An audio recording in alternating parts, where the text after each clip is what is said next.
we have gremlins that come in, I guess. All right, welcome. Thank you for being with us today. And I think we'll please join me in saluting the flag, and then we'll begin. I pledge allegiance to the flag of the United States of America and to the republic for which it stands, one nation, under God, indivisible, with liberty and justice for all.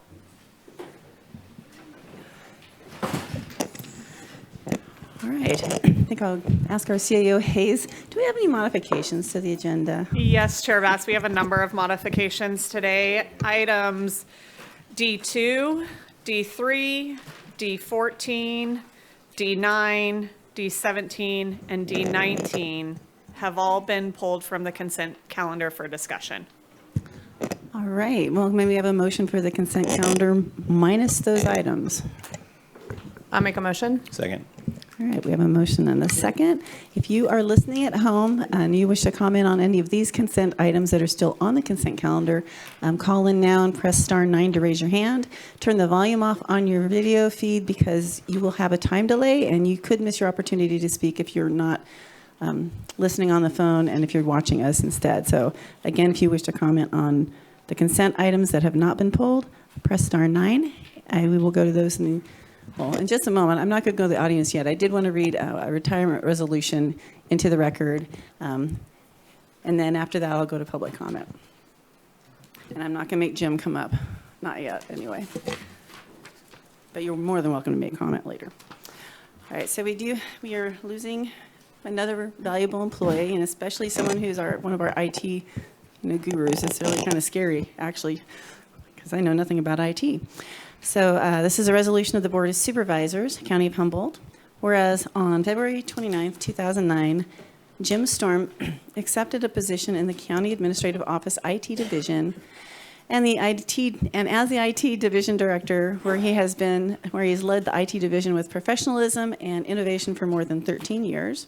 And whereas Jim has been integral in leading the IT department and division in improving and supporting technologies that enable county departments to provide services, Jim has a long history of accomplishments and contributions, including development and staffing of the county's cybersecurity team, which has been instrumental in reducing cybersecurity risks throughout the county, improving the technical infrastructure of the county through the implementation of improved network and phone technologies, led the implementation of the county's virtual environment, providing for a more cost-effective and resilient foundation for county applications, negotiated and developed partnerships with outside entities to supplement and provide for continuity of technical services, provided leadership for the implementation of the technological improvements required by the Americans with Disability Act consent decree, which included significant improvements to the county's website, successfully led the county through multiple transitions in financial software, serving a critical role in developing the county's continuity of government and continuity of operations plans,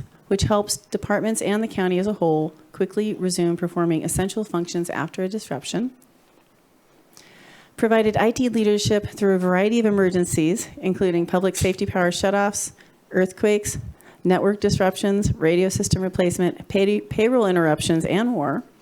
Whereas Jim led the IT division throughout the COVID-19 pandemic, which required a rapid shift to remote work for many of the county workforce and critical relocations of offices of emergency services and joint information center and remote or hybrid working in public meeting environments.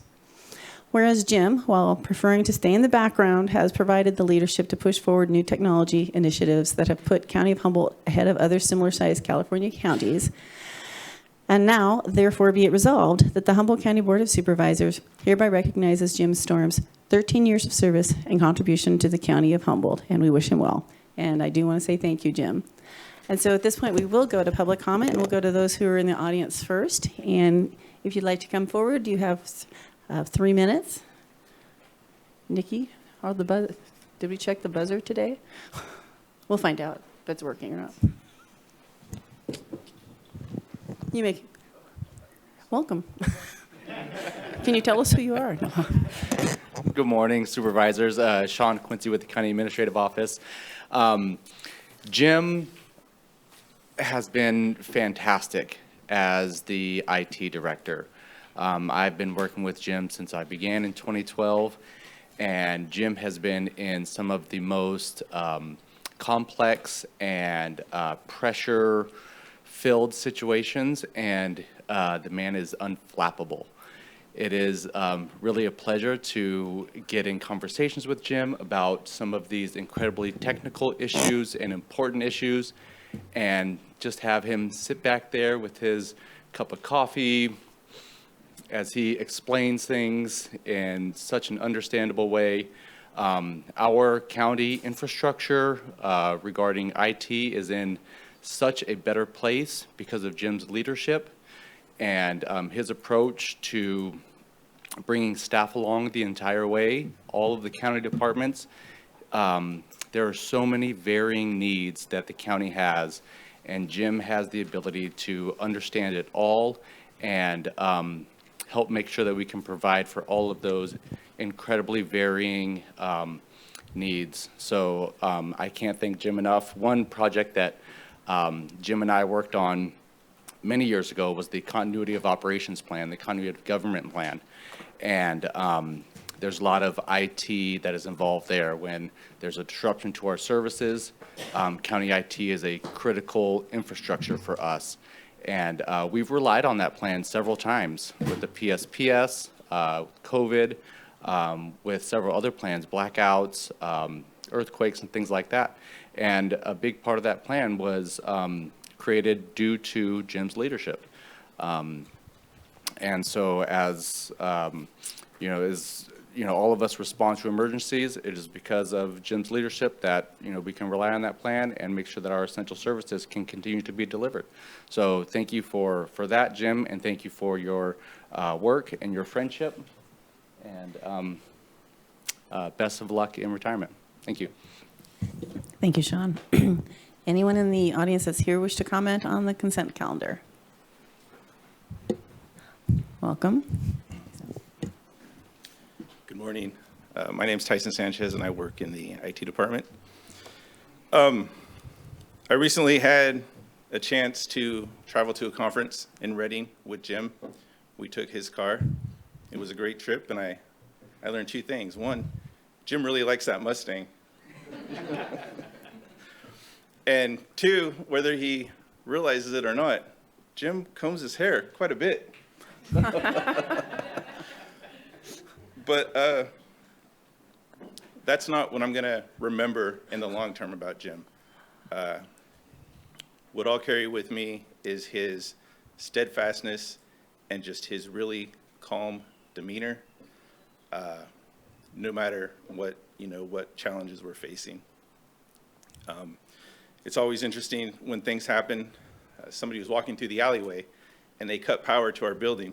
So all the servers go down, everything's down, and, steady. We had a UPS catch on fire.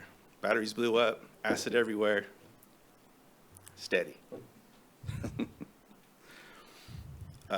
Our knock, we had a water leak. Water all under the floor. Jim, steady as you can imagine. It's great. And it's nice to have a supervisor who is that calm, steady, and consistently collected, because you can approach them with anything and the reaction isn't going to be something, over the top.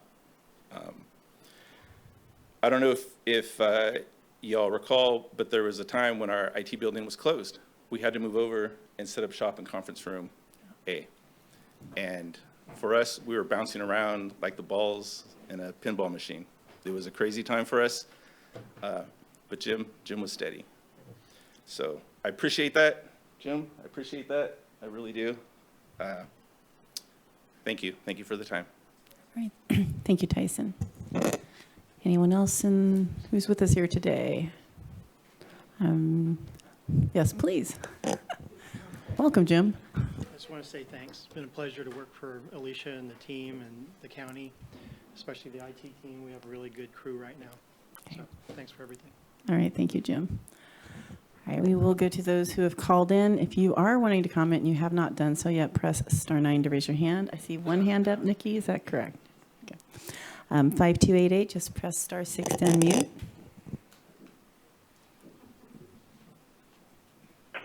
Virginia, just so you know, maybe IT related, this is a point of order. The phones didn't come on for the first 4 minutes, so I did not hear what you pulled off of consent, and so I really don't want to be repetitious here. So could you do that again for us so that I'm not accused of speaking on something that's been pulled? Certainly, and thank you for letting us know that, because we didn't know. So we'll start him back at 3 minutes when we go back to him, just since this is a clarification. Thank you. We had pulled D2, D3, D9, D14, D17, D19, and D4, right? No, D4 is not pulled. We're talking about it now, though. Okay. Does that make sense, Kent? Oh, yeah, I couldn't write them down quite quick enough, but I think 17 was one that I was going to comment on, so I'll cross that off my list. So I appreciate the opportunity to speak on your consent. I did want to highlight something here, and I really appreciate when people donate a lot of money. So I think a Diane George and a Catherine L. Weber, a 2005 revocable trust, has donated $52,121.17 to the animal shelter. And I hope this sets a bar for people and a precedent, you know, for those of us who are fortunate to have money, leave these in your trust or wills, and then it really helps out, these very large sums.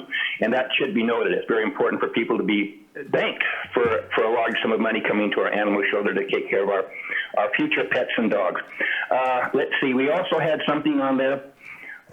We had a certificate for Assistant Chief Sean Campbell, and you know, I just wanted to make mention. You know, Sean and I talked quite a bit during the election process when they were putting a ballot measure on there for money. And Sean did say, "I'm going to be retiring pretty soon." And he said, "I look forward to going to maybe, I think if I recall, a smaller department somewhere where you can work with a volunteer fire department." So. Shout out to Sean. I hope he has good luck with volunteer. I really wish Arcata would go toward more volunteers, but that's a side issue. Let's see. So we have 18, and I guess Mr. Bronco is going to be also surveyor also, and that was on there 5 or 6 times. And the people kind of want to know, I guess we can find out sometime, and I'll bring it to your attention, how much kind of a compensation is for someone who's putting on 2 hats there. That's kind of a question, which you probably won't answer, but we do kind of enjoy those things. And let's see, I think that donation and the pairs of, to cease the planning, I think was down 14. I didn't know if you said 14 was on the list. 14 was pulled. Okay, so I won't speak on that one now if that's been pulled. I guess that takes care of me as long as 14 and 17 can be spoken on later. Yeah, it is. It is pulled. Okay, thank you very much, Kent. Thank you. All righty. There's nobody else, Nikki? Wait, there is one that just Madam popped Chair, up. there Okay. is, yes. 7108. Rex, just cool.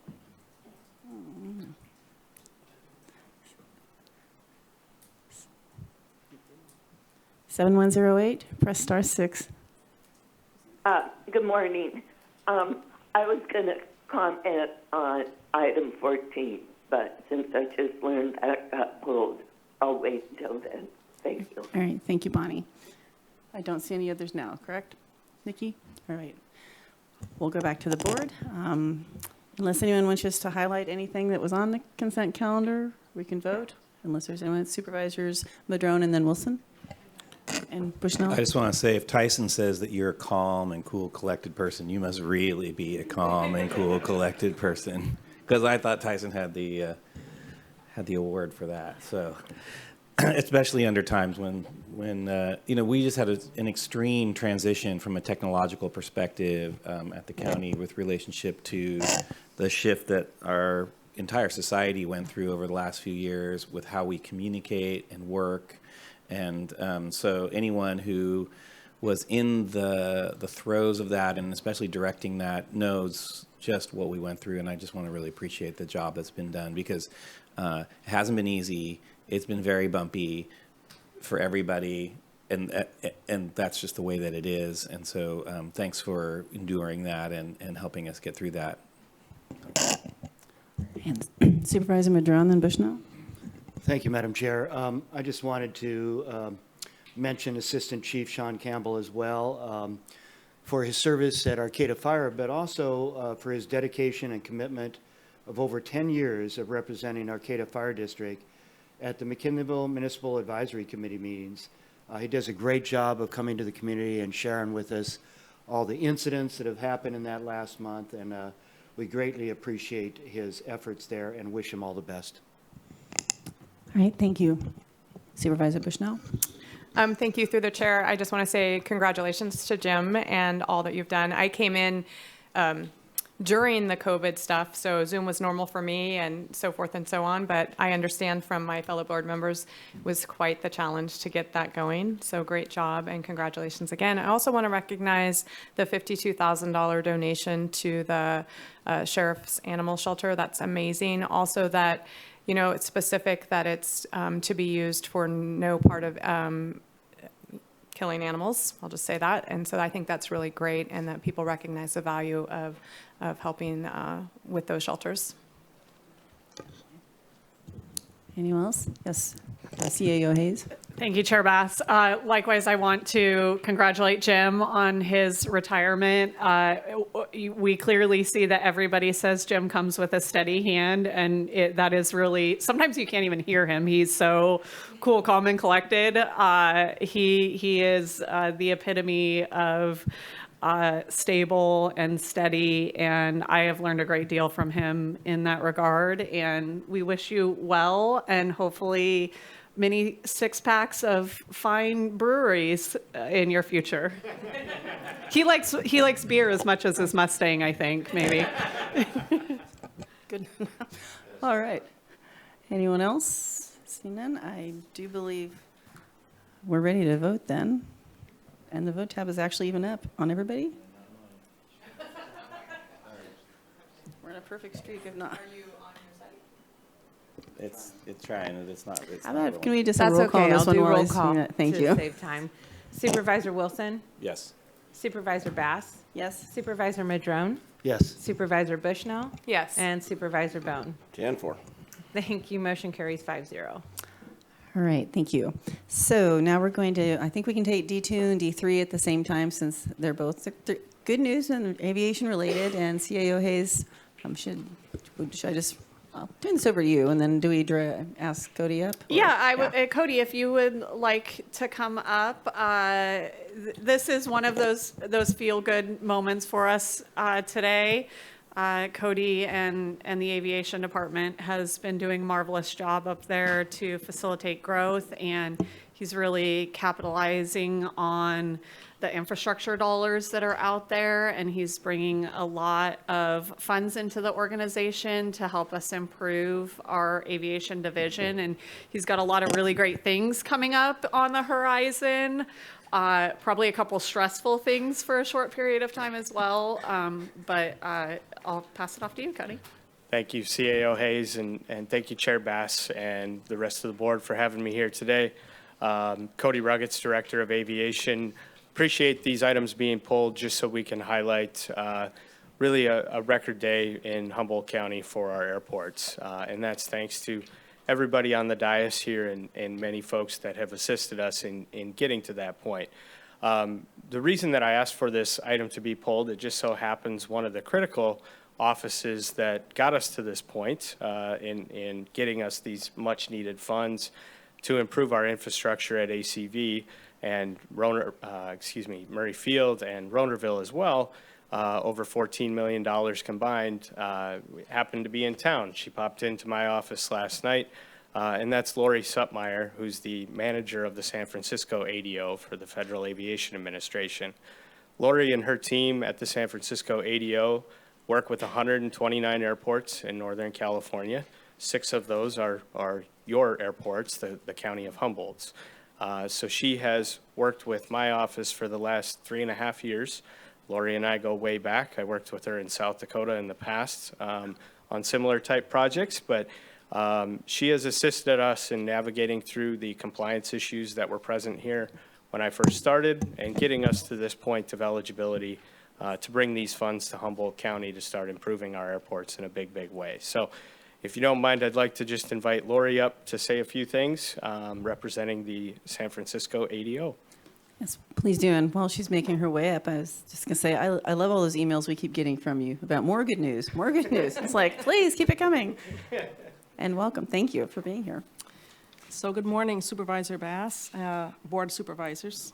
As Cody said, my name is Lori Suttmeyer. I'm managing the San Francisco Airports District Office for the FAA. Our jurisdiction stretches from San Luis Obispo up to the Oregon border and east to the Nevada border. I've been in the FAA for close to 30 years, doing a lot of this for the last about 20 years, and working with Cody in the past and present. We have a good working relationship in that I encourage any of my sponsors to be transparent, let me know what the issues are, what their needs are, and we can find the path forward. If things aren't transparent, it makes communication a lot more difficult, and then you uncover things and perhaps too late for us to salvage it, and we have to take different paths. So Cody has been phenomenal to work with, and I have to admit, I also came here in 2018, and a few months later when I heard that you folks chose Cody, it's like, I can work with that. So I enjoy what I do. I encourage any of you, if you ever have any questions on any type projects, any concerns, anything, please reach out. I'd much rather, as I said, work issues right up front and find the path forward. I think that's my forte, quite frankly. So with that, I don't know if there's any questions for me, but just want to introduce myself while I'm tired. And I apologize for my attire. I was on leave and I was passing through. I thought I'd stop in, see your facilities. And then Cody comes in dressed up with a tie, and it's like, no. Don't worry. Yeah, Thank you. come back anytime. Thank you. Any questions or comments? Supervisor Bohn? And then Bushnell? I think, just speaking from 20%, Cody has our full support too, because he has done amazing things. Kind of amazed me the other day when he told me he'd been here 4 years, so. But it's been a good 4 years, and when he says he's going to do something, he does it.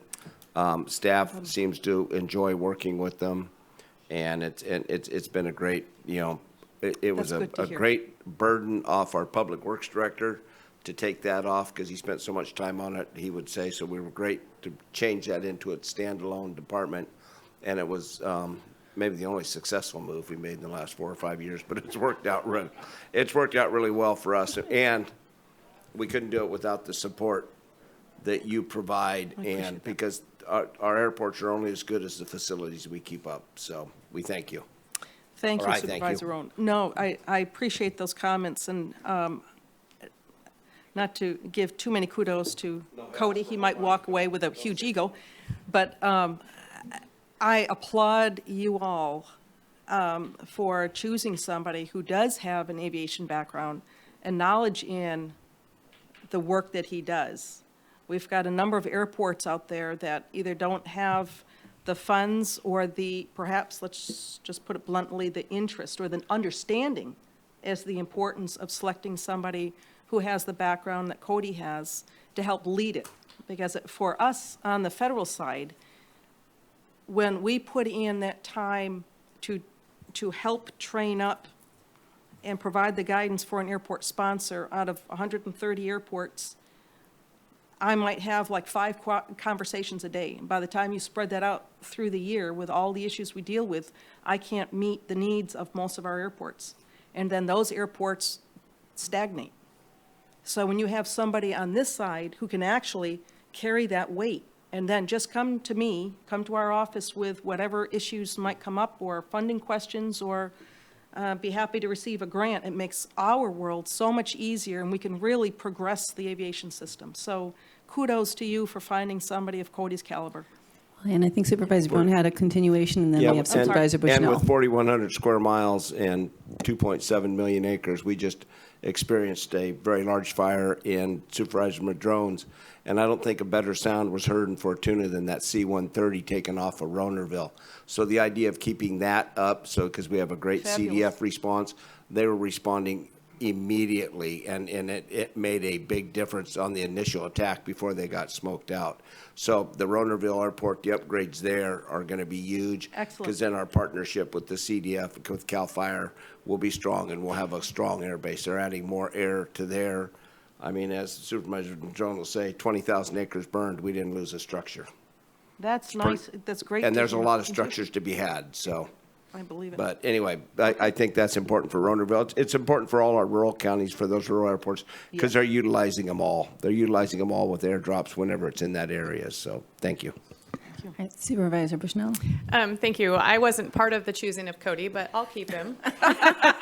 And I just want to say thank you to your commitment for Humboldt and also for assisting our aviation director in all of his needs and coming to see our facilities. That's awesome that you did. I have 4 of the 6 airports in my district, small rural, and our county really is better for them, and I'm glad that we're recognizing our facilities need the upgrades and that we're getting the dollars that we need to do that. So thank you, and thanks to Cody.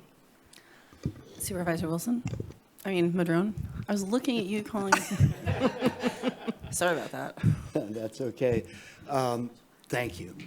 Thank you for your support. Thank you for your recognition of what we're trying to do. And watching those bombers do the aerial attack on the fire when the lightning strikes first began on Friday, I had the, I don't know if it's a privilege or opportunity, whatever, to watch bomber after bomber come in and drop that retardant.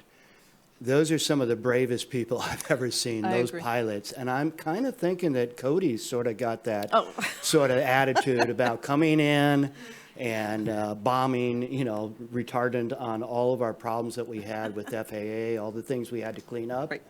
And he and his staff and county staff have done a phenomenal job of helping bring us forward to be in good graces so that this can happen. Yes. So thank you, Cody, Director Rogatz, and thank you very much for being here.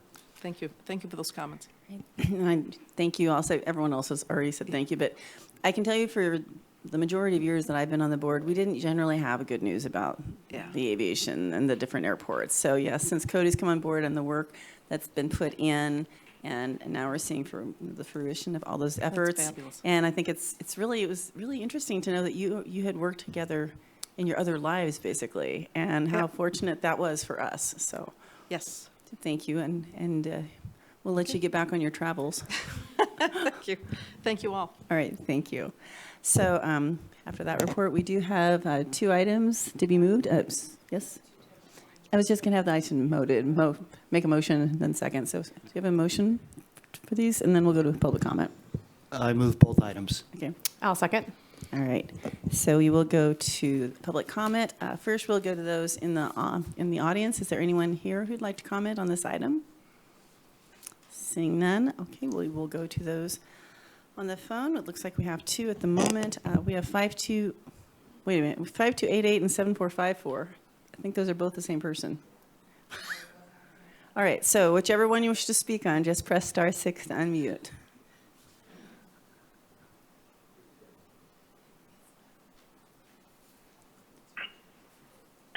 Virginia, I didn't enter the other number in there. So anyway, I don't know, maybe IT is doing some magical stuff here. So I appreciate the opportunity to speak on this. And you are correct. The airport was in a real major mess.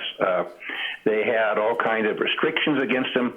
Those have been lifted. I see, maybe I'm not reading the whole project here. It's $629,000, a little bit of change. And it's repaving and lights, it sounds like. One thing that was of major concern, and hopefully it's in there and I just missed it, was having the ability to have a automized payment system for the parking lot. And this is something that worked very well down in Hermosillo, Mexico, where I go.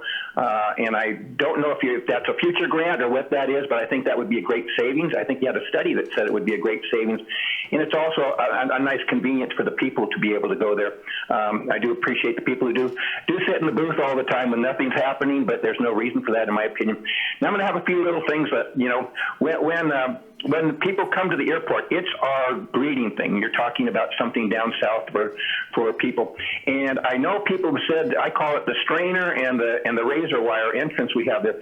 It's not friendly. And I've been told that's the only way we can have it without having somebody out there actually having people go through this process. I don't know if that's correct or not, but I highly recommend we work on changing that. That's our face first thing when people come in there. And even if you have to have the equivalent of I guess you call it a Humboldt greeter rather than a Walmart greeter, greeting people, I think it'd be a wonderful addition. Maybe you can hire somebody, maybe even the sheriff who's there anyway, to check people in and out of these plane flights could do that job. The other thing is, The other thing, people see our restrooms, and I'm happy to work with Cody, go in the men's restroom. I don't know if the women's the same, never been in there. But it does need some upgrades. It does need some things, and people notice this, you know, when I travel internationally. But just about everybody gets off the plane and goes into the restroom. So anyway, I highly recommend you that. And the other thing is the visitor center we have down there, quote unquote, is pamphlets. I think we need to go to an automated thing. I think there's a QD, a little thing where people can click and then go to automation as far as finding out what's happening in Humboldt County. We need to get up on that technology. So those are some things to consider for our future grants, or maybe things that I'm happy to talk to Cody anytime. My phone number's in the phone book, or it's 707-496-7454 or 707-668-5288. And be happy to take some time and go there and take a little time, because that's our face. And thank you for the great job you've been doing so far, Cody. Appreciate it. Oops, thank you very much.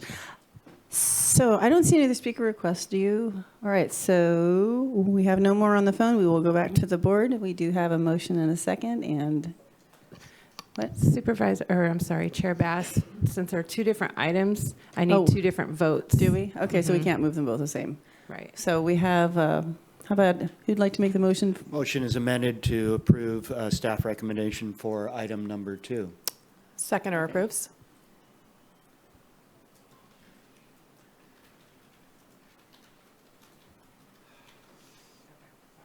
That's all right. Don't apologize. I don't think we tried to do two at one time that were pulled off the consent. There we go. You got your voting up? Yeah, nice.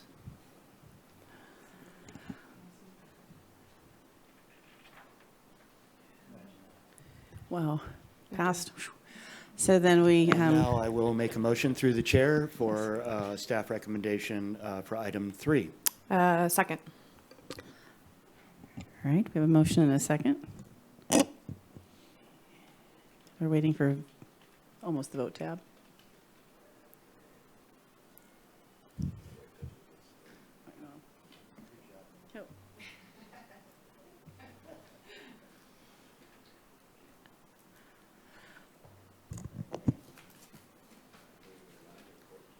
All right, so now thank you. We'll move on now. We are going to try to squeeze D9 in, and that is okay with our 9:30 time set person, my understanding is.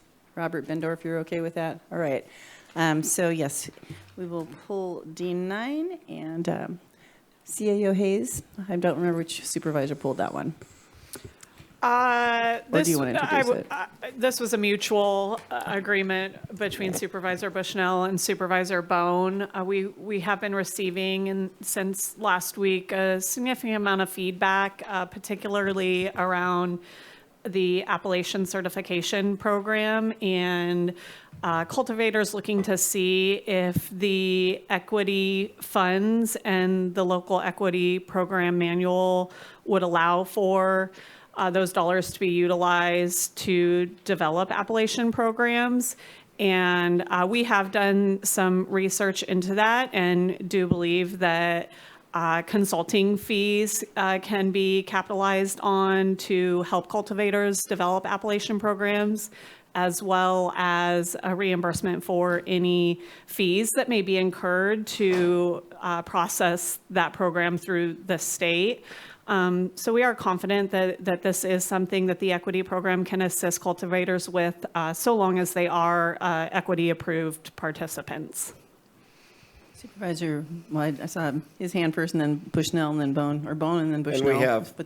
And we have quite a few, not quite a few, but we have a few groups in 3 of our districts I know of, I don't know, that are trying to get appellation areas, kind of like Alexander Valley, Valley of the Moon, and Napa, and things like that.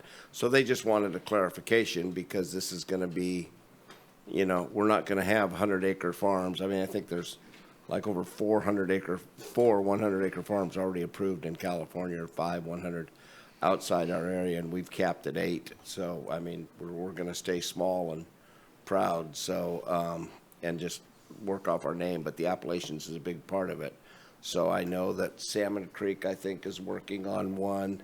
I know the Willow Creek Growers Association is working on an appellation. I know the Honeydew Petrolia area has been working on one they brought the guy up from Napa that did their appellations, and they've all met with them, and there's been I've been to a few meetings on appellations, and it is you know, we've got a brand name, and if we're gonna use it, then this is the Appalachians, and I appreciate Scott's answering all these phone calls and finding this stuff out. We're not trying to throw, because we do have an issue with, you know, the funding and the dates and the times and everything else, but I think they've already started and they're gonna hit the ground running. But I think the clarification, I don't think we need to memorialize it. I think it's been said verbally and it's on the record that you guys are gonna support him in this, and it's gonna happen. So I've told them that they can rest easy, and everybody that I've talked to seems pretty confident, and I noticed some emails this morning that had that confidence. So I want to thank you guys for waiting a week and getting this aced out. So thanks. Supervisor Bushnell? Thank you as well. I was unable to attend last week. My daughter broke her wrist, so I'm glad that this was able to come this week, as I also had some questions. Thank you to Peggy and Scott for all your guys' hard work with the Trellis Equity Program. And I'm going to make a motion for staff recommendation. Second that motion, And you wanted to comment. thank you, Madam Chair. Really appreciate this being brought forward and the clarification work that's happened around this being an eligible cost. I think it's fantastic. As we know, the whole equity program was designed to help reduce the impacts of the war on drugs. And I think many of us would agree that the state removal of the 1 acre cap right out of the gate has absolutely continued to negatively affect our small farmers. So it seems like a really good move for us to be able to capture the Appalachians aspect of this and really move forward with our craft market, which is, I think, what everybody always thought Humboldt's best chance of survival was. So thank you to staff for your efforts on this. All right, any other supervisors? And is there anyone in the public here that's with us in person that wishes to comment? Not seeing any. We will go to those on the phone. There are two. There's 5288 followed by 9072.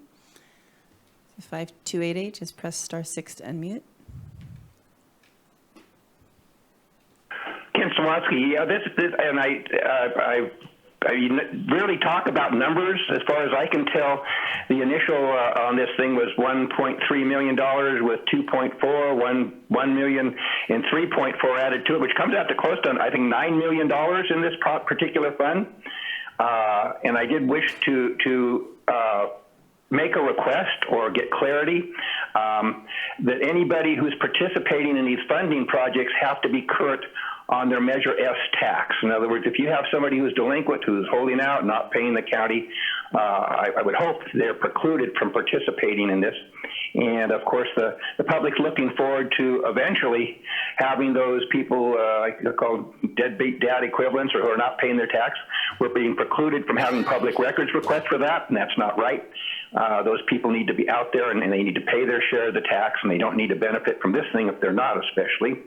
And so hopefully the county will be changing its policy regarding the public having access to this information. And you may wish to consult with your counsel on this. I see Natalie's in the room there, but basically there's been a policy put out there I think is inaccurate, and it could end up in major litigation. So thank you for the opportunity to speak and spend the money well. Thank you. Excuse me. 9072 followed by 2912. So 9072, press *6 to unmute.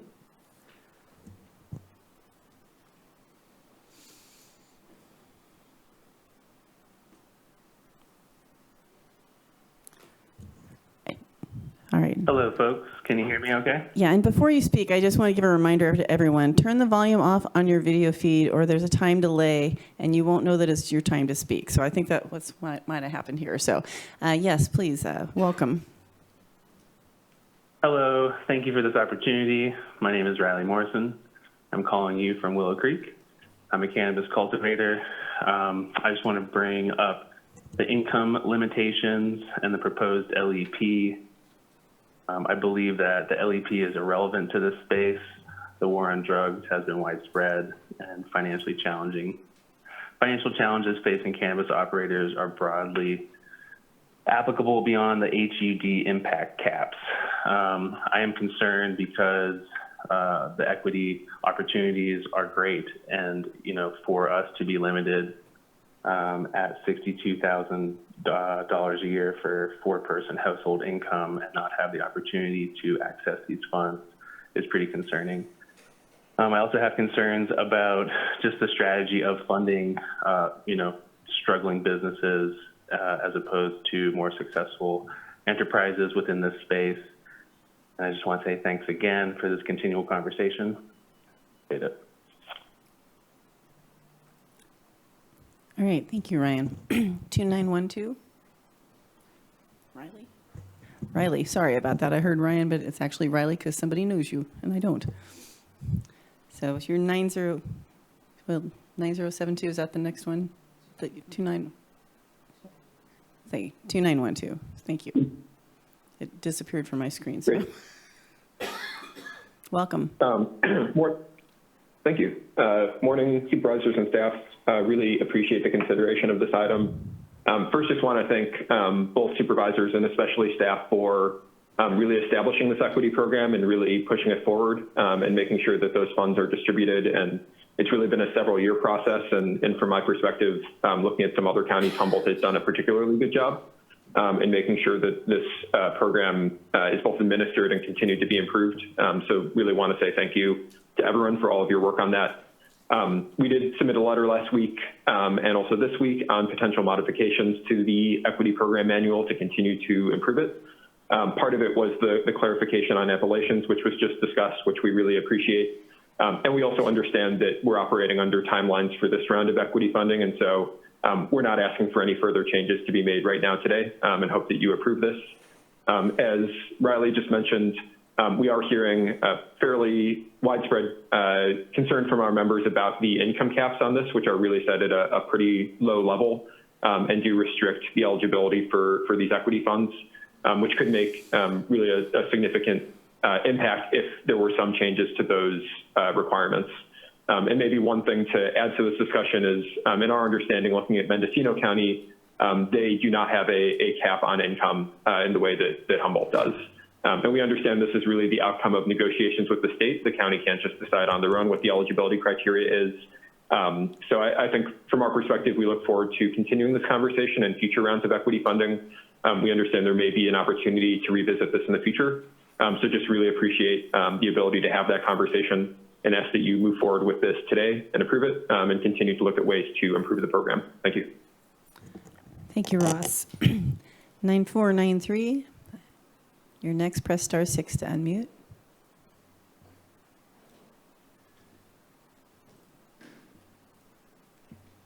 Hello. Thank you, supervisors, and thank you, staff. This is Dylan Mattoll, owner-operator of Mattoll Valley Sun-Grown and Honeydew, also board president of the Lost Coast Farmers Guild, which is an organization that has been working since really back since 2018 and having conversations even prior to that about appellations. And we are currently fully engaged in the process of developing an appellation. And we were funded through the second, I believe it was, round of Trellis. And so I absolutely appreciate staff's efforts and the Board of Supervisors, your support for making sure that we do whatever is possible to try and find funds that can be applied towards the very arduous process of appellation development. As CDFA has lined it out in their cannabis appellation program, it requires extensive scientific research, and this is not cheap work. So thank you for working with us to include that. I also would like to second the concerns around the income restrictions, and also was made aware that Mendocino has been able to eliminate that from their program. As fellow farmer Riley mentioned, we really need to be giving a lot of attention and help as well to farms that are obtaining a level of success. And of course, $62,000 for a family of four, by most standards, would not be considered a lot of success. So we need to make sure to do whatever we can to get funds out, both to farms that are struggling, as well as farms that are, maintaining some level of profitability. So thank you, appreciate your time, and keep up the good work.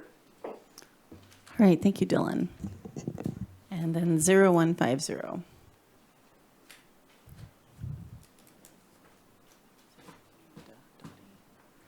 Good morning, this is Dottie Russell. So I just want to say first that gratitude is so important, and I want to express gratitude that you guys have taken on this incredible job of trying to represent every single human being in Humboldt County to their best success. And I know it's nearly impossible, but it's a horrible. It's a very extensive job, and we appreciate it and know just how awesome and overwhelming it is. So I just wanted to express that. And then I also wanted to say that the idea of this economic development is to help people overcome, it's my understanding, overcome the obstacles of many things that have happened in the last few years, including COVID. But the issue is that our whole economy has, I don't know who is doing well, but it seems like most of the economy is struggling, and whatever can be done on an ongoing basis, maybe you could get some subcommittees for each area and publish when these subcommittees are going to meet so that we can all have input with economic development. We see it that people don't have enough money to eat. They come in and ask for free food at the grocery store, and we're probably closing the little grocery store that is the only grocery store in southern Humboldt in Phillipsville or Miranda that takes food stamps, because the Miranda market doesn't take food stamps. So this week we're probably closing it because there's just not any way that we can hand out food for free, and we can't keep it sustained. So economic development would be great if we could all participate in making it even better. Thank you. All right, thank you, Dottie. All right, so that is the last of the speakers. So Supervisor Bushnell. Thank you. I know that there was lots of reference to the criteria for income, and I don't believe that's correct. Could I ask Director Adair if there's an update to that? I think you can.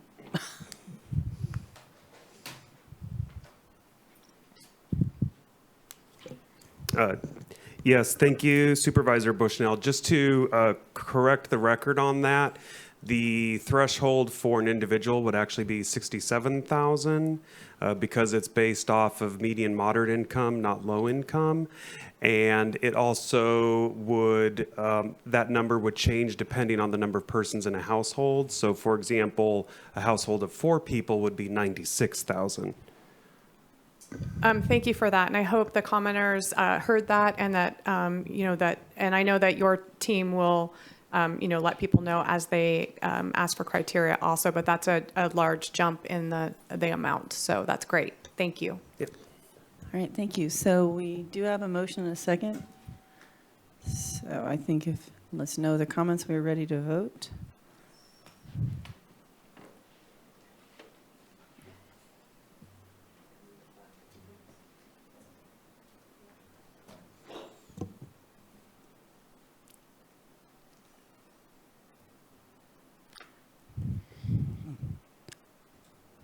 All right, 5-0.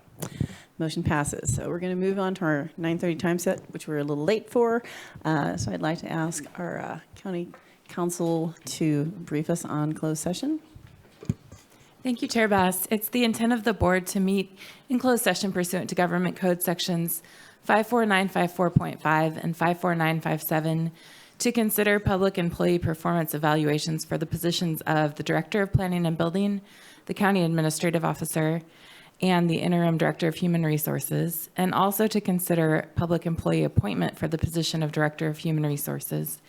And then it's the intent of the board to meet pursuant to Government Code Section 54956.9, subdivisions D2 and E3, to discuss exposure to litigation in one potential case, appeal of denial of damages submitted by Lindsay Merriman. All right, thank you. So we'll go to public comment. There's no one here in person. We do have one hand up. 5288. Press *6.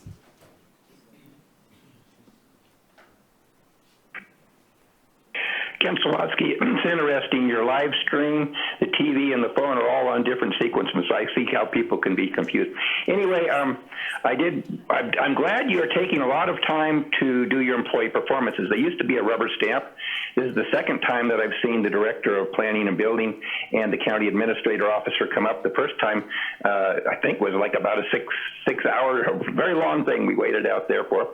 So we do have other times certain. So I assume we plan on being back here by 11:30 after this closed session, or do you anticipate coming back sooner? So that's a question. Maybe you could answer your best wagger on that one, educated wild ass guess. The other thing is, I kind of find it interesting that hopefully you're going to consider a public employee for the position of Director of Human Resources, and then you're going to evaluate, hopefully, the person you're going to be putting in there. So the 3 and 4 might be 4 might be moot, I guess, if you go ahead and say he's good enough to put in the thing. I'm very satisfied with how the human resources have been going compared to some prior times we've had there. And I also wanted to point out, I really appreciate County Council on their closed session item number 5, anticipated litigation, detailing what that is, because a lot of times we don't know what it is, and of course that gives me the opportunity to guess anything I want to. But having the appeal of denial of damages submitted by Lindsay Merriman in there lets the public know a little bit more what's happening regarding potential litigation. I highly recommend you make that a policy where there's a little bit more disclosure like you did today. So if you go into closed session, again, an estimate as far as are we coming back before 11:30 or not. Thank you. Thank you. And we have no more hands up, do we? Okay, so we're back. I would say we'll be lucky to make it back at 11:30 in time, so that time set may be delayed. We'll hope not, but we're already a half hour behind, so I don't suspect we'd be back any sooner than that for certain. But you are optimistic, Mike. Yeah, and I am, like I said, I've been telling people multiple times during your meeting, turn your volume off your video, because that will confuse the time, and you will have a time delay. All right, so with that, we will do our best to get back at 11:30.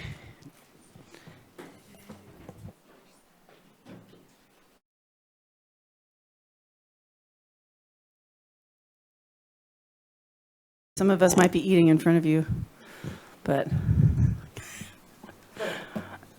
All right, so yes, thank you for your patience, and it's been quite the day. We're here for our public hearing of Lost Coast Elixirs appeal. I want to explain a little bit first. If you're watching at home or when you're here, I just wanted to go over kind of what I see as the process. Once I open the public hearing, we will ask for ex parte communication in case any of us have received information that others haven't. We'll hear a staff report. The appellant will be given an opportunity to speak. What did we say? Decide 15 minutes, 10 minutes? Okay, Director Ford, I'm sorry. Yeah, I anticipated the applicant appellant would probably want about 15 minutes. Okay, so they will get to speak. We will go to public comment. This is important. If anyone is listening or watching this at home, you really want to pay attention right now. You'll want to call in the number that's on the screen and push *9 if you know you want to speak. You can't push it too early, because we've had way too many people lose their opportunity to comment because they're not actually raising their hand in time. Also, when you are watching us, once you call in, you have to turn your video feed volume off, because there's a significant time delay between what you see on the screen and what you're going to hear on the phone. So I don't want anyone to say they've lost their opportunity to speak, but it is up to the person to press *9 to raise your hand prior to us leaving public comment. We'll go to those on the phone first, so when all those folks have had an opportunity to comment, we'll go to those in the public here. We'll close the public comment portion. We'll hear from the appellant and from staff, brief responses and clarifications. At that point in time, the appellant will then only be able to speak if a supervisor has a request or a question of them. So hopefully that helps explain some of this. And then we'll close the hearing. Does that sound like it'll work? All right, well, at this point now, I'm going to open the public hearing. And prior to going to Director Ford, does anyone have any ex parte? Supervisor Bushnell? Thank you. Through the chair, I would like to disclose that I've had 2 meetings at the planning department with the owner of this farm, with Director Ford, Cliff, and one time with the planner, Abigail Strickland. Also, I was on a site visit 2 weeks ago with Cliff and John. At that site visit, I stated clearly that I wouldn't be involved in any conversation and walked away from conversations that were happening, but I wanted to see the site. All right, thank you. Any other supervisors? Supervisor Wilson? Yeah, I just received an email, I think it was either yesterday or this morning, that I forwarded to staff. So. And I believe that got forwarded to us as well. Yep. Right. All right, so with that, we will now go to staff for staff report. Director Ford. Thank you. Good afternoon, Chair Bass, members of the Board of Supervisors, John Ford with the Planning and Building Department. Joining me is Cliff Johnson and Megan Acevedo. This is an appeal of a denial by the Planning Commission. And so rather than me spending a lot of time, I'm going to ask Mr. Johnson to just describe the project. All right, welcome, Cliff. Thank you, Chair Bass, members of the board. I'm going to try to share my screen through Zoom for PowerPoint presentation. Get out of there.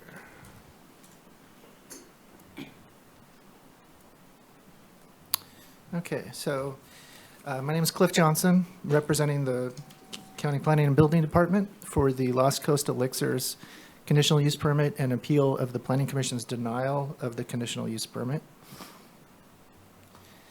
This is an aerial image of the project location and its proximity to Bryceland. The project is located west of Bryceland and accessed by Eubanks Road from a county-maintained road, Ettersburg Honeydew Road, which also comes off a county-maintained road, which is Bryceland Thorn Road. A road evaluation report was submitted by the applicant for the 2 miles of private Eubanks Road, showing that the road is developed to the functional equivalent of a Category 4 road. And there are multiple cannabis projects that have been approved by the Planning Commission utilizing this access road. The conditional use permit request is for 16,144 square feet of existing outdoor cultivation, 5,551 square feet of existing mixed light cultivation, with 2,159 square feet of additional mixed light being converted from some of the pre-existing outdoor, and I'll get into that in a further slide here, and 2,159 square feet of ancillary propagation. The water source from a permitted groundwater well. Annual water usage is estimated at 383,472 gallons. There's a total of 411,500 gallons of existing water storage on site for the irrigation. For the cannabis, there's additional water storage for domestic purposes on site. The applicant is proposing to add rain catchment up to 20,000 gallons of water per year. Drying and curing would occur on site, and trimming would occur off site. Power source from 2 diesel generators, which are housed in concrete sided buildings, and approximately 3 to 10 employees are needed. The applicant has provided a substantial amount of information supporting the application that was reviewed by county staff, and that includes the detailed water and energy calculations, a record of survey, timber conversion report, a well assessment, which is prepared by a licensed geologist, which identifies that the well is likely disconnected from nearby surface waters or adjacent wells, and a well completion report, among other things. The site was found to have 22,514 square feet of pre-existing outdoor and 5,551 square feet of pre-existing mixed light before 2016, for a total of 28,065 square feet of pre-existing cultivation. The applicant is proposing to transition some of the pre-existing outdoor to mixed light cultivation and to ancillary propagation areas. The total proposed cultivation under this scenario would be 26,600 square feet, which is 1,465 square feet less than what was found to be on site prior to 2016. The applicant has submitted information which is attached to the staff report identifying how this would result in substantially less water use annually, a total of less than 44,436 gallons per year less than the what was operating before 2016, and that there'd be no net change in the use of power as a result of that change. So the Planning Department did support approval of that transition at the Planning Commission, and that is not the first time that such a reduction has been approved if it has been shown to actually result in a decrease in impacts or resource use. At the hearing, at the Planning Commission hearing, a number of members of the public objected to the application. And this just lists some of the objections that were raised and the concerns that were raised. A number of members of the community expressed concern about water use during the drought, which is a common concern raised at the Planning Commission on cannabis projects. Many of the comments particular to this project were talking about there were some comments that the water storage on site was not adequate, but again, we do want to note that there's over 411,000 gallons of water storage on the property, which is more than what's needed for the annual irrigation needs. There are comments about the use of trucked water to the site, and as discussed in the Planning Commission staff report, the applicant was found to have trucked water in October of 2021 to the site. According to the applicant, the trucked water was for fire suppression purposes and utilized to fill the tanks adjacent to the access road at the request of the local fire department, and ultimately utilized for dust suppression on the road. This was a single instance of trucked water as far as the county is aware. There was concern raised about the inadequate roads serving the project site.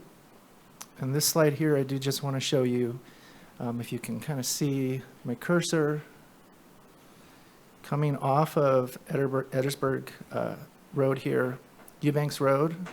There's a large number of cannabis sites that have been approved by the Planning Commission and the zoning administrator that utilize Eubanks Road. Multiple county staff members have traversed this road and found it to be at or above the level of condition and maintenance for many rural roads that serve cannabis projects in the county. There were concerns raised about the potential well connection to the Matole River. And as I noted, there was a well assessment prepared by a licensed engineer that demonstrates that there's likely no connection to surface water. And it looks like the PowerPoint on, there we go, thanks. So this slide here, I wanted to show the location of the well, and you're basically looking south towards the Matole River. You can kind of see the river, Matole River here, generally where my cursor is, and then off to the right here is the nearest water course, which is Eubanks Creek. The well is located at approximately 1,440 feet above sea level, and the bottom of the well is approximately 1,180 feet above sea level, which is roughly 120 feet higher than the elevation of the nearest water course, which is Eubanks Creek. Concerns were raised about Cdfw violations. And so this is showing a summary of the 2018 Cdfw notice of violation, which is that there were cut logs on a water course, inadequate erosion control, an unpermitted stream crossing, and inadequate screening, metering, and recording from permitted domestic water diversions. As stated here in the NOV from Cdfw, the intent is to give the applicant an opportunity to correct them voluntarily. The applicant did do that. Speaking with Cdfw last week, their staff informed me that a recent Cdfw site visit confirmed this year that the site is in compliance with Fish and Game Code. There were comments about Cal Cannabis violations. And so there was a violation issued by Cal Cannabis in July of 2021. This related to a number of assertions from Cal Cannabis, including a failure to have on-site employees who had completed Cal OSHA safety training, failure to have complete operational personnel and financial records on the site, and a lack of IDs for immature plants on the site. The applicant corrected these violations and filed an appeal of this violation with Cal Cannabis. The outcome of that is currently that the licenses remain valid and no further violations have been issued by Cal Cannabis. There were also concerns raised about lighting violations. In fact, much of the comments from the public and a significant amount of Planning Commission discussion was very heavily focused on the fact that the applicants were notified to remove lights from the outdoor greenhouses in December of 2020 during an inspection, and that in November of 2021, lights were still found in the outdoor greenhouses. What was not clear and not presented to the Planning Commission at that time was that there was no written notification given to the applicant after the December 2020 inspection to remove the lights, and during the November 2021 inspection, the outdoor greenhouses were in fact non-operational. On December 29th, 2021, the county did provide written notification in the form of an email to the applicant that the lights needed to be removed, and the applicant did provide photographic evidence the next day showing that removal. At the Planning Commission hearing, a motion was made to approve the project, and that motion failed 2-4. The motion was then made to deny the project, and that did pass 4-2. The Planning Commission decision was that the operation of the project would be detrimental to public health, safety, or welfare because the applicant is a repeat offender of violations with the county, Cdfw, and Cal Cannabis, and that complaints have been received regarding the trucking of water and light pollution occurring on site. The applicants did file an appeal, and they are arguing that the project is consistent with the Commercial Medical Marijuana Land Use Ordinance and that there's no current violations by any agency. Planning staff does agree with both of those assertions. The project is consistent with the CMM LUO, and there are no current violations from any agency as far as the county is aware. To more fully address the appeal, I do want to focus on the Planning Commission's findings. First, the finding in the Planning Commission resolution that the applicant is a repeat offender of violations with the county, Cdfw, and Cal Cannabis. As stated previously, Cdfw did issue a violation in 2018, but that was quickly corrected. A violation issued by Cal Cannabis has resulted in those state licenses being extended and no further action taken by Cal Cannabis. And regarding the county violations, the first time that the applicant actually received any written notification of violations from Humboldt County was on December 29th, 2021 by that email that I referenced, and they did respond within 24 hours, providing evidence that those lights had been removed. So I don't think it's quite fair to say that there's been repeated violations. We have not issued any written notice of violation to the applicant beyond that December 2021 email. The complaints about trucking of water, I did mention that the applicant was found to have trucked water and did state that that was for fire suppression purposes. We have worked with the applicant to educate them about the requirements to not use trucked water for any aspect of their cannabis permits. It's not uncommon for applicants to use trucked water for various portions of their cannabis activities that are not supporting the actual irrigation needs, and we do work with them to educate them that that would be a violation of the ordinance. To date, we've not brought forward any applications for denial based on a single instance of trucking of water.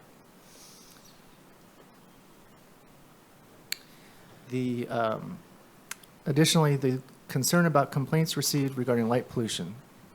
This site has received a number of complaints regarding light pollution, but the county has not been able to confirm any light pollution occurring from cannabis. Coincidentally, at the hearing, the night of the hearing of the Planning Commission on June 16th, county staff was out on basically a survey looking for light pollution in the area. And they did identify light pollution that they believed was occurring from the site. You can see here the arrows basically triangulate to the property, but they do triangulate to the area of the residence on the site. Talking with the county staff that were out in the field that night, they did believe that that was security lighting that may have been associated with the residents. Further, when county staff did a site visit a few weeks after the denial of the Planning Commission, by the Planning Commission, we confirmed that that light would have likely been from the residents. The residents are very prominently sited on a hillside, and the two areas of mixed light are actually located in bold areas where it would be unlikely to be viewable from the areas where either the county staff had observed a light or where we have received lighting complaints. There's a lot of discussion at the Planning Commission meeting regarding an inspection report prepared by county staff on November of 2021 by the previously assigned planner. However, that report had not been shared with or sent to the applicant prior to the Planning Commission hearing, and therefore the applicant had no opportunity to make corrections or to respond as necessary prior to the hearing. Planning staff attending the hearing had actually assumed that that had been sent to them because that would be typical after an inspection. After the hearing, we determined that that did not occur. Shortly after the Planning Commission's denial, county staff did conduct another inspection and found that all of the issues in that inspection report had been corrected.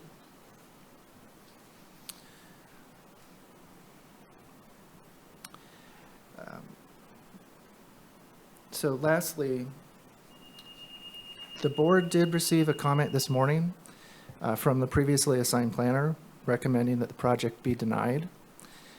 And I do want to note that the previous planner was removed from the project at the beginning of this year, in part due to what was starting to appear to be an inappropriate bias against this particular applicant. And so I did address many of the issues raised in that email previously. That includes the conversion of some outdoor to mixed light, the repeated violations, which we do not believe occurred. And I think, unfortunately, this bias is further demonstrated by some of the comments in that email, which are the reference to repeated violations, which is a comment that was frequently made at the Planning Commission by members of the public. We have not documented repeated violations. And of note is that in that email, they referenced that a previous project was supported by the department for denial due solely to the trucking of water. However, that's not true. This is the Planning Commission resolution for that project, the H2 Equity Project, and you can see there was 3 specific points to support the finding for denial. The most egregious one being that the applicant had repeatedly cultivated commercial cannabis without appropriate state and county permits. And staff's view has always been that cultivation without the appropriate licenses and county permits is really one of the most egregious violations of the county code. And in our view is justification for denial. A single instance of a trucked water or other violation of the ordinance has never before risen to the level of justification in our view for supporting denial of a project. So in summary, there actually, in staff's view, there's nothing substantially unusual about this application other than the level of public opposition. And much of that appears to be related primarily to the sentiment of some members of the public regarding the applicant rather than the project itself. The cultivation site is surrounded by other approved cultivation operations, has a groundwater well and more storage on site than needed for the annual irrigation needs. So they do have the opportunity to forbear completely from the use of the well during the forbearance period. And they have been responsive to requested corrections by the county and state agencies. So we do recommend that the board approve the appeal and approve the permit. And that concludes my presentation. I'd be happy to answer any questions. All right. Thank you, Cliff. Are there any questions at the moment? I'm sure there'll be some later. right, so with that, is the applicant here in person, or come on up. So, if you're welcome, you can stand, or if you wanted to sit, we also have that podium. But lift the microphone closer to you. And how's it going? so far, so good. I think we can hear you. Good. And then, so if you kind of shoot for 15 minutes or under, give it a shot. I don't think I have 15 minutes of anything to say. Basically, Cliff summed up the project. I could just speak on the complaints from the other people, in the past. Yep, I made some mistakes, coming into this. I regret I wasn't as well informed then as I am now and have learned much from the mistakes I did make, and this particular project, I've, paid very close attention to make sure that we've done everything that we can to make everything as clean and in compliance as possible.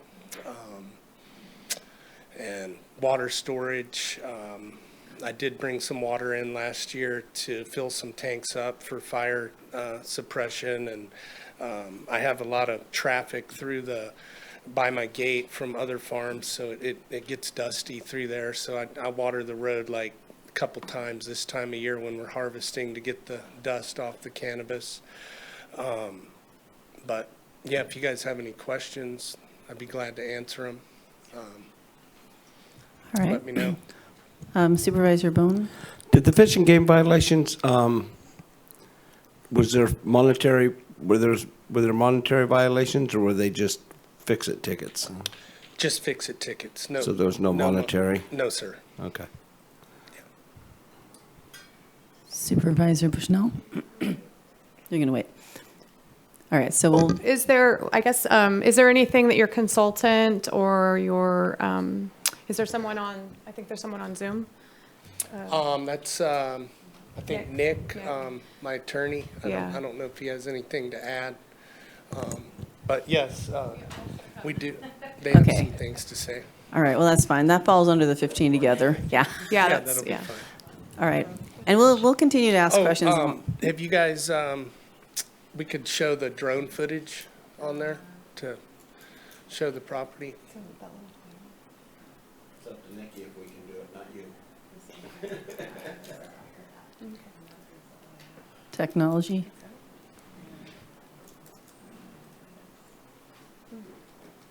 Is that a yes or a no?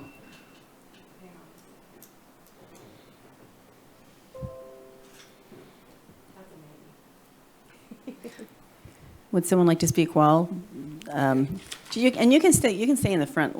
Might want to stay in the front row because we'll probably be, or even over to the side if you like. So while she's trying to find that, if you wanted to have, did you want to say?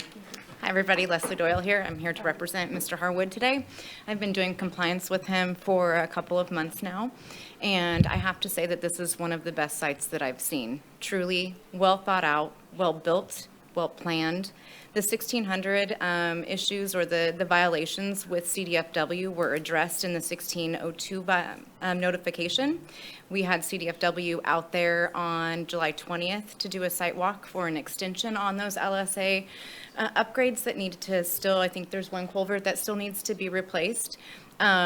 There were no issues with Cdfw. There's been communication with them after that site visit. We are still waiting for that extension to be granted, but it is in play, and it was submitted prior to the expiration of the LSA. The water storage issue, the county planning department asked that we separate the domestic use from the cannabis use. Those meters have been installed and have been monitored. Mr. Harwood has a site manager that actually sends me monthly photos of the meters so that we are documenting the exact amount of gallons that go to each water source. And The other thing about the trucked water, one of the issues that arise with obtaining fire insurance for the property, that the insurance company requested that additional water storage be on site with a 2-inch valve. Mr. Harwood did bring in water to fill up those tanks after the forbearance period in order not to use his well, but that was strictly so that he could obtain fire insurance to protect the property and to have additional water storage on site. Do you have any questions? Not at the moment, apparently. Nikki? Chair Bass, there was some items, maybe possibly email. We're still working on that for their Okay, right. presentation. So. Okay. Okay, I can come up if you guys have any more questions or Okay. have anything else you want me to address. All right, and is there someone else speaking for your group as part of your presentation? My name's Jasmine Holmgren, and I'm the agent. I've been the agent on this permit since 2019, and I was present at all the inspections, county and state. So if you have any questions regarding those inspections, I was present for those. But I just wanted to also note that to date, we still haven't received a official notice other than the email from January as far as violations for this property. So if you have questions, just let me know. Supervisor, yeah, go ahead, Supervisor Bushnell. Okay. So when, on the night of the Planning Commission, they referenced to several violations that you guys had received, and at that time, you hadn't received anything? No, written? we had not received anything other than the email from Cliff that he referenced. It was in January of 2022, and it was approving the transition from the reduction in outdoor for the exchange for the mixed light, and then the only violation that was on there was to remove string lights that were present in a outdoor area that was in non-operational, and we did it within 24 hours. And as he stated, you received documentation that they received those, they did that? Correct. And so the CDFA violations were, any of those pertain to the farm itself, or it looked clerical to me? It was all clerical, and I think that was misrepresented during the commission hearing because it insinuated that the lights occurred twice, but the state violation did not involve lighting at all. It was a site map violation because the premises diagram didn't include a portion of the immature plant area. So the lights were present in an immature plant area, which isn't a violation for state or county. So it wasn't a repeat violation because it wasn't a violation to begin with for the state. So just wanted to clarify that I personally was at the hearing as well. It was just the two of us, and I stood to speak on numerous occasions, and the Planning Commission told me I could not speak because I wanted to clarify those things. Speaking of, can I hold on just a minute? Can we actually let them have their 15 minutes of time and then ask questions Yeah, or sorry. ask questions of them after public comment? Because I want them to be able to present to all of us in a way that we can all keep our notes and then ask the questions later. Okay, so. Thank you. You're welcome. Did you have another? Yeah, you can keep speaking. We're just going to hold the questions for a while, just make Okay. it go flow better. My name is Diana Totten. I have a small company in southern Humboldt called Clearwater Ag Services, and we've been successful working with the planning department for probably, we got about 100 permits through the system. And I want to kind of reiterate the fact that this is a 1.0 application. So it's been in process since 2015 or 16. And we've worked with a lot of these projects. 1.0 in the ordinance is to bring all these existing projects into compliance. And sometimes it's very costly and takes a lot of time, but I think if you're able to see the drone video here in a bit, this is a classic example of a project that's brought into compliance. And working with the applicant over the last 6 months or so, this is a classic 1.0 project that should be approved very simply. The water storage is there.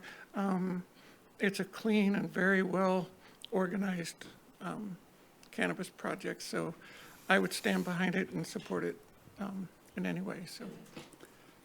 Okay, thank you. Nikki, are we still trying to pull up something?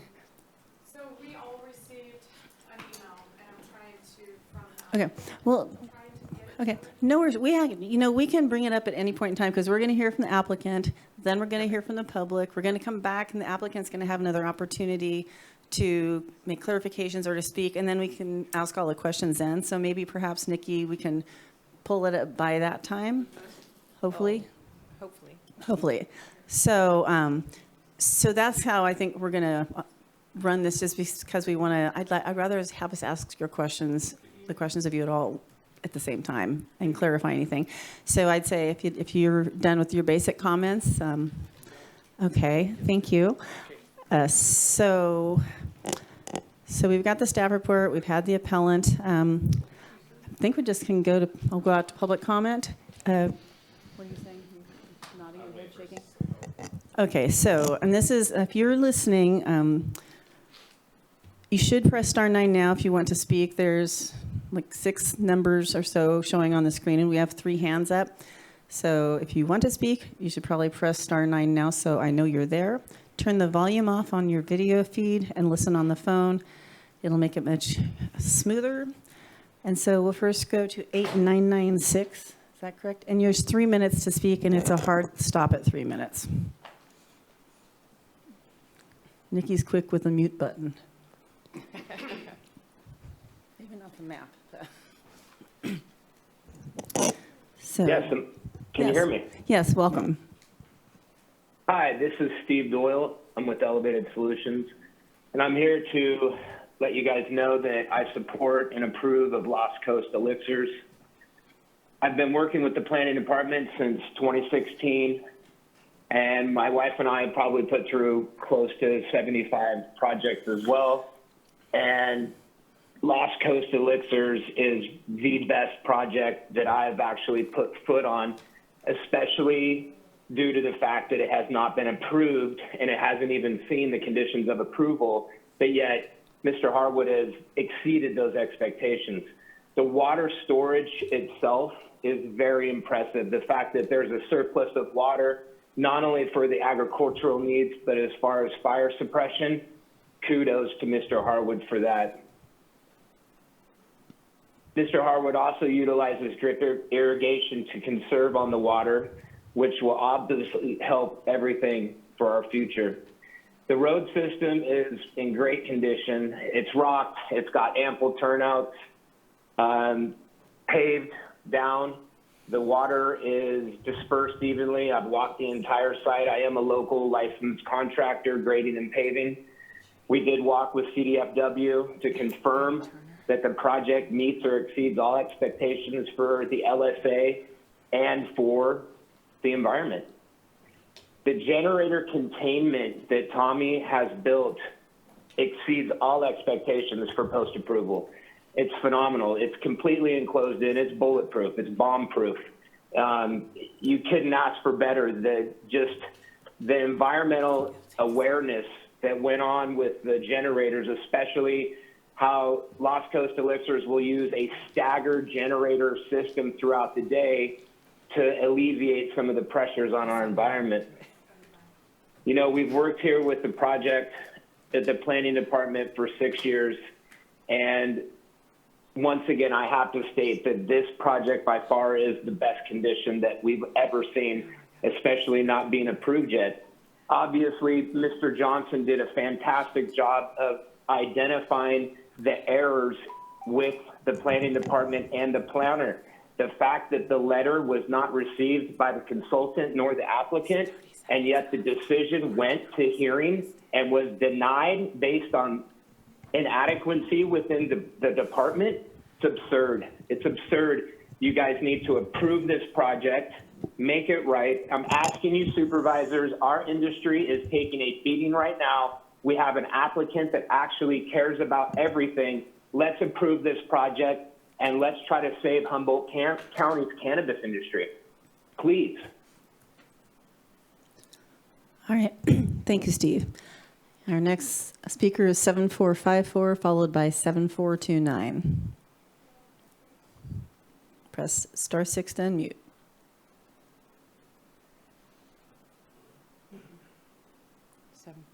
Is unmuted. Hi, Good afternoon, Supervisors. This is Roby Tenorio, and it's good to hear about the water storage and the generator safety.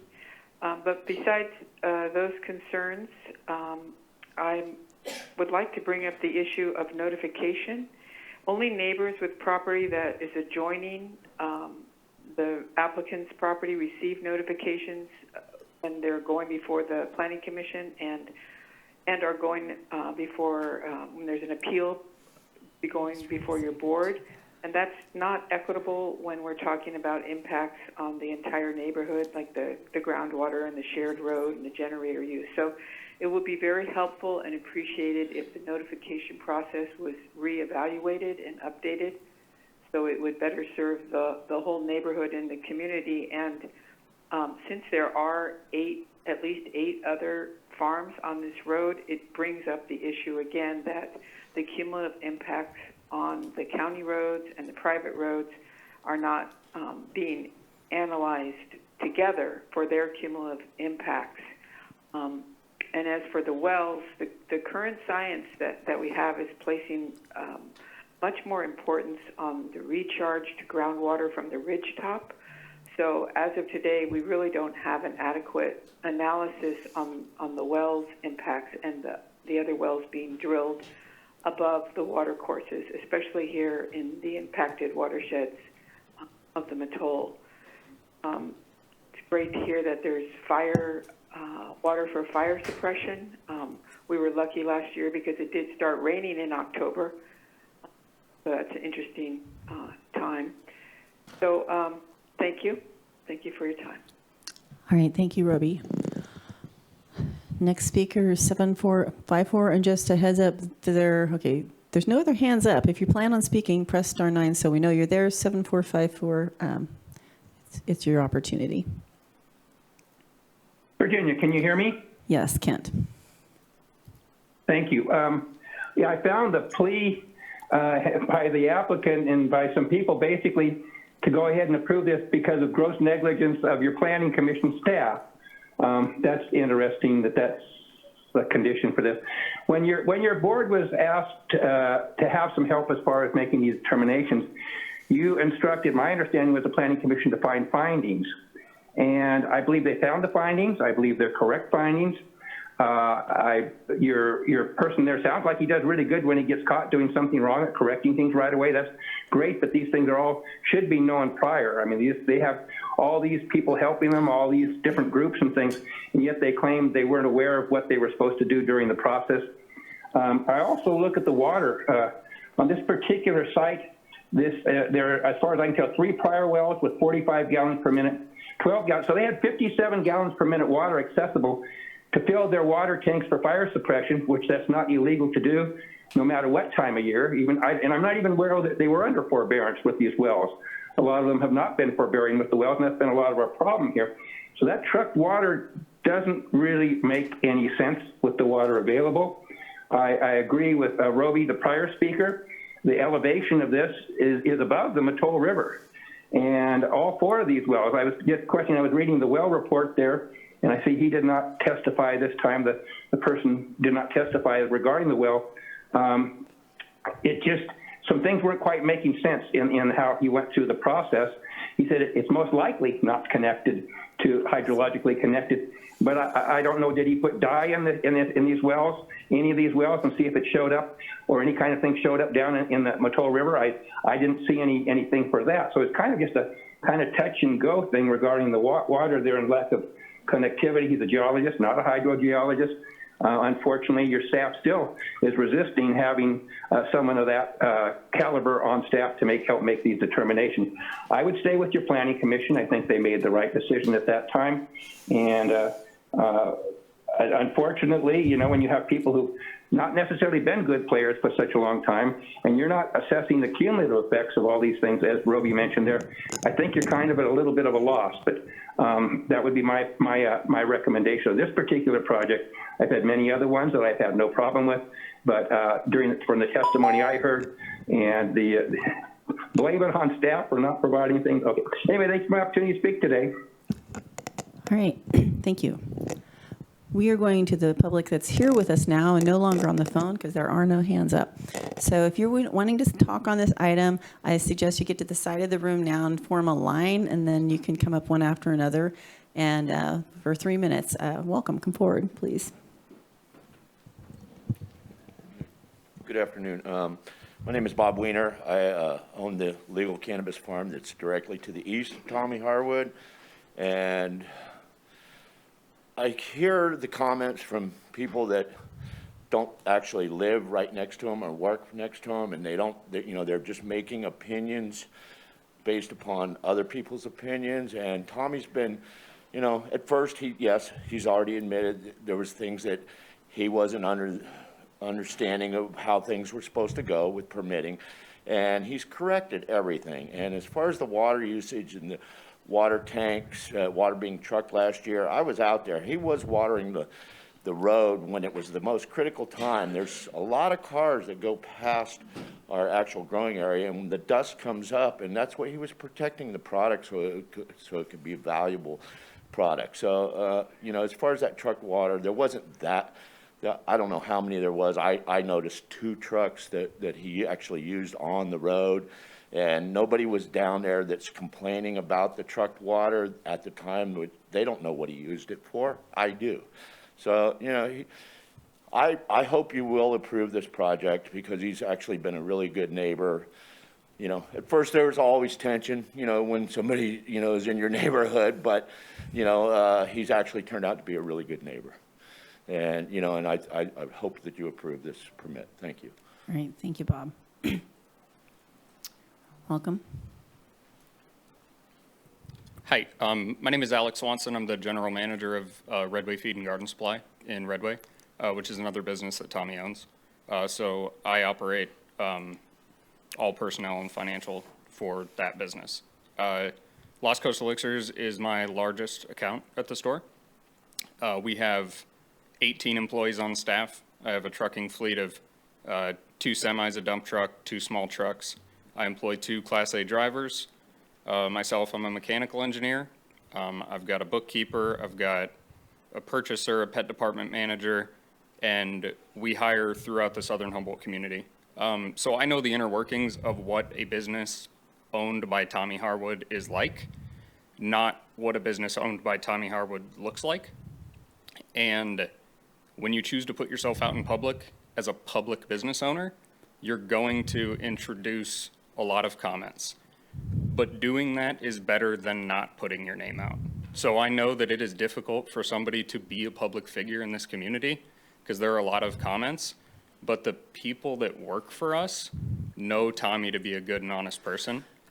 Personally, I'm proud to work for somebody that is willing to put that much capital and that much effort into legal businesses in the communities, because I work with a lot of people through the store that choose not to do that. A lot of people that do things under fake names and they send their workers in. That's not Tommy. He puts his name on everything he does and he hires people responsibly. I have record, we heard complaints about the road conditions. I drive that road all the time. We maintain that road. Tommy maintains that road. He buys the rock. We do the trucking. There are so many less issues with that road because of the work Tommy does. It's one of the best roads I've seen. We've done grading work, hundreds of truckloads of rock, and the water storage, he has bought so many water tanks from us. That's what we should be encouraging, is somebody that is willing to put their name out there and put their money out there, and when there is an issue, to correct it. He's the #1 purchaser of erosion control from my store, #1 purchaser of water tanks, and the #1 supporter of our delivery services. So I'm able to operate my business because of the responsible nature of the way Lost Coast Elixirs is run. And that allows me to continue employing people in the area, recruiting kids out of high school. We're a huge part of the community. We donate to the community, all the youth soccer programs, baseball programs. We're able to do that because Tommy is the business owner he is. So that's all I have to say. All right. I'm going to ask Supervisor Bushnell. I know she has a question to ask. I'd rather that we get through the public comment. And if you want to ask more questions of someone who has been a public commenter, we'll bring them up then. If that's You don't have okay. Okay, I was thinking if you wanted to talk to him. All right, and for those who may be coming in the room now, we're not on public comment on non-agenda items probably for a little bit still. So I don't see anyone else in here wanting to speak on this item. All right, seeing no one, I'll go back to the board, and I would ask if staff would make any kind of comments, and then also the applicant and supervisor. I mean, if you'd like to ask now, or maybe they'll cover it. John, do you want to make some responses? Yeah, I think we do. One of the comments that was made by the public that I think is important to understand, especially in light of the exhibit that we put up showing the other approved farms out there, and them not being analyzed for the impacts on the roads. These are all existing cultivation sites out there. And so the impact was already there. With respect to 1.0, those are pre-existing cultivation sites. From a CEQA standpoint, that is what existed at the time the ordinance was adopted. So I just wanted to clarify that. We do believe that with the water storage, with the applicant's ability to forbear, that they are addressing any impacts related to the use of the well. They have agreed to forbear during the dry period so that the groundwater is not overtaxed. Okay, thank you. And did you want to go ahead? Supervisor Bushnell, we'll wait and see. I have a feeling we may have some questions for the applicant too. But Supervisor So Bushnell? my questions are for Director Ford or Cliff. On the site visit that you guys attended several weeks ago, how did you find the main road going to the site? I thought the road was one of the better roads that we've been on to access a cannabis cultivation site. Did you find turnouts in that road? There were turnouts, there were wide spots in the road, there were some pinch points, but wherever there was a pinch point, there was a turnout. When you got to the cultivation site, how did you find the cultivation site? It was very clean. Did you look at the list of violations that the applicant hadn't received and confirmed when you were there that those weren't actual violations that were still in progress? So the approach that we took in that site visit was to take that list and walk and look at each area that was identified and look to see whether that had been addressed, resolved, or whether or not it was still an issue. We didn't find any of those to still be issues. Okay, thank you. All right, and I did say I'd give the appellant an opportunity if they had anything else to add, or you can also just be there for questions, whichever you prefer. Questions? Okay, cool. All right. Madam Chair? Yes, ma'am? Sorry to interrupt, but just in case anybody still wanted to look, I do have the drone video up. I did get it. Okay, I mean, if you, sure. I mean, it's not very long.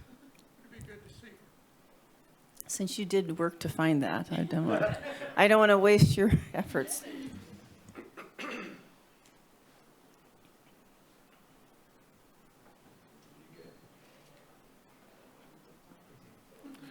Was this actually, this is kind of like part of the presentation, we just couldn't get it, right? So we all received the email, so I was trying to get it over there.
Okay.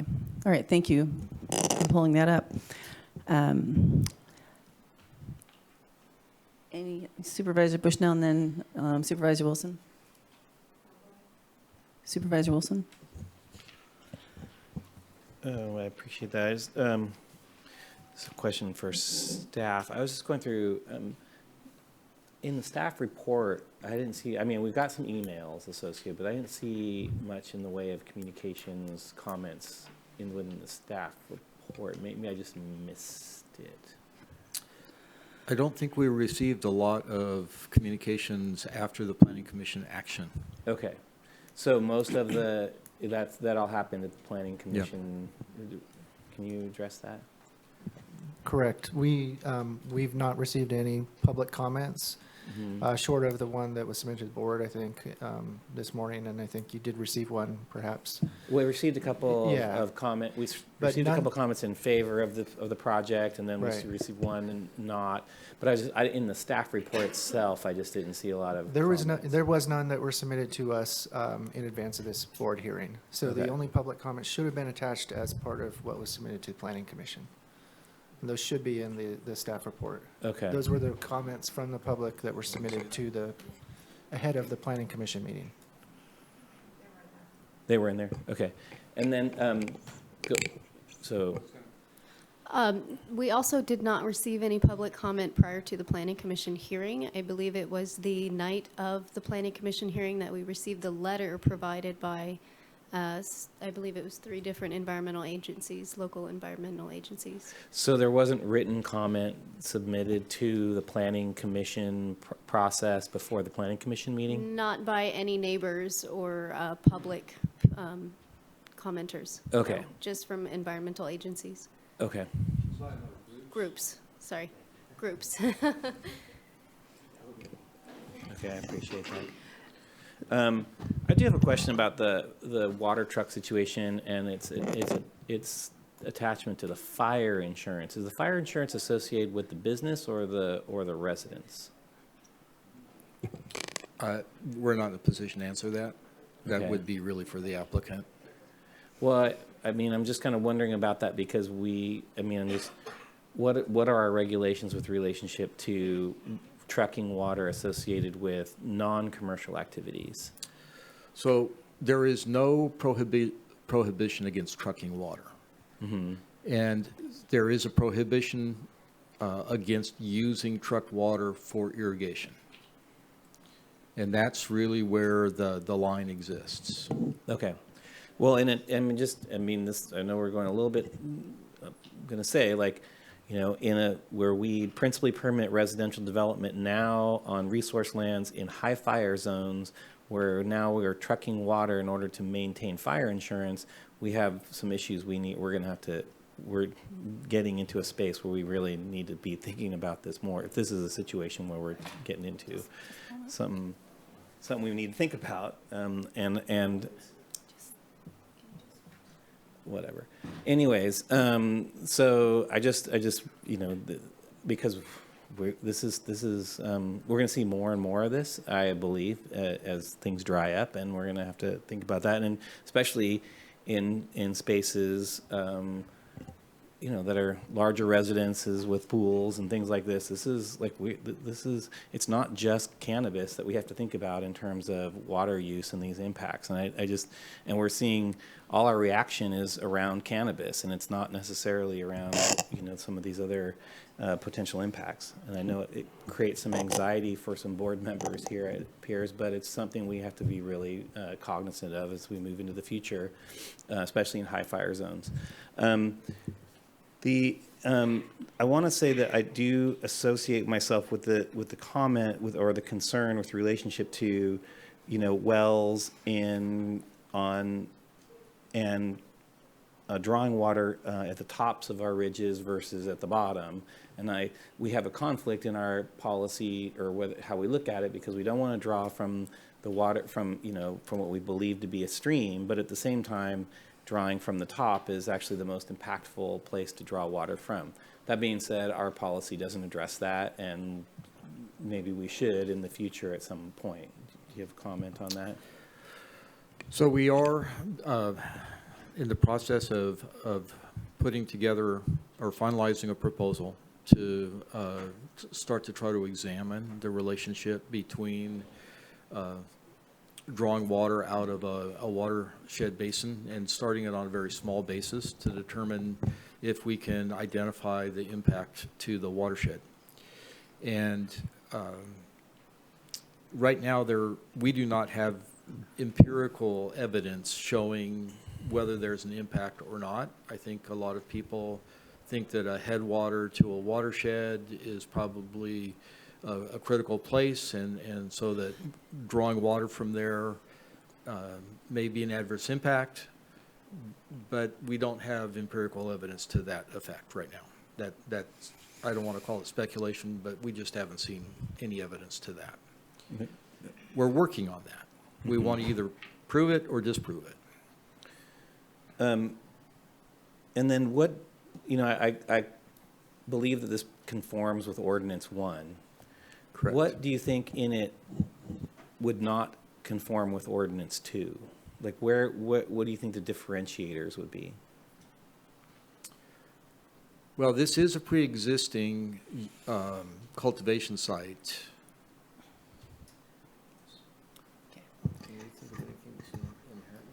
Mike. While he's doing that, Supervisor Wiggle. Go ahead. Thank you. Energy usage in 2.0 is required to be full renewable energy source. So this project does allow for generators, but they are conditioned to transition to full renewable by 2026. Okay. I appreciate that. That's the end of my questions for now. Okay. Thanks. Supervisor Bohn, had you had something you wanted to add? Okay, Supervisor Bushnell? No. I want to ask about you made a statement just now, Director Ford, about hauling water, and it's restrictive to agricultural, how? It's only restricted to cannabis You didn't cultivation. you didn't say cannabis cultivation. That's what I was looking for. Sorry. Yeah. So for any other reason, you can haul water. Correct. For any other reason, fire suppression included, you can haul water. Correct. Okay. As stated, the hauling of water for this farm was not used for cultivation, irrigation. Is that true? That is what has been explained, yes. On the site plan, are there tanks dedicated to fire suppression? There originally were identified that some tanks were for fire suppression, but one of the things I think we talked about was using all of the possible storage for irrigation to make sure that forbearance could be achieved. So in essence, after discussion with the applicant, he is not hauling water and hasn't since last year, and is not, that is not a practice he's going to do in the future for hauling water of fire suppression? So he's not planning on hauling water for fire suppression. That is correct. Okay, thank you. I had some other questions. The Planning Commission, when you guys went to Planning Commission, it was a recommendation that this be passed? As Mr. Johnson mentioned, this is a fairly standard permit for 1.0 pre-existing cultivation, where we're moving a project from something that has been done outside of any regulatory context into a permitted system, and so it's normal to see some things that are outside the ordinance allowances, and the objective is to get them inside the ordinance. And we actually put this on consent with recommendation to approve. What do you feel absolutely was the basis for denial from Planning Commission? I feel like they were swayed by the argument that the applicant had a repetitive cycle of violations. Which is not founded. Which, as we tried to point out, is not true. He did receive a violation from CDFA, but as was pointed out, those are largely, whether you want to call them administrative, record-keeping, clerical violations. There is no violation regarding the cultivation aspect of his site that was identified there. Public comment from people in the community, was it about his person or about his project? So a lot of the public comment was actually related to a property that he used to own and not really relative to this property. Okay, thank you. Supervisor Wilson? Yeah, I just, for clarification, we heard 2 points of testimony that the water was used to water down the road to keep dust off cannabis, which to me is protecting the cannabis, which means it's being used for cannabis. I mean, that's what it's being used for. That's what we heard. That's what was the point of it. That was the reason. Whether you water a plant or you water the ground to protect the plant, it's using trucked water for cannabis. But nonetheless, I mean, if that's not a continued practice in terms of trucked water, then that's what we're talking about here today. I have to say, like, I have, may have my criticisms about this project in various ways. I'm not clear that I have agreement with the findings that we're talking about associated with the Planning Commission. And at some point near the end of this, I want to bring those findings back up again, because I think that's what do we limit our deliberation and adjudication on the findings that were made by the Planning Commission? No, this is completely de novo. No, de novo. Okay, I appreciate that. Thanks. Supervisor Bushnell? I have one other comment.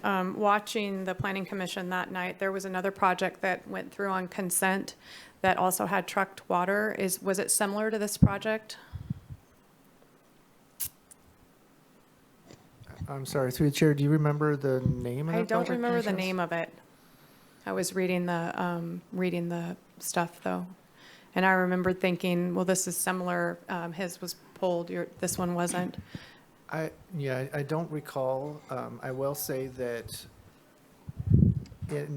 I'm aware of probably 24 applications that have had similar situations where we've been alerted to trucked water, and we have reached out to those applicants to inform them of the connection to cannabis. Like Supervisor Wilson has said, even if it's not directly for irrigation, it can be perceived as supporting the cannabis activity.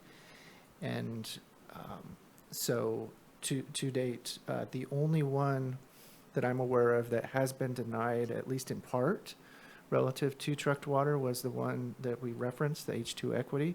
There was a number of other violations that were associated with that were more egregious and more supportive for denial, though. Okay. So. Well, I'm going to make a motion that we adopt the resolution. Well, can I say staff recommendations, John, or do I need to be more specific? I think the staff recommendation includes all of the actions you need to take. I'm going to make a motion that we approve staff recommendations based on the evidence that's been presented in this hearing by the planning staff and by the applicant. All right, and with that, we haven't heard from Supervisor Madrone yet, so we do have a motion in a second. And well, I gave you an opportunity. I'll come back to you then, Supervisor Bohn. Supervisor Madrone. Are we okay over there?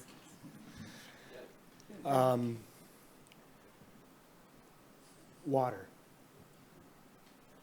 You mentioned that there was an opportunity for forbearance, but I see nothing in the conditions describing those requirements. I heard reference to the applicant is willing to forbear during the dry period. What's the definition of a dry period? You know, we just saw a 3-month dry period this winter where stream flows were extremely low. So I would be more comfortable if we had a condition that described what the forbearance period would look like. And I'm not quite sure how to do it. A lot of times you do it based on the flow in a stream nearby or things like that. But in this case, you know, we also have the experience where the environmental health only opens the dry period or wet period testing under certain hydrologic conditions of so much rain within the last month or whatever it might be. I think it would be good to have, I appreciate the willingness of the applicant to forbear. But I think both for the applicant and for the watershed, it would be good to define the forbearance process through some sort of hydrologic connection, like so much rainfall. I mean, if you have a 3-month dry period, then that water becomes pretty precious as far as maintaining other waters. And I realize that the stream, the nearby stream, is quite a ways away. And the elevations are, you're up on the ridge, the stream is quite a bit below. But basically the way it works is all water infiltrates and or runs off, and it all ends up at the bottom in some way or another. So it's all contributing to those streams, to the river. I frankly don't believe anything's hydrologically not connected. It's just a question of how significant is that connection, right? Is it significant enough to concern ourselves with it and stuff? But I certainly would feel more comfortable if we had some sort of definition around the forbearance period tied to hydrologic conditions on some level. And I'm hoping that the motion maker might be willing to consider a condition. Well, Let's see what the planning department. Sure, I'm willing to listen to what Director Ford says. However, this is a 1.0 application, and we're talking about changing policy again. And I think that the applicant is set up to forbear if he needs to, and recognizing, I think that possibly, given what maybe Director Ford might say, maybe a check-in with him, but I don't want to be, without having policy come back to this board for change. This is where we're getting in trouble with the Planning Commission constantly. How many appeals do we have coming, Director Ford? Got 3 coming on the 30th. Well, that this is an issue. And so.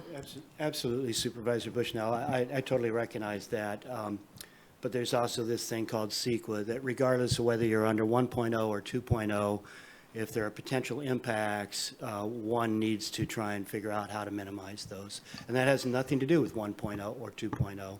That's a CEQA process. So I've heard that the applicant is willing to forbear. And I'm just simply trying to help both the applicant and the county and the watershed have some definition around what that looks like. Can I have the applicant step up, please? And if we can also. First of all, can we hear a director? Before you give direction, could we have? I want to ask him one question. I understand. Which is allowed. But I'm waiting for Director Ford. Well, I'd like to hear Director Ford's thoughts on this. Just stay on there for a moment. If we can get Director Ford to give, do you have language that you were working on? I can definitely have language. I didn't quite finish it.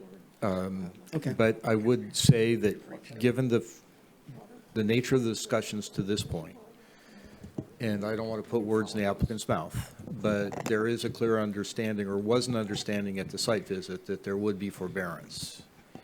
And so I don't think that this is an unusual ask. I think in terms of defining the time period, the applicant has enough water to get through the entire year.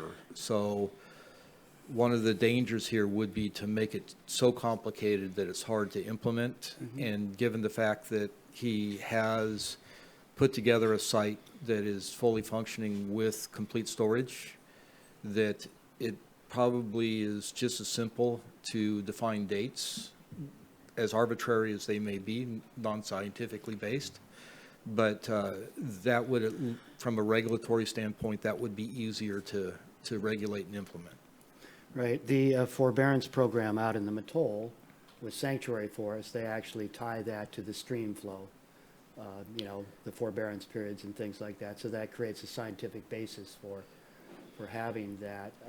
Anyway, I appreciate your willingness, as Director Ford said, in the field to consider forbearance. And so it probably would benefit you to know specifically when it's okay to do that, when it's not, and just stating a dry period. Well, then technically, we had a 3-month dry period during the winter, and you might want to avoid pumping and filling the tanks during that period. Luckily, we live in an environment where even when we have a 3-month dry period, often we're saved by a wet spring or early summer, which is certainly the case this summer. The rivers are actually looking, the Mattole River is looking a lot better right now than it did last summer, and rainfall was similar. But it's that late spring, early summer rain that really saved us this year. So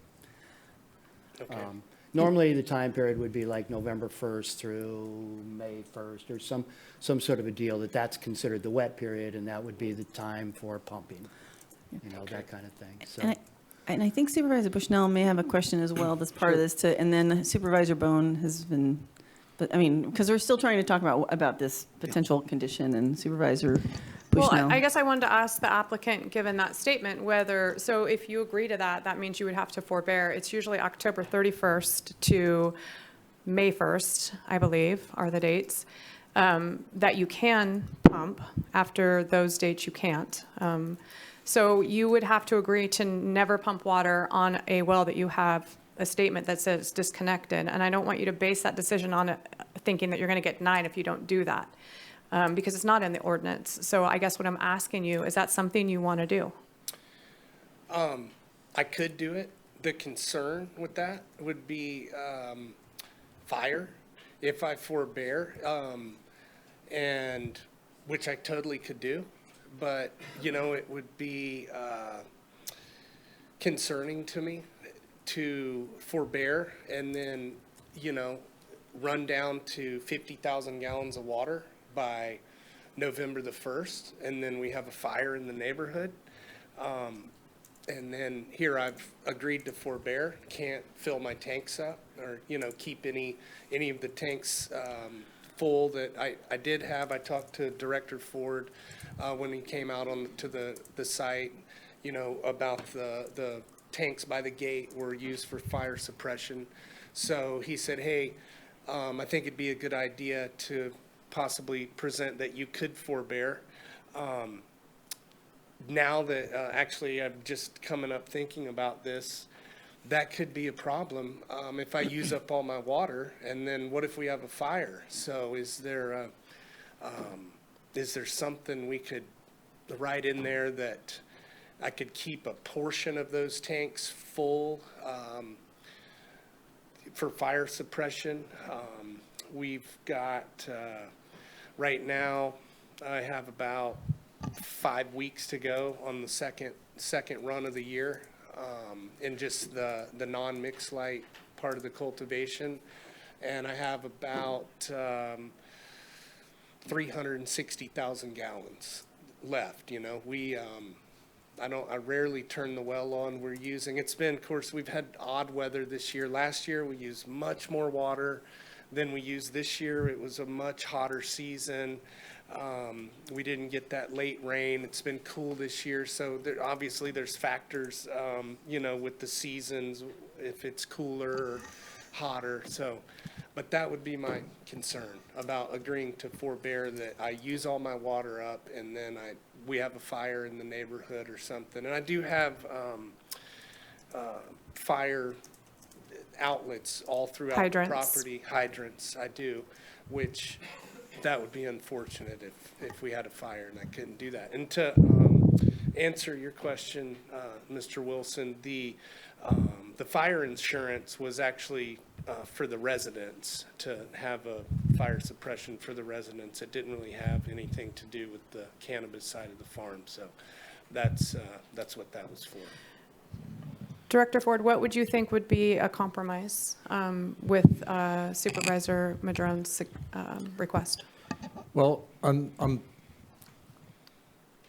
thinking about language that would identify that the intent is to forbear for irrigation purposes, and that if the applicant gets to a place where he is concerned about not having water for fire flow, that he could report to the Planning and Building Department that he needs to fill 5,000 gallons worth of tanks for fire flow, and that he would be allowed to do that. And that he would provide pumping records to the Planning and Building Department at each annual inspection to show how much water was withdrawn from the well. I believe the condition for the reporting is already on the project. There's extensive reporting requirements in regards to well use and all that kind of stuff. I think that's covered. You have other wells on the property as well that are not subject to this permit because they're for domestic use. Yes, sir. And as Director Ford said, you know, most people don't have 400,000 gallons of water sitting around for fire protection. By law, I think you have to have 2,500 gallons, and he just suggested to fill a 5,000 gallon tank. Well, that's double the amount for fire suppression. for the home. I mean, it's certainly not enough water to put out a meadow fire or other kinds of things, but you could fill a 5,000 gallon tank with your other wells during the forbearance period. Absolutely. Yeah, so I mean, I don't see that that's a constraint in regards to what you just brought up. Can I ask a question around that, though? His tanks Yes. are all for cultivation. So understand. now he's going to fill a tank with a domestic well, and then what's going to happen? Well, he's got tanks for the house. He obviously, with the other wells, I assume, but let's get it clear, you have storage tanks for your domestic use as well. I do. And do you have a dedicated 2,500 or 5,000 gallon tank for The fire? domestic use is actually a 50,000 gallon tank. 50,000? Yes. And that's kept pretty full? It's kept, yes. Yeah, that seems like pretty adequate fire protection in regards to this. So I just don't see that it's much of a burden to do that, and it certainly would protect the watershed a little bit better to have a forbearance, right? And I just will say, I know that we're still working on a potential amendment. I know Supervisor Bohn wants to say something. I just want to find out if Supervisor Bushnell is interested with that. But then I wanted to ask clarification. It's not just your own house. It sounds like you're prepared for if the neighborhood has a fire. Yes, ma'am. And I mean, I'm thinking, there's a little bit bigger vision, but I don't know what your neighborhood looks like or other places. So. We also, Bobby actually just ran a fire hydrant down to the edge of the road. So between he and I, yes, we could probably, help out the neighborhood significantly. Yes. Okay, Supervisor Bushnell, back to that potential amendment. I'm only willing to make the amendment if the permit holder is wanting to do it. I mean, I'd rather not. Okay. Then my motion stands. Well, that was a good conversation, though. Can I add a couple things about, by the time we get to the planning commission or the zoning administrator, we've satisfied a lot of other agencies. And those agencies include the Water Board and Fish and Wildlife. And they set the time of forbearance. They have those dates set. And those agreements are all signed, sealed, and delivered as part of the application before we even get to this point. So those things I feel come from the state. And I think they're really responsive to what we're trying to do with this, 1.0, 2.0, whatever. I really feel like having 400,000 gallons of water storage is extremely important. And not many places out there have that. And I would be one of the first people on a fire out there. And knowing that it's there, knowing the standpipes when I went on a site visit, made sure they all fit the right kind of hoses that we have. Anywhere in that neighborhood, we would be using that water. So leading up to the 3 months of dry period, we had 2 months of record-breaking snow and rain. And so the water was still in the ground and being available, I think. So, Yes. So we're taking that as you're kind of joining the question that Supervisor Bushnell asked, because we're no more public comment on general stuff. Right. I just want to make sure that we clarified that was in response to the question that had been asked. Yes. Okay, so there is a motion. Yeah, and I just want to amendment. clarify that, part of my motion with the 1.0 is if we're going to do these things, let's do some policy work. And we've had conversations around this now for a month about how people are veering away from policies and procedures, and it's causing problems. So it's not that I disagree that forbearance is super important, especially for a watershed out there. He has a hydrologist statement that his well is disconnected, and I totally do agree that these types of things are super important. But he is not bound by it in the ordinance that this board set up with the planning department. So let's do some policy work in the future. And so my motion is going to stand as it does. Thanks. Understood. Just to be clear, I didn't bring this issue up. You and the director did. The presentation was made to us that the applicant was willing to forbear during a dry period. Those were the comments that were made. I simply did my due diligence of reading all the reports and found that there simply was no condition describing how that would actually work. It seems to me when an applicant is saying that they're willing to forbear during a dry period, it would benefit all of us, including the applicant, to have clarity around what that looks like. But now I'm hearing you say you don't want to do it, so I'm a bit confused. Well, like And I then said, Supervisor Bohn has really wanted to talk, so after this one gets answered. Go ahead. Please answer. to clarify that, to forbear for the cannabis, I don't have an issue with. I just feel more comfortable to keep my tanks full for fire prevention. The number that we came up with, 330-something 34,000 gallons a year annually to be used. So that was calculated last year. This year, it's less than half of that. We're going to be probably not even 150,000 gallons for the total year for all the cultivation on the entire site. So to clarify, I don't have a problem forbearing for the cannabis use. I just would like to, 5,000 gallons of water for fire suppression is, I don't think adequate, especially in a heavily wooded area. It's, there's tons of tinder out there. There's lots of, sudden oak trees dying, falling down all over the place. That's just my only concern. So just to clarify, no, I don't have a problem forbearing for irrigation use. Keep letting the tanks drain down to only have 5,000 gallons of fire suppression is concerning to me. Yes. Supervisor Bohn? So you're saying you're going to forbear? To what extent you can for the cultivation part of it? Yes, sir. Okay. Staff's recommendation came in without asking you to forbear. I have a lot more problems with some of the things that happened before this ever got to us that don't look proper. Some of the negativity, former planners. I mean, I have more problems with this than I do because I think you're going to be fine on the forbearance. It sounds like you're doing that already. It just seems like every time we get to these, it is a policy thing, but every time we get somebody up here, we all need to take a chunk, a pound of flesh out of you so it looks like we're standing up for something, when I think the planning department has already gotten their pound of flesh. I mean, that has already vetted this out all the way out, and I think I'm hearing it's a good project. I'm not hearing any of the neighbors complain. I'm heard some of the neighbors saying, you've grown into a better neighbor, I guess would be the terminology would be, but we all grow into better neighbors, I guess. So I don't need another pound of flesh. I'll stand by my second. Supervisor Wilson? Is the 50,000 gallon tank that you use for domestic, is that tied into your fire suppression? It is. So couldn't that not just be maintained for fire suppression in this and then forbear the agricultural part of this? Say again? Director Ford, am I making sense?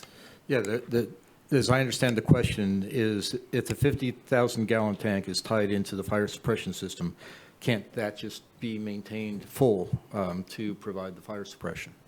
Yeah. It could, yes. And then forbear the agriculture. And then forbear the agriculture, right? Yeah. Yes, is that a yes? Are you saying that? I think, Mr. Harwood, it's a question whether or not, based upon what you said, that you're willing to forbear the cannabis cultivation and basically be able to keep the 50,000 gallon tank full. I can do that. I just don't want to get myself jammed up by saying I'm going to do something that is actually not a requirement.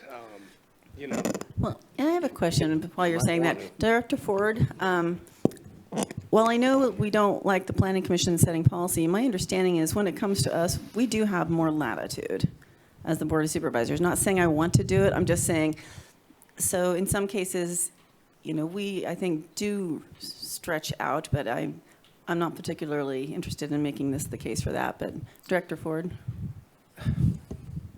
Or maybe I should ask County Council. The board has lots of discretion. I think that there is a different discussion to be had in terms of policy development and implementation. And one of the things that people get critical of is when every project becomes a policy discussion and new policy gets implemented as part of every action that's made. Right, okay. All right, thank you. Sorry to interrupt you. I was just trying to say, I know sometimes we are allowed, but when it becomes so often, it definitely shows that the policy needs to be changed. Supervisor Wilson and Madrone. I realize the recalcitrance of the applicant with regards to, moving even an inch further after moving several miles. I get that. Nonetheless, from my perspective, it's a health and safety, public health and safety issue, as well as an environmental health issue with relationship to health of the watershed. And for me, that's where I'm at. So if the applicant agrees to maintain and connect, if it hasn't been connected, I'm assuming it is, to the fire suppression, the residential water storage, and forbear the agricultural part of this, I'm ready to move this, approve the appeal. So that's where I'm at. All right, thank you. Supervisor Madrone, then Bushnell, did your hand go up? No? Isn't it? Sorry, Nikki went and moved her hair. Well, maybe, so we do have a motion and a second. Maybe we could get a vote and see where we're at, and then if we need to revisit, we Okay. could. Supervisor Madrone had did you have, is that? Yes. Okay. I have one final comment. Okay. So actually, I brought this up because I think it's important in that this presentation was made where you said you were willing to forbear during the dry period. And while I agree, it sounds like there were some misunderstandings at the Planning Commission in regards to what community members thought were violations or not violations, or agreements or promises made that weren't fulfilled, et cetera. This falls into that kind of category. And so when you say one thing, I'm willing to forbear during a dry period, and then you say you're not willing to do that, it kind of ties back into that thing of what are we supposed to believe? And I'm not questioning your integrity. Just hold on a second. Not questioning your integrity. I'm just actually trying to help you firm up that commitment. That's all. It's really that simple. And because you have the 50,000 gallons of storage tied to your suppression system, it doesn't seem like it would be an issue to me. But, Right. thank you. If you guys make it a condition of the approval, and that's the only way, I would agree to it. That's why I agreed to it from the beginning, so that I could get approved of the project. Right. I would probably agree to, skip all the way home at this point, just to get through this process, okay?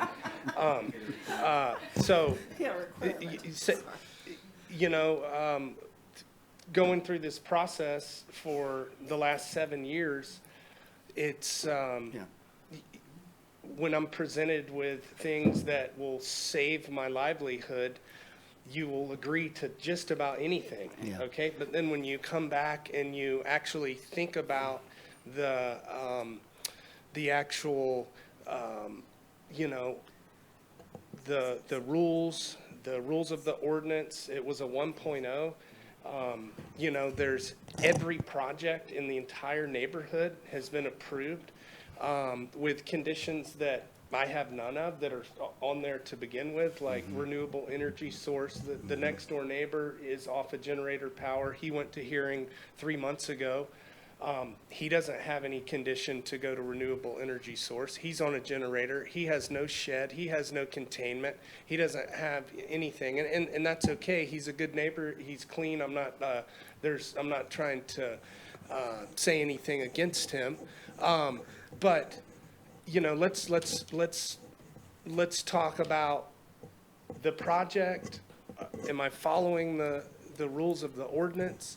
Like I said, if it's a condition of approval, and you guys, I absolutely have to, absolutely I will.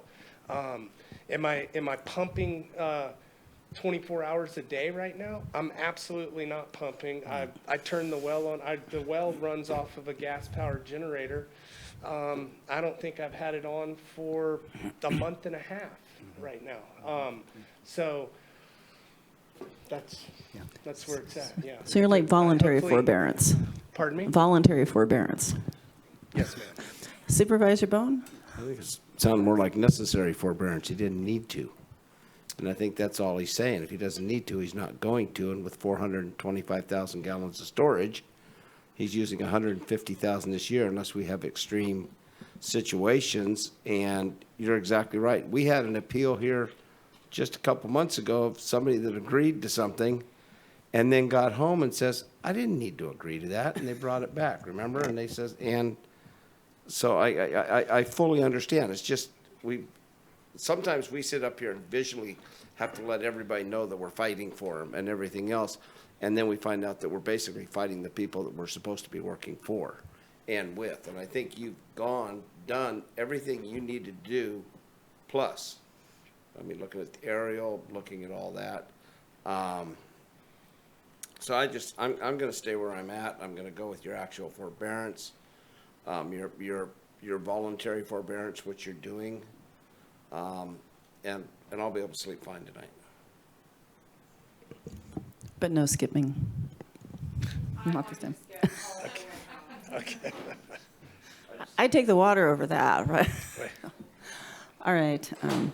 Supervisor Wilson, and then I think we can at least we'll do a vote on. Yeah, I mean, we kind of can see where this is probably going to go. What we have is just like pretty a fine line philosophical difference on the board with relationship to holding tight to certain things that the board, some of us were not on the board when those things were made, and some of us maybe don't even agree necessarily with the CEQA elements of that. But that's the way it goes. I think you're probably going to walk out of here with your permit today. But nonetheless, if you see a split vote on here, you're going to know what it's about, and it may not be necessarily about you. So, okay. Thank you. Understood. Yeah. Although it would have been much easier if you could have jumped up and down and said, yes, I'm happy to do that. It would have been nice, but we weren't really expecting it. Can you send us a letter next August and say I'm still doing forbearance, just so you can rest easy? Yes. We'll put that on your calendar.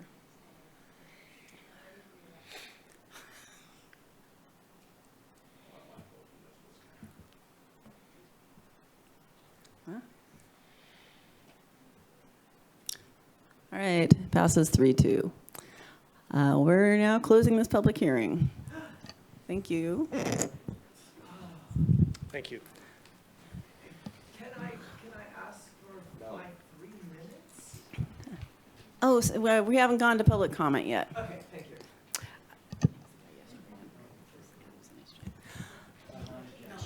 Yeah, so, all right, thank you. No, you guys are good. This is a different public comment on non-agenda items that we're heading to now. So for anyone who may be watching, we're taking a 5-minute break to let people out of the room. And when we come back, we'll be doing the 1:30 time set, which is a little late, for the public comment on non-agenda items, and then we'll go back to the regular agenda. 5 minutes, yes. The one that we said that they can only do one round of harvesting until all the additional water storage has been added.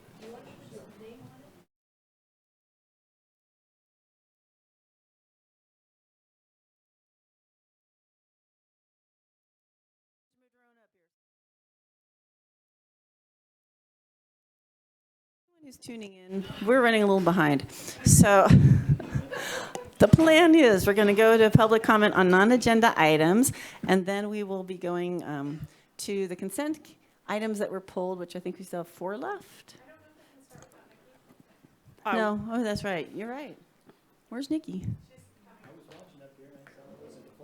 Sorry about that. Didn't mean to drag you up there. While we're waiting for her. I guess I can still say that's how we're going to do it. We'll move to, after public comment on non-agenda items, we'll move to item D14, which is regarding the Redway hours, location. And then we'll do items D19 and D17 concerning the purchase of the boat and trailer and the lease of property. All right. in that order. And there's, yes? I just texted the sheriff, so Sheriff, Okay. if you're listening, you're up. All right. And there was a question of like, do we have to wait for Nikki for public comment on non-agenda? But we do because it needs to be recorded. Besides, it's yeah.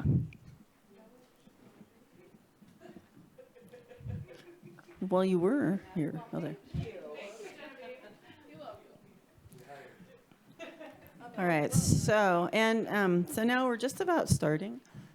Thank you. And as a heads up to people, Vice Chair Madrone and myself were talking about moving public comment earlier. So what I'm thinking we will do is when we come back after our September break, we'll hopefully, if it works with staff, to move it to the morning session, perhaps right after the consent calendar items. And we're going to give that a try. But it sounds like that's what Supervisor Madrone is interested in, kind of how he's looking at what next year is going to go like, if I'm being accurate in my comment here. Nick? Well, yes, if I'm so lucky to be made chair next year, of course, that's the rotation. But yeah, that sounds good. I think it gives the public a more definitive time period where it would happen. It'll be close to 9:30. You know, it's not definitive, time set, but this one has been all over the map. So. Yeah, let's start out, it's after COVID, it was like, okay, Yeah. what do we do now? All you, right, Chair. so if you are listening and you are at home or in your car, wherever you're coming from, you want to talk on items not on the consent calendar. Wait, no, general public comment. Let me get this right. This would be the time to press star 9 and raise your hand. Right now, there is only one hand up on the phone, so I will go to those in public first. And again, we're on to comment on items not on the agenda. So if that's you listening at home, press your star 9 to raise your hand. So we will start with our speakers in order. We've got Charles Wilson, followed by Genevieve, and followed by Steve. So Charles, and it's a standard 3 minutes, so welcome. Hi, I'm Charles Wilson.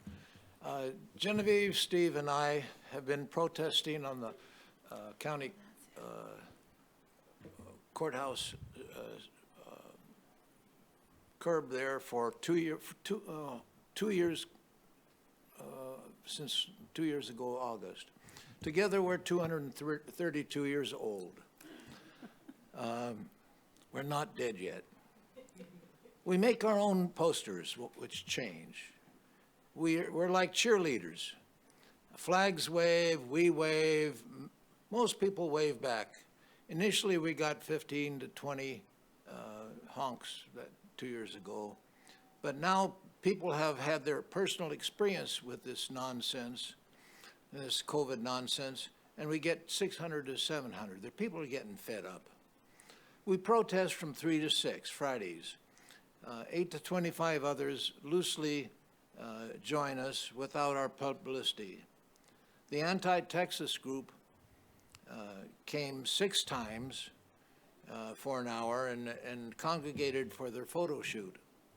One said I couldn't use my body, my choice because it was theirs. I don't know if they had a trademark on it or something, but they think they're, anyway.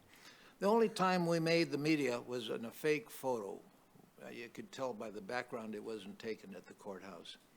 Fortunately, we've only had 3 days of mist. We don't get wet. We did see a distant rainbow over to the west there, or to the north, and summer sun reflects off the chrome. It gets your eyes. Winter sun ducks behind the courthouse, or the old post office over here. That cuts out so you don't have to look directly into the sun. And the water tower looks like a spaceship.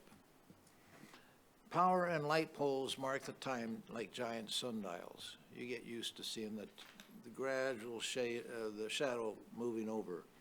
Media and government promotes fear and hate. One woman shouted, "I wish I could run you all over." Another threw a rock. "Get a job, you hippie," was kind of quaint, but anyway. One drove straight at me, then swerved when he was about 3 feet away from me. One guy drives by several times and shouts obscenities with a bullhorn. We get 3 to 4 fingers. Genevieve responds with number one, and they drop their finger. Abuse doesn't bother us because they are not acting like robots. Nobody reacts the same way to a billboard. Thank you. All right, thank you, Charles. Next is Genevieve. And Steve, if you'd like to stand at the side of the room, it helps it go a little more quickly because you'll be next. Yeah, this is Genevieve Wilson. I love this public comment, so we can say what we feel. That's how we had communication. Because one time I talked to somebody and somebody said, you can have opinion. So what do we have opinion? You're beautiful, you're loud, you're nice. That's why I will encourage you, somebody want to clap your hand when making comment, because we are free expression. Okay, and then right now I just heard that we should have a reduction of inflation. I think we should have a reduction of gas bill. This way you go apply to the whatever you save money to buy food. That's important. This is everyday living. We need our basic need. And then another agenda I want to find out, I'm trying to find out who give the shot in the hospital. This woman, she had to go with her husband. She's 17 years old younger than her husband. Her husband had a flesh-eating bacteria incident. She had to rush to the hospital, and they give her a shot. One arm is flu shot, and the other one is COVID shot. What is she thinking? This shot, it doesn't work in 2 weeks. What is she doing? I did call the hospital. They say they randomly just send them to outside pharmacy to get a shot. I don't think so. I'm in the process to find out. All I is care. I don't want another person suffer. She was in and out hospital 13 times. I mean, she's rather, to me, is half alive. She's in pain. She had no more gallbladder, no more the appendix, part of the small intestine, kidney and liver have problem. That's no way to live. But because of this all agenda, forcing people to take the shot, mandate. Right now, CDC say you don't need to, they don't even do testing. I hope the hospital doesn't do the testing because I don't want anybody to dig my nose twice a week, so I have to work. And then what is it? If I'm sick, I'm sick. You got to take care of yourself no matter what. I'm overweight. Then I say, I better take care of it. Pretty soon I will have heart problem because you got to take care of yourself. Anything, any sickness you will have. So I'm in the process to find out because I don't want another person suffering. And right now in the hospital, they are all according to what you call computer generalized. Like my late husband, he was bleeding from the prostate. And they say he's old, he's about 80-some years old. And then they gave him heparin because he had heart problem. If he's bleeding, he should not do that. That's all I'm going to say. Love and freedom is very important. Remember my song, love and freedom, everyone desire. Hate and tyranny, everyone despise. Heavenly love will be here in time if all the patriots united and combined. Because if you're not protecting, when your head drop off, you cannot say anything. Okay, love for you all. Thank you, Genevieve. And Steve, you have 3 minutes, so come on up. And you don't have to sing. Chair, Supervisor Virginia Bass of District 4. Vice Chair, Supervisor Steve Madrone of my District 5. Supervisor Mike Wilson of District 3. Supervisor Rex Bohn, District 1. And Supervisor Michelle Bushnell of District 2, Director Ford. I am Steve G. for Gaylord Davis, Master of Arts from Andrews University, 1991, in communication, including the interdisciplinary studies of media technology, public relations, marketing, and design. I am the firstborn son of Ralph L. Davis, our Captain Ralph, the first dentist of McKinleyville, California, living only to the age of 88 and passing away too soon and too fast on January 3 of 2022. with the grateful thankfulness of the people of Hospice of Humboldt coming to help my sister and my mother in this transition from our St. Joseph Providence Hospital. I have in my hands a very important California Attorney General's Office, Marcy's card and resources, California's Constitution, Article 1, Section 28B confers certain rights to victims of crime. Those rights include 1, fairness and respect. To be treated with fairness and respect for his or her privacy and dignity, and to be free from intimidation, harassment, and abuse throughout the criminal or juvenile justice process. I am so glad I'm working with Makala, and we are attempting to mediate before this Friday at 8:30 a.m. what has happened for a long, long time here in our great county of Humboldt, where you are serving us. So that I hopefully have the privilege as a Seventh-day Adventist in full and complete membership standing to mediate before Friday at 8:30, where typically attorneys come together. Steve, and so the 3-minute clock went off. I hope, as thank we've you. learned in All forbearance, right, thank you. to Thank full you, Steve. lawfulness, It's a strict 3 minutes. I will talk with you Steve, afterwards. Thank you, Steve, very much. Thanks for coming. So is there anyone else in the audience here who wishes to, that's in person, to comment? Hi, and it's 3 minutes, please. Just a heads up. And our timer is being a little bit strange, so right behind me, you can see the time too as well. I'm fully unprepared for this. My name is Beverly Steichen, and I only stepped in today because I wanted to learn what exactly the Board of Supervisors is and where I could drop off this form to them. This is just a serendipitous discovery. I lost both of my 2 eldest sons to the incompetence of Arcata Police Department and the co-incompetence of the Humboldt County Mental Health Agencies. This happened in 2020 on September 22nd, 6 days before my birthday.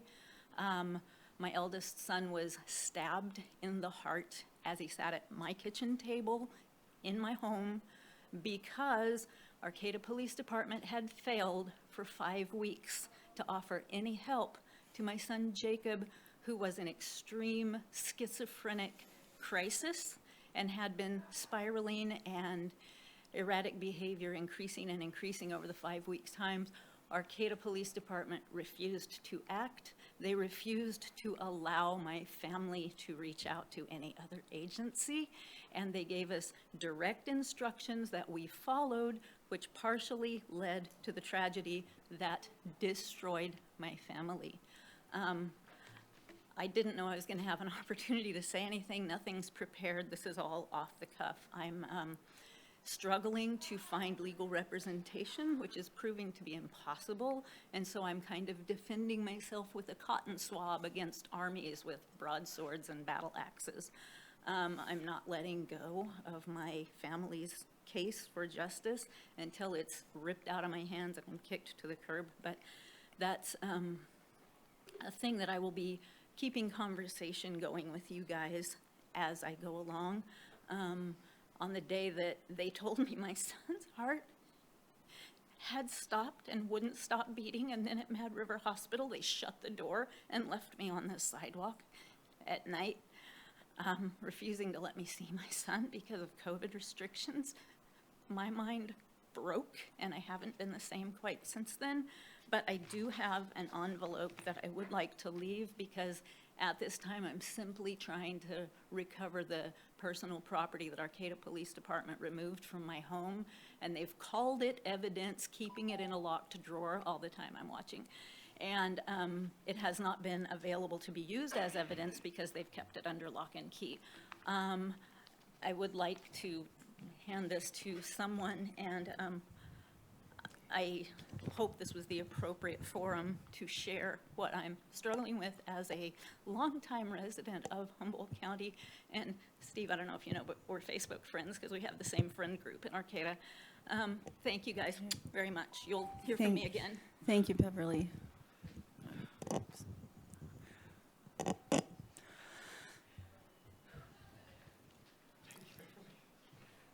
Is there anyone else that's here in person that wishes to comment? All right, so we'll go to those on the phone. We only have one hand up, so if you're listening and you want to comment on items not on the agenda, press *9 pretty much now. So 5288, press *6 to unmute.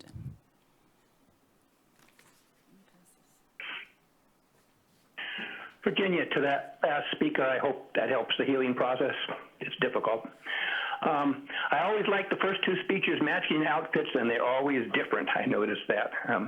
And I appreciate their participation also in this process. I do have some concerns, some major ones. One was brought to me today, and I probably will get a document to show it to you, but I think it's been 2012 since your policies, procedures, and protocols have been attempted to be developed to govern the county. And that's your basis as far as what you can and can't do. There's very little you can't do because you don't have any. As far as I was told, it has a whole bunch of things regarding such things as fixed assets, where you have a form to be filled in as far as what these are, but they're apparently not filled in. I look forward to seeing that in person and forwarding that to you. I also wish to speak a little bit on conflict of interest. In the prior hearing we have, and of course somebody can tell me I'm wrong, but I feel I put 2 and 2 together, that this particular person who was making the appeal to you was the one where Supervisor Michelle Bushnell had an incident in the Planning Commissioner's office. And apparently there was some improper language used there. And the person, of course, was with angst, and I don't know. But this is what happens, in my opinion, when you have supervisors who lobby for a certain cause, and we always question what the reasons are to go to the mats on things. Many of us perceive that people such as Rex and Michelle and Mr. Mulder, don't want to have the bars changed because this does personally affect their potential income. If those bars were changed on them, of course, it would have an effect. And I believe while I was in Mexico, the FPPC determined that Michelle was correct in recusing herself and not participating in some of these things. And public perception is maybe today's meeting, that should have happened also. And then, of course, public perception is that Mr. Mulder continually is fighting to make sure that his bar isn't moved. And he's speaking, quote unquote, for the other growers and making sure that their bar is not moved. But that's a concern of mine when the public perception is we have these conflicts of interest. I did want to also shout out and thank you very much, Virginia and Supervisor from Madrone, for moving public comment. As you saw today, a lot of people stayed around for close to a full hour, waiting for that to take place. And our time's valuable, just like yours. I have a hard time understanding why the closed session items took priority over this. I didn't see any of them, and possibly only one that had to be time certain there. And again, it would be nice to go back to the other thing where that happened frequently, like 12 o'clock or something like that, or 11:30 closed session, and then you closed up at the end of the day, rather than the public being the one who is basically taxed with spending their time to wait to participate in this process. Thank you for the opportunity to speak today. All right, thank you. We have one other hand up, 3053. Welcome, Thomas.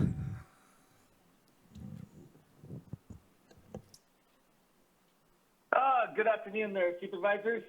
Being as Thomas Mulder here, being as I guess someone wants to continue to mention my name, I'll just reiterate the fact that I serve on the Planning Commission as a volunteer position. I don't take the stipend. I don't take the mileage. I do it as community service for the community and what I feel is best for the county as a whole, and also what's best for the 2nd District. I don't have any conflict of interest as far as any personal gain if the ordinance is changed or not changed. It's really unfortunate that people speak untruths, but, that's the First Amendment right, is you can speak them. But I think what's the statement you're supposed to say? You can speak the truth, but you can be held liable for them. I can't remember. Something like that. I'm trying to remember back to my school board days. Being on the board of supervisors isn't easy. Being on the planning commission isn't easy. Dealing with the public in general that doesn't communicate politely sometimes towards each other to find common ground to move forward is very difficult. Have a great afternoon. All right, thank you. And there are no other hands up, so we will go back to the board and we will go on with the agenda. D14, is that correct? Going back to items pulled? Yes, D14, Chair Bass, and then we'll follow it up with D17 and D19. All right, so D14 is from the Planning and Building Department regarding ceasing the Planning and Building Department satellite office hours in Southern Humboldt. Welcome, Director Ford. Thank you, Chair Bass. This is a request that we've been looking at for some time. We opened the satellite office originally down in Redway, and due to declining visitation there, moved it into a part-time facility within the Garberville campus. It got down to a point where we were getting 1 to 2 visitors each day that we were down there. And it was costing in the neighborhood of about $13,000 a year to have a staff person there. That's in addition to our normal costs. So what we would like to do is close that office.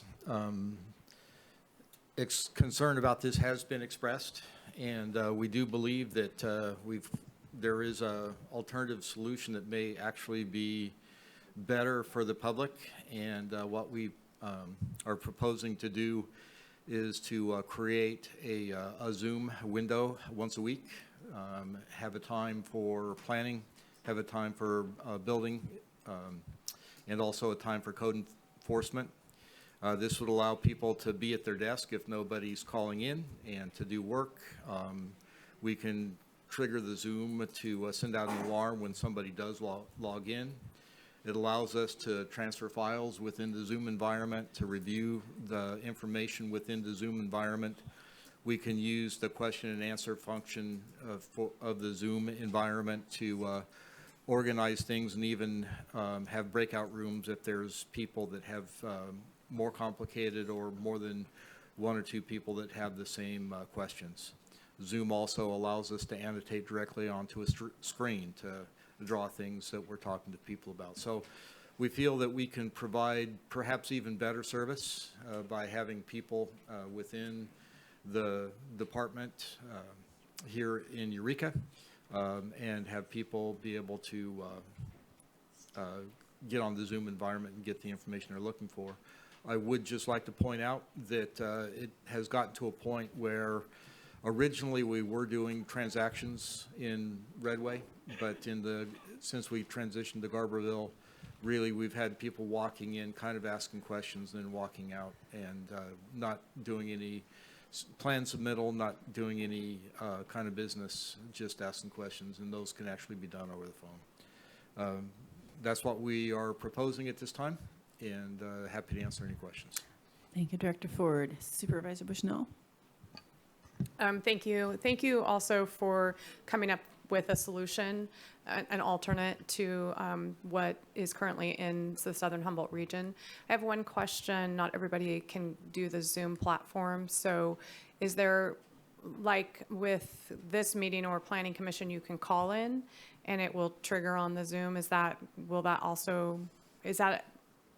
One of the complaints that I hear a lot is that you call planning and building, it goes to the machine. Several days later, you get a phone call back. So my wishes would be that the Southern Humboldt community, has an opportunity those days to actually have interaction. So what would be the option for someone on telephone? It would be the same setup as the calling into the planning commission or board Zoom environment. So they could call in with their phone. Yep. Okay, so it could be either or. Yep. Okay, well, thank you And for. could I just, hopefully people are listening. If people are not getting calls back, please call me. I can't fix it if I don't know. How about email you, because the phone doesn't seem to be working? That would be great. Thank you. Okay, thank you. All right, Supervisor Madrone, and then Wilson. Well, I appreciate the adaptation. I mean, that's what life's all about, right? Trying to adapt and modify as we go along. But this is actually a great result for Eastern Humboldt as well, because it didn't have this office visits. And so this is going to be great for all of our rural communities, from Eastern Humboldt to Southern Humboldt, way northern Humboldt. You know, it's great, and I appreciate your efforts to maintain access. Thank you. Supervisor Wilson? And I'll accept a motion if there's one that's made. Sure, I'll move that we go with the staff recommendation, and I'll speak to the motion that this is like telemedicine, we're moving into teleplanning. And well, I mean, this is how service is going to evolve. We talked about it earlier in terms of the last 2 years. Is just it's really changed the way we're doing work and really have to where we're delivering services. And I'm sure this is not going to be the first iteration of this transition. So I appreciate the work on that. And is there a second? There is a second, but I would like to make a comment also. Certainly. I had received quite a few email or phone calls with questions, and this is in a response to the use not being utilized in the Southern Humboldt area. No other reason, correct? That is correct. Okay. And I do agree with Supervisor Madrone that this could be really great for rural Humboldt in general. I think when I called you yesterday, you guys came up with a solution right away. I so appreciate that, because the last thing we want to do is make the rural areas more disconnected. So thank you for that. All right, we will go to public comment. Is there anyone in the audience that wanted to comment on this item? All right, seeing none, we'll go back, and we do have a couple comments on the. Excuse me, Steve. We're on to something else. Okay, you can't, Steve. Please, Steve. Yeah. Okay, Steve. Okay. Yes. Let's not have any interruptions, please. Thank you. 7108, 7108 and 5288. So 7108, press *6 to unmute. Yes, this is Bonnie Blackberry. I'm glad this got pulled off the agenda, and it's really great to hear that there will be a remote action.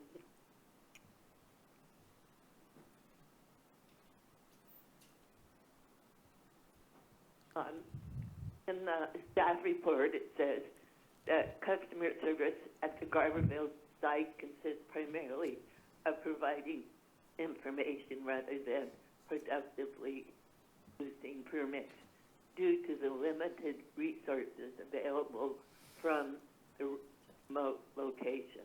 So it sounds like they were only there to give information. So, yeah. And hopefully it wasn't a nice proposal. Good. Really great for the industry. We support doing it, and hopefully there'll be some outreach. So also, when the end, we say, well, we'll call you back. That makes it kind of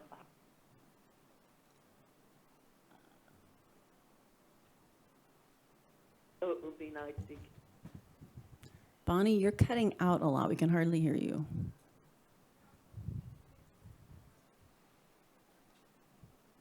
All right. Sorry about that connection. One of the drawbacks here. 5288.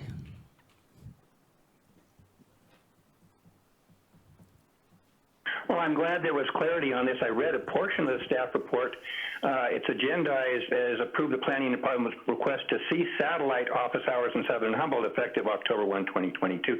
It doesn't say that we have a solution also. It's also nice to have a staff report there. And I appreciate the fact, because my biggest question was going to be, does this apply then to all of the county and not just Southern Humboldt? It kind of makes it sound like it was just catering to them. Fantastic process, fantastic procedure. It is the future of communication, as far as we all know. And I strongly applaud John Ford for coming up with a fix rather than just saying something's broken. So many times we hear something broken, but when you have a fix at the same time, it's great. Strongly applaud this moving forward. Thank you for my opportunity to speak. Thomas Mulder, you can speak now. Okay, thank you. 7429. Just press *6 to unmute. Hi, this is Roby Tenorio. I just want to say a big thank you for having such a great solution, and using technology allows us all to save on those getting on the road and using our vehicles. And thank you, big thank you to Supervisor Bushnell for looking out for District 2 and our rural community. Thank you very much. Nice to end on a positive note. Thank you, Roby. And no other hands are up, so we'll go back to the board. We have a motion and a second. And any final comments or ready to vote? Supervisor Madrone? Well, everything else in Star Trek has come true, but the transporter's not here yet, so this looks like the next best option. So. Any day now. All right. Do we have everyone's vote? Supervisor Madrone, are you on your I legislate? Okay. Thank you. Motion passes 5-0. Thank you, Director Ford. All right, thank you. Thank you for spending most of your day with us. All right, so now we're going to move on to item 17 and 19. Do we hear those at the same time, but then do separate motions if they both go forward? Is that like we're going to do like similar? Well, technically 17 is Director Mattson's item, so I think I would defer to Sorry Director Mattson on. Okay, it sounds like the sheriff will take Just both. tell us, which ones are you doing? That's all I wanna know. D17 first regarding the lease of the perishable training skills center place. Yes, good afternoon, Chair Bass. I'm here to answer any questions that you may have on this item. All right, now who pulled the item? Which supervisor? Supervisor Madrone? But do you have a question, or I'll turn this over to you? Absolutely. Appreciate you being here today, Sheriff Hansel. Couple questions. One, it talked in the staff report about the need to do this because of the requirement at CR for people attending that training facility need to be vaccinated. So I made a call to some trustees at CR who spoke with the director of the academy, who said that they would be more than willing to provide an exemption so that that wouldn't be a barrier. I also was wondering, what does it currently cost us at CR? There was information in the staff report on what it would cost us to do the private lease, but there was no information in there on what we're currently doing. And then after that answer, I have another comment. Great. Yeah, this is a public works item that was brought forward, and so Tom DH set up this this contract. It is something we've been working on for a while, trying to find some training space for us at the sheriff's office. We don't currently have a training facility, and we utilize heavily with CR. We partner with the Warfinger building, and we try to utilize our existing space wherever we can, but we definitely are running out of space. One of the things that we found during the pandemic was that the College Redwoods was requiring all students to be vaccinated, and we have about half of our deputies that refuse to be vaccinated for various reasons or whatnot, and so that was one of the detractors. We actually had deputies that showed up for training that had to be sent home. And so they were aware of that and that kind of thing. So this was just one of several reasons. And like I said, before the pandemic, we were also looking for a facility. So currently, we are paying College Redwoods. We have a lease to rent the range, to lease the range. That's not going away. We're still going to utilize the range. That is not really a part of a training facility that we're utilizing for this lease. We are, it is necessary that our continued firearms training happen at College of Redwoods, and that is our lease that we currently use, and we currently don't want to go away from that. We are still going to be supporting College Redwoods with attending the supervisor schools, the field training officer updates, the cultural diversity, domestic violence classes that they do offer. One of the other classes that they offer are interview and interrogation. So we're going to continue to support those where we can for the people that are vaccinated. I actually got off the phone last night with President Flamer, and he offered the same viewpoint. And I told him that, obviously we would never ask for that exemption. That's not something that I would ever, it's a rule from CR. I respect the rule. And we would never ask us to be treated any differently than any other, student that goes to CR. And so, we wouldn't ask for that, necessarily that accommodation. But getting back to our original, the reason why we were going to a training facility is that law enforcement, both corrections and deputies that work the street are required by law to have 24 hours every 1 or 2 years. Corrections, it's every year.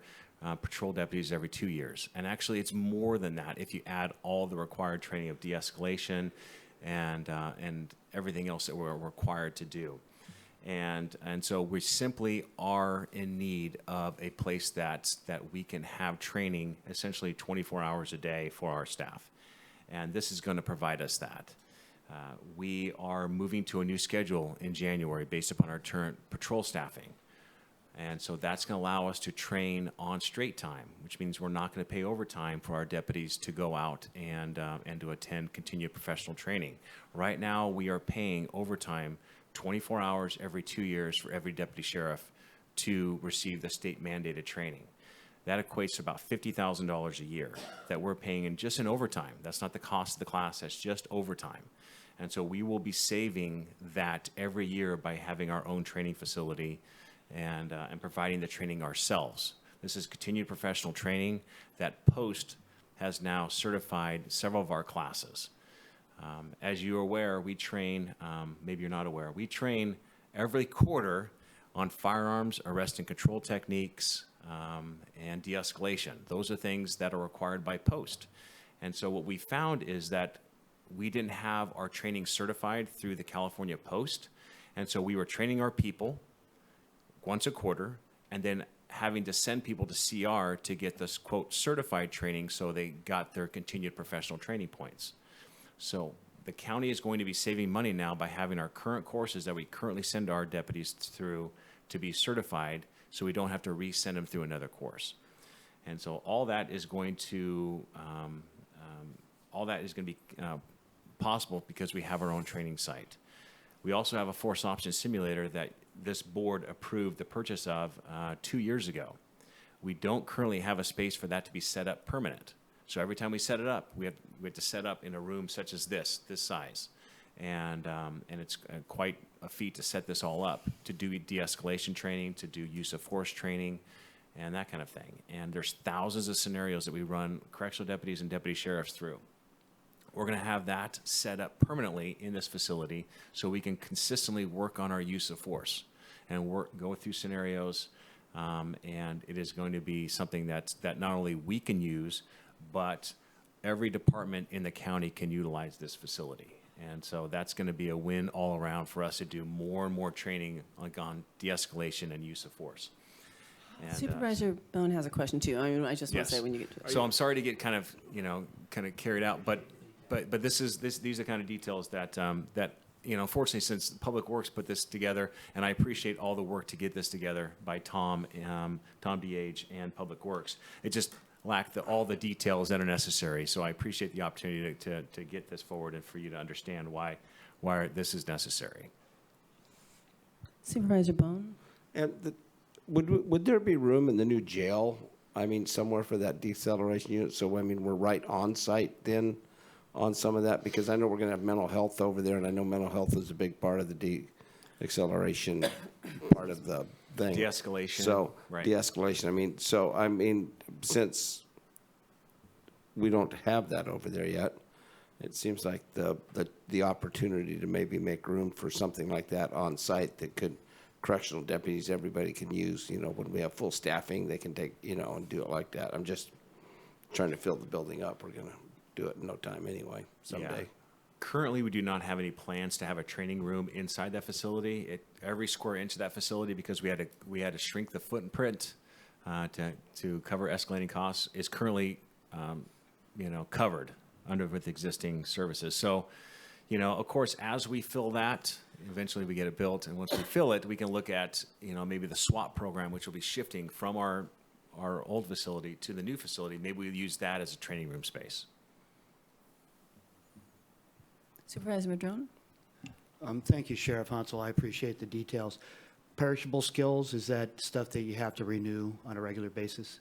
Yes. Is that what that means, perishable? Yes, perishable skills, both corrections and operations have to be done, corrections every year, every 2 years for deputy sheriff. And those perishable skills are outlined in post, and here's just an example of the perishable skills that we have to go through. And this is, training in firearms, driver's training, arrest and control, strategic communications, use of force, domestic violence, sexual assault investigations. All those things are required training every 2 years by deputy sheriffs. Oh, great. That's, I was trying to, you think food, perishable, but that's what I figured, that it was stuff that goes stale, that you need to refresh to be up to speed with. So I appreciate that as well. The last thing is I see that it's being recommended for funding by the assets forfeiture account, and I certainly appreciate that there is this money out there that helps get some of these things done rather than hitting the general fund. But I know very little about that fund or the process, and I know, there's really only two departments in the county that bring in money, so to speak. One is assets forfeiture, the other is code enforcement. There are other fees that occur, but typically those are fees paying for a service, so it's just kind of a break-even thing. Code enforcement money comes into the general fund, and then this board decides how that money might be best spent countywide. And I'm just curious why the assets forfeiture doesn't come in to the general fund, where this board could decide what the best uses of those funds are. Yeah, that's a great question. So there's two departments that currently in the county that utilize asset forfeiture funds. One's the district attorney and one's the sheriff's office. And other law enforcement agencies throughout the county do utilize asset forfeiture fund as well. It is strictly controlled by federal and state statute, and to where it is a civil process. If we determine that something is potentially seized per asset forfeiture, that is something that was, money that was gotten from ill-gotten gains, that is a part of a criminal network, maybe a part of a federal investigation, oftentimes associated with drugs, narcotics, those kind of things. Those assets are seized, and it's a civil process. It's a bifurcated process. So it is separate from the process for, criminal complaints, so someone can be charged criminally and also have their assets seized, and it's two different situations. The law has changed over the last couple of years. It's become very strict on what should be seized and how it should be seized. The district attorney is involved in every asset forfeiture, and the district attorney has to recommend the assets be seized at the time of seizure. And then once that happens, the district attorney then handles that whole forfeiture process. And it's a civil review of those funds, and it is debated in court. And then once a court decides if those funds to be utilized by law enforcement, then it's funneled to for a distribution through the district attorney's office. Our drug task force shares, does equitable sharing with the law enforcement agencies that are associated. So that's Fortuna, Arcata, Eureka, district attorney's office, utilize those funds. And per state statute, 15% of those funds are supposed to be utilized for community programs and those kind of things. So that is something that that's something that we're working on. So the sheriff's office is strictly controlled on what those funds can be utilized on. Equipment used in drug interdiction, training, those kind of things. Equipment, personnel costs, maybe overtime, but not long term. We can't hire someone based upon asset forfeiture funds. So if I'm hearing you right, the laws do not allow it to come into the general fund? I mean, obviously, it would still have to, even if it came there, it'd have to be for appropriate uses under the law, but is there actually a clause that says that it has to stay within the sheriff's or the DA's department? So we're responsible for that. So I can turn around and donate it to the general fund if, that kind of thing happens. But it has to come to your But department. it has to come through our department. We're responsible for that. We have a strict accounting for that, whether it's state or federal. And again, there's two separate processes. The federal, it can only be spent a certain way. State can only be spent a certain way. So if we seize funds through FBI, DEA, and those kind of things, totally separate, has to be housed separate, and those kind of things. There are times when we do seize money and it's ordered to be repaid, or portions of it being repaid, and so that also is a part of it. So. Great. Well, thank you very much. I really appreciate you indulging me on these questions, and I'm hoping that it may actually help the whole community, those that listen or check in, understand something that maybe folks didn't know about. So thank you, Sheriff Hansel. You're welcome. All right, so we'll go and see if there's any public comment on this item. Excuse me, anyone in the public care to comment on this item? If you're interested in commenting, you can come straight up and you'll get 3 minutes. It has to be on that item. All right, Steve, since you're new visiting us, and specific to that item, so. Once again, I'm very impressed with our very own Bill Hansel, our deputy sheriff of all sheriffs, being knowledgeable about all of these areas that our education process, from colleges of Redwoods, from Cal Poly Humboldt, from every way we can in the great state of California, can make sure the rules are being followed. There are rules like when I've tried to go to the phone in the city of Arcata and get a deputy sheriff to make sure. So, Steve, sorry, can you stay on the asset forfeiture is what you need to be person talking about. That has not had a concussion, and yet an officer just does what good officers should be able to do. Okay, walk Steve, swiftly. Steve, I'm sorry, I'm going to take a second here. Got to get on the item that we're currently talking about. Yes. Okay, the asset forfeiture. Laws quickly and draw. rules Yes. and investigations No, and following them. Okay, and Steve, I do have more time. Actually, Steve, there's other times to talk about laws and rules, but this is specific to this certain item, and that's Yes. just how we do this. So you Yes. haven't said anything. Can you talk That this specifically? gentleman and my vice president, Supervisor Steve Madrone, understand all of these terms, and yet I had an officer that could not even Steve, understand I'm going to have to ask you to. I'm difficulties. going to have to ask you to sit down And other because officers, you've and gone I'm beyond, really and the county hopeful. council's giving me a look. When the attorney tells me you've gone a little too far, you've gone attorney. too far. Attorney. Sir, Steve, the please. attorney. I don't want to have to ask for someone to escort you out. No. So sit down, please. Okay. Thank you, Steve. And now, all the best to full Thank you, Steve. lawfulness to the Can you turn letter the and microphone off? spirit of the law. I Thank can turn you. it off. I forgot. You're usually the one that's in charge of the microphone, and now it's me. Okay, sorry about that. Let's.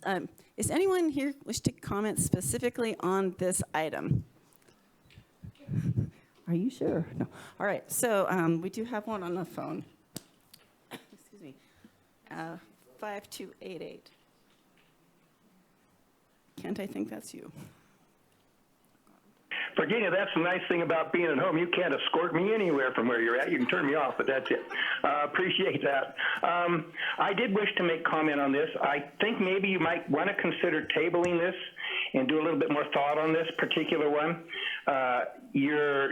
Your disclosure as far as what this lease costs in your staff report isn't complete. It has $1,700 a month and a $3,400 security deposit, but it's a 5-year lease, and in fact, it actually has an inflation clause, so it goes up during those 5 years.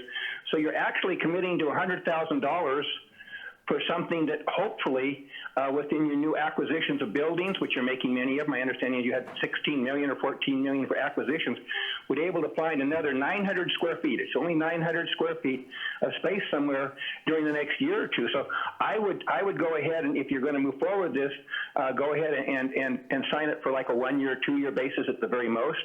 I hate to be paying for something that we don't need, and that, of course, that remainder of that money, you know, could be spent. It's a little shy of $20,000 a year, I'm sure, could be spent, you know, for other things as far as that purpose goes. Just a thought, you know, you might want to consider going that one back to a little renegotiation as far as the term goes. Other than that, I can understand the need. I can understand the need to have it as close to your facility and your people as possible. But with your other acquisitions, you might wish to reconsider this particular lease. Thank you for my opportunity to speak on this topic. All right, thank you, Kent. There are no other hands up. We'll go to the board. Supervisor Bohn. I make a motion to accept staff's recommendation. Is there a second? Well, I'll second, but I want to ask Billy if it adds up, or Sheriff Hansel. I seen you looking when the commenter, yeah. And it's, Usually we have a severability, and so, and I believe it's 60 days. So we can terminate the lease 60 days notice. okay, thank you. So is that a second? Oh, you did second it already. Yep. Thank you. Just a comment. Supervisor Bohn, did you have another comment? Nope. Supervisor Wilson? Well, so that brings up, should we find another space within, do we have that severability just at will? Absolutely. And so that's, and again, this is, I didn't draw out the lease here, but that's usually what we have. Yes, yes. I think Director Manson's saying yes. I mean, I think that the question is like, you know, we will be moving folks around. We have spaces being opened out at the, well, not the mall, stuff like that. So if something opens up, I mean, you know, we're trying to consolidate. Just want to make sure True. that our options are open. Yeah, absolutely. If you can tell me that our options are open, I'm willing to take your word for it at this moment. Otherwise, you can just return. That on would be my consent. recommendation as well, to have our options open here. Now, I don't, and our county council can look at the lease. I don't have time to make that a, you know, so, but I. Can we then? Because that's usually what we would say in all of our leases. Yeah. So. And now, here comes Director Mattson to the rescue, and then Supervisor Bushnell. No, I just wanted to make sure also. Welcome, Tom. Welcome, Tom. Not having foreseen that question or having the lease right in front of me, I would suggest we table this to the end of the meeting, and I can get a hold of my staff person that wrote this and verify that that clause is in there, but generally it is. But I can come back with verification before the end of the meeting. Thank you, Director Mattson. Do we need a motion to table? I was just going to ask, do we need a motion to table? I'm looking at County Council. Oh, It wouldn't hurt to have a motion to okay. table it. So, but we'll table it, but we're coming back this I'll afternoon. move to table this item. Second. I guess we take a vote on this tabling. Yeah, how about?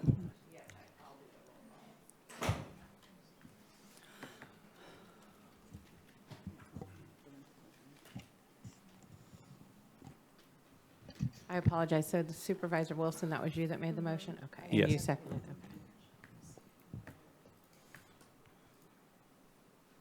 okay. Okay, Supervisor Bohn?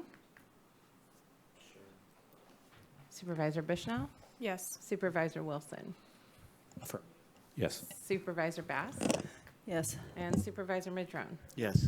Thank you. Motion to table passes 5-0. Sheriff Hansel, can I ask you the black? The morning band.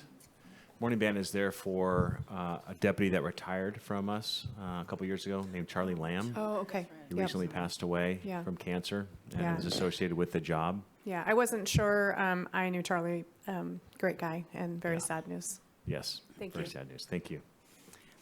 All right, so now we'll go to item D19, request for proposal regarding the sheriff's patrol boat. And Supervisor Madrone, did you pull this one, or who pulled this one? I think it was Madrone. Well, I did, and as I read more into it, at first I was like, well, we don't have any lakes or any place, but yeah, we do have a big bay, don't we? So I appreciate the details in the report. The main reason was also this is asset forfeiture as a match, but it's also most of the money's coming from a federal grant. I believe that's what I read in the report. So, no, I just wanted to see what the rest of the board thought about it. I'll make the motion to go with staff recommendation. I'll second, but I also have a question. How many incidents a year, just generally, do we respond with the current boat that we have? Our current boat is limited, and so right now it is too small to really go outside of the channel to do any kind of rescue operations. As we know, of course, the last couple of years we've had several high-profile drownings off of the jetty, and us and the Coast Guard are rapidly responding there, to try and assist as possible. So we have anywhere from 10 to 20 incidents a year that we respond to, but we also patrol, and we also do, we're out every week on patrol the bay looking for violations of the waterways. The Sheriff's Office is responsible for all, boating and waterways within the county.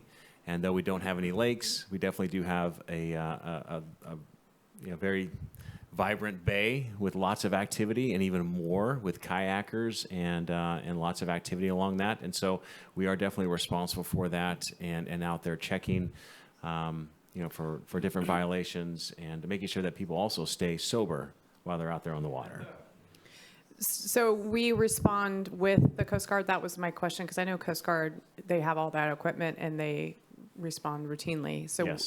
So it's a dual response. It's a dual response, absolutely. And then we're also responsible for any boating collision that occurs. So if there's a boating accident on the Klamath River, there's a boating accident, within the bay, we're responsible for investigating that accident and reporting back. So is this a different, we have a jet boat also, right? We have several boats. For yes. the rivers, right? Yes, we have jet boats for the river and prop boats for the river. We also have a bay boat, but the bay boat doesn't have, it's very small, doesn't have an enclosed compartment.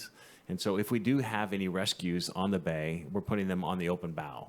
And so we want to get them, in cover, giving life support or whatever else we need. This would be a replacement of that open bowed boat? Yes. Okay, thank you. All right, any other questions? Supervisor Wilson? Yeah, no, I just want to say this is always in conjunction with Humboldt Bay Fire as well as the Harbor District, and you guys train together. There's just a lot that goes on there, and it's not just recreational, industrial. There's just a lot happening. So I appreciate this infrastructure. That's right. So yeah. And homeland security issues, those kind of things, and if there's any spills. We are responding with all the law enforcement agencies, fire, rescue, and those kind of things. It's just part of a network. I appreciate it. Yes, it is. Thank you. All right, so we'll go to public comment. And if anyone in this audience cares to comment on this specific item regarding the boat, this would be the time to do it. Only if you keep your comments specific to the purchase of the boat. Okay, please get up here, Steve. Please come to the microphone. Okay, Steve, I'm going to, thank you very much. So, can you start? Yes, that's the only way you can make public comment. Yes. Nikki? Oh, I just make sure the timer's on. We've got, and it's right behind me. And I am watching your, I'm not trying to make you nervous. Just try to keep your focused attention on the item specific. Okay? Yes. All right. My father, Ralph L. Davis, Captain Ralph of the USS LSIL 1091 Museum, purchased this as a relic of World War II history. also turned it into a tuna fishing boat and went out into the That's higher not specific to this boat that's being purchased, I think. Can you boats and define? purchasing and monies and letters and spirits of the law. Please give me an opportunity to honor my father. Actually, Steve, this is not the appropriate place for that. I am really sorry. And the cost, Steve, of $100,000 and then to tuna fishing that he deducted his dental costs. Okay, And Steve. so I truly hope in the spirit of the law and the letter of the law, we will all be on our best behavior because you have a Ukrainian flag here I where have people now who are turned your not on their microphone best off, behavior, and this is what happens. I will ask you to be escorted out. We do have the sheriff that's right here. So I suggest I'm you sit glad down in now. timely Thank you ways. very much, sir. Again, in the yes, spirit thank you, of Steve. the law, thank you. You're welcome. Alrighty. No one else? No one else here wants to comment. There is a hand up online, on the phone. 5288.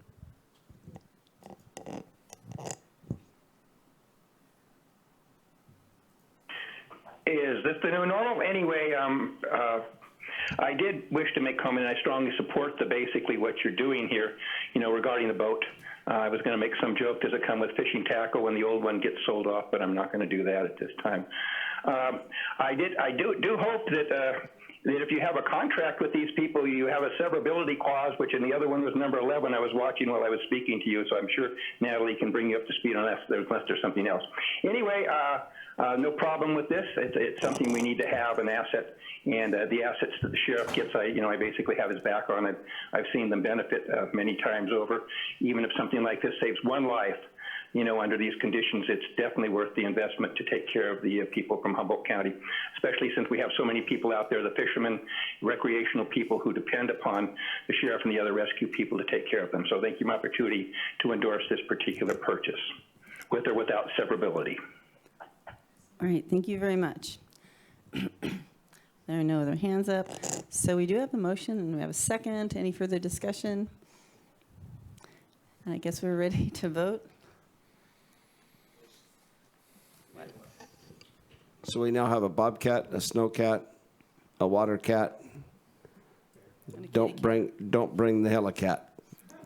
It's not going to happen. No comment. No comment. I'll take all that. Okay. Yes. All righty. Chair Bass, is yours up? I hit it. There. Okay. I didn't hit it hard enough. Thank you. Motion passes 5-0. All right, thank you. Thank you. You're welcome. And the next item we're going to do. Okay. Chair Bass, to that item, we are still looking into that, so we'll give you a smoke signal when we're ready to talk about it. And since I know Supervisor Bohn needs to leave shortly, we're going to go to your item, and then we'll go, the tobacco folks are very patient sitting out there, but they're getting quite, it's a fun meeting, right? So, Supervisor Bohn, I'm going to go to your item. Letter of opposition for the limited duration employment. And this, I'd like the sheriff to hang out a little bit before. CalPERS is changing the guideline. Nobody can work more than 24 months in a basic nutshell after they come out. Well, we've got people working up TSA and up at the airport for 5, 6 years, 7 years. It's good duty for them. It's duty for us. They work 2 days a week. We've got quite a bit. They do give you options if you go in and do the, just like we do now, the emergency order. We have to wait 180 days for a retired annuitant unless they come back at us and we give them the blessing. And in 10 years, I've never seen one denied. So with that being said, I just wanted to send a letter to CalPERS, and I thought this was maybe in a big urban area where they have a great workforce to draw from. We don't have that. We don't have people, and we're going to take people. What we're going to find ourselves is taking people off of out of their sheriff's units and putting them up at the airport if we start losing these guys after 2 years or if there's any gap at all. And then we use them in other places, obviously, and throughout the county and on a limited basis. And they've got institutional knowledge. They've got a lot. They bring a lot to the table. So when I saw this, I got a couple calls on it, and I don't think it's a really good idea. That's why I brought it forward, because the estimated cost, I think, alone at the airport was gonna be close to $600,000 to $800,000 a year costs if we followed through with this. So for what they, for what they provide for us up there, I think it's important we have that. Thank you, Supervisor Bohn. Supervisor Madrone? Thank you, Supervisor Bohn, for bringing this forward. I'm curious, I mean, the annuitants are CalPERS member. Everybody's a CalPERS member here, no matter how you look at it. Why? And they had a comment in there in the staff report about you couldn't get the extensions unless you could show that there wasn't a current employee that could do the job or something. I'm just curious, why would they even want to do this? Because either way, it's a CalPERS member doing the work. Am I They're confused? retired. They get, and Yeah. basically, in a nutshell, And they don't keep Yeah. continue, They don't pay dues. Yeah. So that's what I was thinking. There's some sort of an angle here. Okay, thank you for bringing it forward. Yeah, interesting. Well, I bet they think they go up to that. On those remaining hours. they don't, that's why those hours are limited. They're limited to 960 hours a year. And so that's why they're limited, so they don't take away a full-time. But we just don't have people to do the job. No, I know. This is classic situation of follow the money, I guess, as they say. All right, Supervisor Wilson. Well, I mean, I will say that CalPERS is trying to look out for their bottom line, which ultimately is our retirees' bottom line. So I understand where the conflict comes in with relationship to what Supervisor Bohn is saying and our interests in the moment. And frankly, there probably maybe should be some adjustments associated with that. But nonetheless, I support the letter. I just, the liquidity of or whatever, the sustainability of CalPERS is in our interests. So I want to make sure that we consider that. Thanks. I'll make a motion that we, send the letter? Is there a second? Second.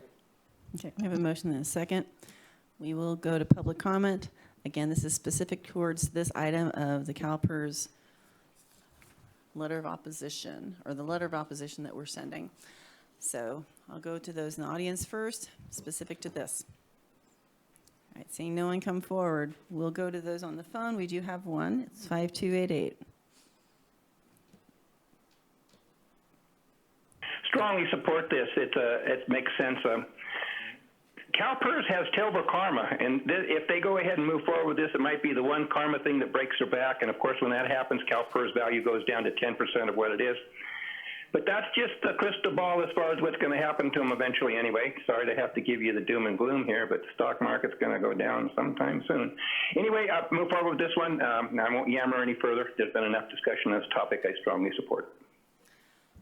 All right, thank you. And there are no other hands up. We have a motion and a second. And if the little vote tab.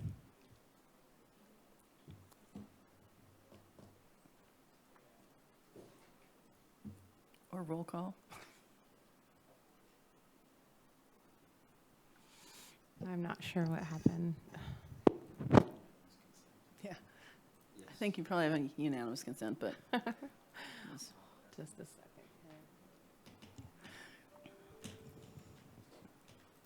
I'll do a roll call. I just needed to get to the screen.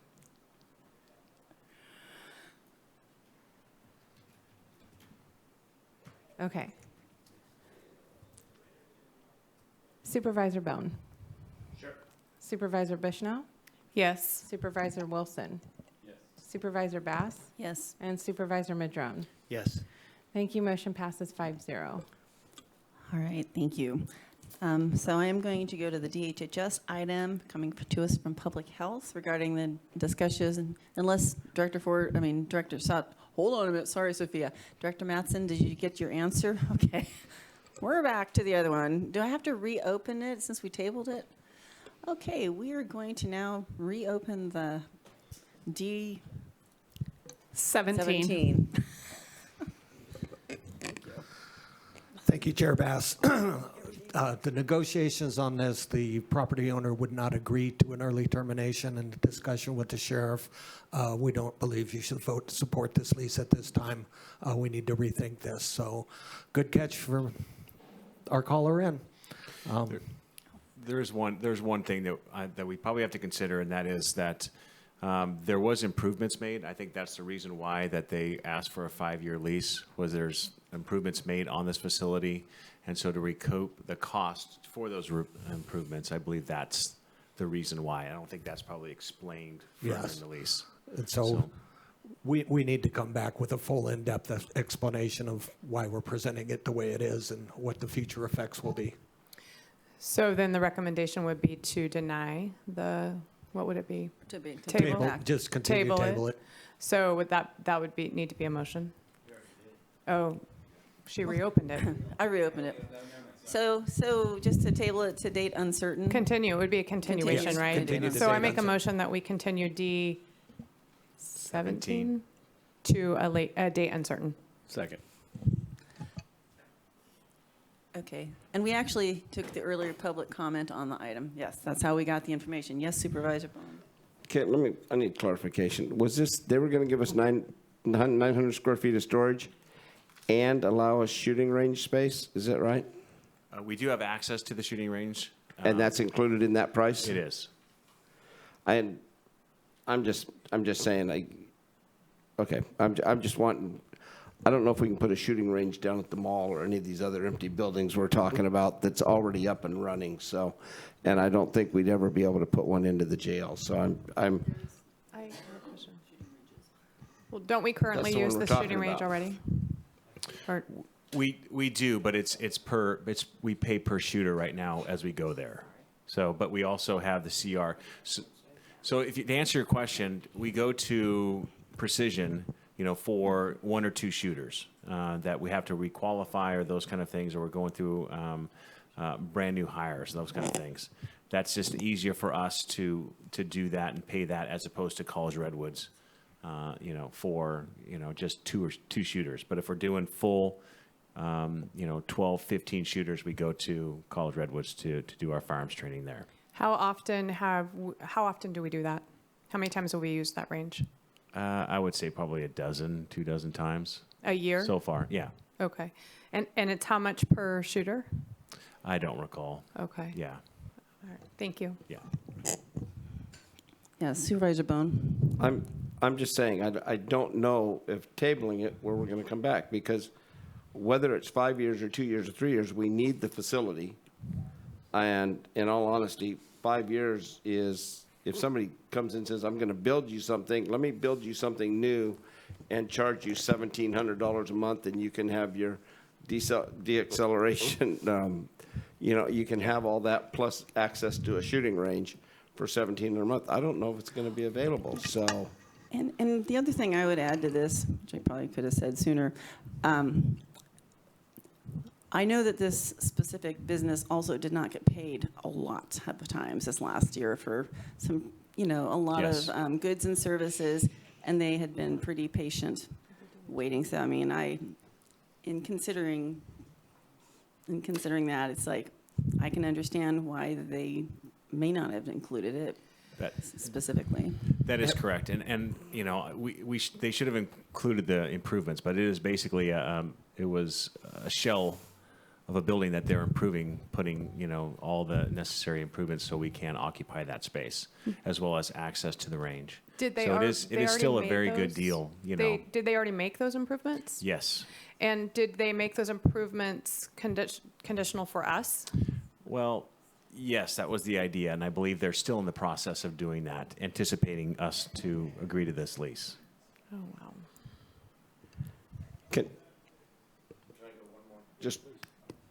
Could asset forfeiture down the line be used for this? Yes. Can we make a commitment to use asset forfeiture down the line? Yes. My spider sense isn't really hurting me, because we're going to be able to allow people to go out and use this now. It's not like it's a lifetime. They've already made, it sounds like, and I'm not throwing rocks at anybody, it sounds like we've told them to make these improvements so we can go forward with this lease. And now we're saying, well, and if they've made nobody else is going to 900 square feet next to a shooting range. Be great for them. You know, for nothing except for what we're going to use it for. Supervisor Madrone? Well, I appreciate that we're going to bring this back with more detail.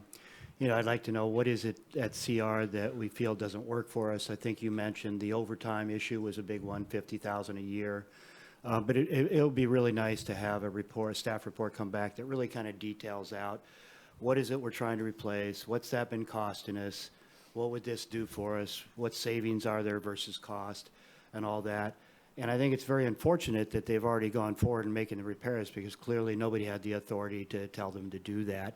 They did that at their own risk. And when you start getting out in front of stuff like that, it's unfortunate. But I think we all know in the real world, that's not a guarantee. And it's this board that makes the decisions about those expenditures. So I find that unfortunate. I also think if things are reasonably comparable or even slightly different, I would really like to be supporting our community college, you know, as well, in terms of these kinds of things, where that makes sense. So I look forward to the detailed report coming back so we can actually kind of decipher what makes sense here. Well, and there's an assumption that this is going to pass as being tabled right now, to be honest. I kind of like supporting local business, though, too. You know. Supervisor Bushnell. I am probably going to pull back my second, however, because if it's going to come out of asset forfeiture, those aren't our funds. And so I think, was it coming out of asset forfeiture before? Yes. And so it's a 5-year commitment? Yes. Oh, I'm going to pull back my second. Yes, Supervisor Madrone. So actually, these are our funds. I mean, they go to the sheriff's department for his management of the funds, but these trust funds have to come before us with a supplemental budget request in order for them to be used. So I understand that, we do have Supervisor. that overarching responsibility. I do understand that, Supervisor Madrone. It's not money that goes into our general fund that we can Certainly. allocate for our other needs, is Certainly. my point. Understood. Supervisor Wilson? I just, to be frank, I mean, I still have just I mean, it's 900, we still have access to shoot there. You just pay per person. So That's there's correct. still access to shoot. So that's not the issue. We're not gaining any access. What we're gaining access to is an adjacent to where some people practice, some 900 square feet.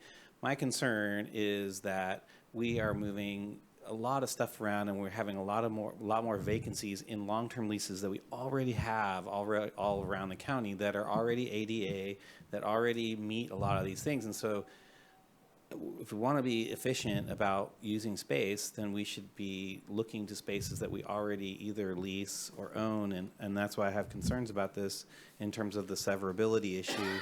We can move forward with this today. I have concerns about the severability issue with relationship to this on those grounds, but so I don't really feel like I need to talk about it anymore. You hear my concerns; it's all good. We can. That's my issue. So. All right. Okay. Thank you. Excuse me, Supervisor Bohn. I guess you could write it all down on paper and show us that this is going to save us money, be more efficient, cut down on overtime, and be a better avenue to train our officers, both in mental health crisis and a lot of other things. And you're saying you don't have that flow of ability now, and I fully agree that we are in charge of the money, as been said, but I have no idea how to run a law enforcement agency. I kind of think that's why you have all those degrees on your walls. So I will defer to you, and if this is the best possible. And I keep hearing we have all these empty buildings, but we're looking at a lot of buildings too. So if we have empty buildings, why are we looking at buildings? So I don't know if we have 900 square feet for this next to a shooting range that can be dual purpose training in the same day. Yes, Thank you. I Sheriff. do appreciate that. Number one is one of the biggest liabilities that we all carry in the county is use of force. And this is cheap insurance right now. And it's $1,700 a month to have de-escalation training, to have our use of force training, to have our force option simulator up and running. Essentially, any time that we can get there is going to be so efficient and is going to serve our county very well and is going to lower our risk of liability. So, And I'm willing to bring every single one of you, Board of Supervisors, there to go through the force option simulator. I think it's really, really helpful for you to understand about what we train, how we train, and then the situations and crises we deal with. So I'll be more than happy to bring you all to this facility once it's operational. Supervisor, okay. Well, Supervisor Bohn, then I saw Wilson, and then Bushnell. And it was said some, but this is required for all of our sworn deputies and correction officers. This is mandatory training, right? It is. Supervisor Wilson. To Director Madsen, will this facility meet our ADA requirements? It will have to, yes. Okay, and we are not going to pay for the improvements to do that. We're only obligated to the monthly. That's my understanding is this is all, and I have high faith in my negotiator on this. And the only reason I wanted to table it and bring it back was to give you the detailed information. Frankly, if Billy is willing to move forward, we support moving forward. Okay. Because my negotiator is very experienced and understands ADA up and down. We work very closely on these when we look at these leases to make sure that we're not getting into something that we're gonna all of a sudden sink a whole bunch of money into. If the sheriff is comfortable moving with the 5-year, and that's what was part of the negotiations, then I would support moving it forward. Like I said, the only reason I wanted to table it was I heard a lot of questions that I don't have the answers to off the top of my head, and I would come back with those if that's the pleasure of the board. Okay, I appreciate that because, you know, we have gotten stuck with a few of these, and so maybe we're more educated and aware about that now. I'm going to support moving forward with this because it is 5 years, and I'll you know. Let's do this, but I do want that tour. You'll get it. Yeah. Thanks. I also want that tour. So is that a motion? No. Okay. I will make a motion that we approve this contract, but I also want to say that the reason that I second the tabling it was because of the statement you made. So with more clarification, I'll make a motion to approve this contract. Is there a second? Second. Okay. And there's that little vote tab. And I think we're almost done with the consent calendar. Yes, we are. Hopefully, motion passes 4-1. Thank you. Thank you. Thank you. Thank you, Director you. Madsen and Billy, Sheriff Monsell. I think the additional conversation was helpful. All right, so next we're going to go to the DHHS public health item regarding the potential for a tobacco retail licensing ordinance. So we have a team over there. Oh, I see a team behind you, Mayor. Oh. I think those are the planners, Megan's. Okay. I won't keep that.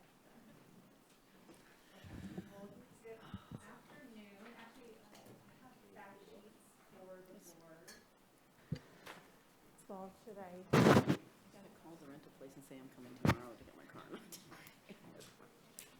go to Sacramento for a different meeting. I'm going to Institute for Local Government. It's a group that's, there's some supervisors, city council, special districts. They're actually doing like the planning commission trainings. They're the ones that do a lot of that throughout the state, et cetera.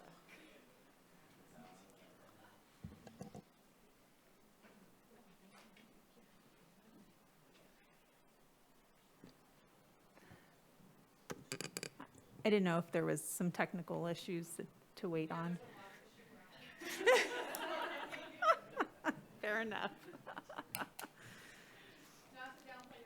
Nope, you know, you need to be hydrated. So absolutely. So, well, good afternoon, your board. I'm Sophia Pereira. I'm the Public Health Director for Humboldt County Department of Health and Human Services, and also have here with us today Elaine Hogan, Program Services Coordinator for our Healthy Communities Division, and Mario Carlson, our Environmental Health Director. But to kick us off, I just wanted to give an overview of what our public health team has been working on for some time now. So we've been working on a tobacco retail licensing ordinance, and with your support, we hope to bring back that ordinance for your consideration for an introduction by this board. And this report is also really an opportunity to introduce this topic to the community. So just for a little bit of background on how we came to this place of working on such an ordinance. In public health, our Healthy Communities Division, we have our Tobacco-Free Humboldt program, and that works to prevent tobacco use by providing community education and legal technical assistance to jurisdictions interested in pursuing policies that reduce exposure to secondhand smoke and reduce the availability of tobacco, especially among our youth. And so our team collaborates with community partners, also with the Community Coalition, the Tobacco Education Network, and really with that shared goal of promoting health in our community. So a focus of this collaborative work is really supporting healthy choices in the retail environment, which leads us to the topic of a tobacco retail licensing ordinance. These types of ordinances enable jurisdictions to,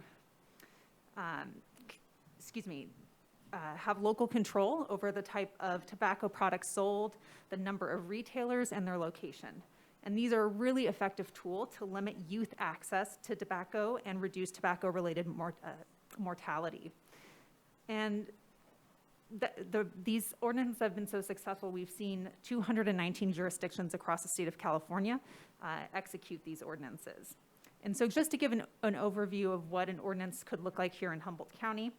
So first and foremost, a licensing ordinance would require all tobacco product retailers in unincorporated Humboldt County to obtain non-transferable licenses and pay an annual licensing fee that would fully cover the cost of the program, including administration and enforcement. And other provisions that this ordinance would include, as examples, first and foremost, prohibiting the sale of all flavored tobacco products, including menthol cigarettes, no licenses within 600 feet of schools. New tobacco retailers must be located at least 600 feet from existing retailers to prevent inequitable concentration of unhealthy options. No coupons or price discounts, and no new licenses issued following license revocation or change in store ownership. And this type of provision would mean that there would be an overall decrease over time in tobacco retailers while not impacting current businesses. Can you tell me what was the transfer of business now? Because this is again, as bad as it is, I don't smoke, but I mean, no cigars, but you're talking about that if they buy a business, then we're going to take that part of their business away from them? Is that did I misunderstand that? No, so yeah, I think your understanding is correct that a license would be specific to that particular business owner, and it wouldn't be transferable. So yes, for the example of a business being sold to another owner, that part of the business, that license would not transfer to the new owner. But this is a provision, an example in an ordinance. So again, we don't have an ordinance introduced to you today, but these are some of the provisions that we are putting together for your board's consideration. And so obviously any feedback is welcome through this process. I think Supervisor Bohn may still have more, and Supervisor Bushnell. No, I'm just Madrone. wondering how far that'll go. Sure, I understand. Oh, yeah. But when Supervisor Madrone I think he does have a question. Right, but it doesn't preclude the new business owner from applying for a license, right? It's not transferred, but the new business owner could apply for a new license. Yeah, and I think that really is a conversation for your board in terms of what are the specifics around such a provision. If we were to introduce an ordinance like this. So we're trying to, it's something like liquor licenses we're turning this into.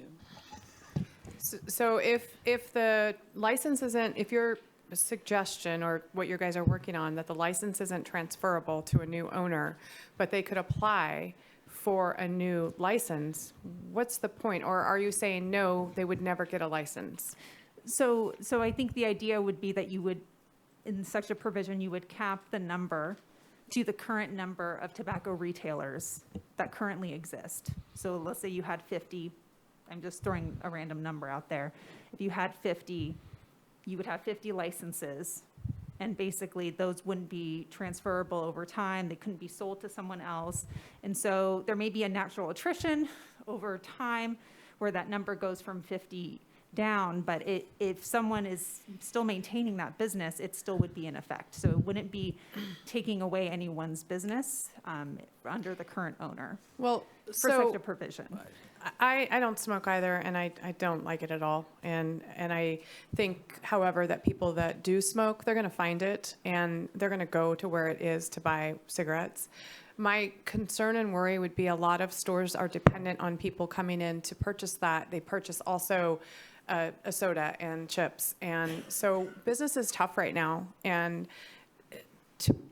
once again, I don't smoke. I don't like anything about it. But I don't want to hurt businesses that are already in Humboldt County struggling. And some of them are dependent on, this is just my thought, because you guys are creating this. You know, they're dependent on that other $10 purchase that comes along with that purchase of that cigarette that people are coming in for. So it's, in my mind, a little problematic. I'm sorry. No, please don't apologize. This is part of why we wanted to do a staff report to introduce this topic to the community, to the board, get your input before we bring something forward. And if it's all right, I just wanted to also provide some local data that is also on your fact sheets, but I also want to make sure the community can hear it as well of the, you know, why we are locally looking at such an ordinance and hoping that the board will consider it. So, and why we are also trying to limit youth access to tobacco products, which is a really key component of such an ordinance like this. So in January 2022, a survey of 37 tobacco retailers in the unincorporated areas of our county resulted in an underage purchase rate of 54%. 60% of Humboldt ninth graders and 67% of 11th graders report it is fairly or very easy to obtain vape, also known as e-cigarette products. Can I ask you a question? Sorry. When we do Please. find those violations, do we have a way to find people? I mean, because this is like having been in the restaurant business, I'm really getting visions of, liquor license and compliance issues. So we have the data. So what do we do when we find out someone? I'm just curious. You know, it seems that should be built in, but we should already have some kind of process if we see that happening. That's all. Well, I do know with this type of ordinance, enforcement would be a component of it. And so I'm happy to if either of you have specifics around how enforcement would work, if you want to bring up an example. There's current enforcement. You get caught selling tobacco to someone that's under 18. Maybe we could work around in making that enforcement better now. That's a good point. So right now, public health, I guess is my point. Public health doesn't currently have a process because we don't have anything on the books that ties us into enforcement around tobacco retailers.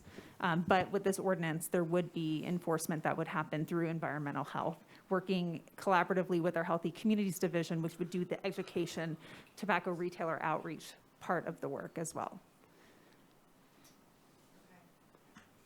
Okay, and Supervisor Wilson asked if we let staff finish the reports before we ask more questions. So we'll try to let you finish your report.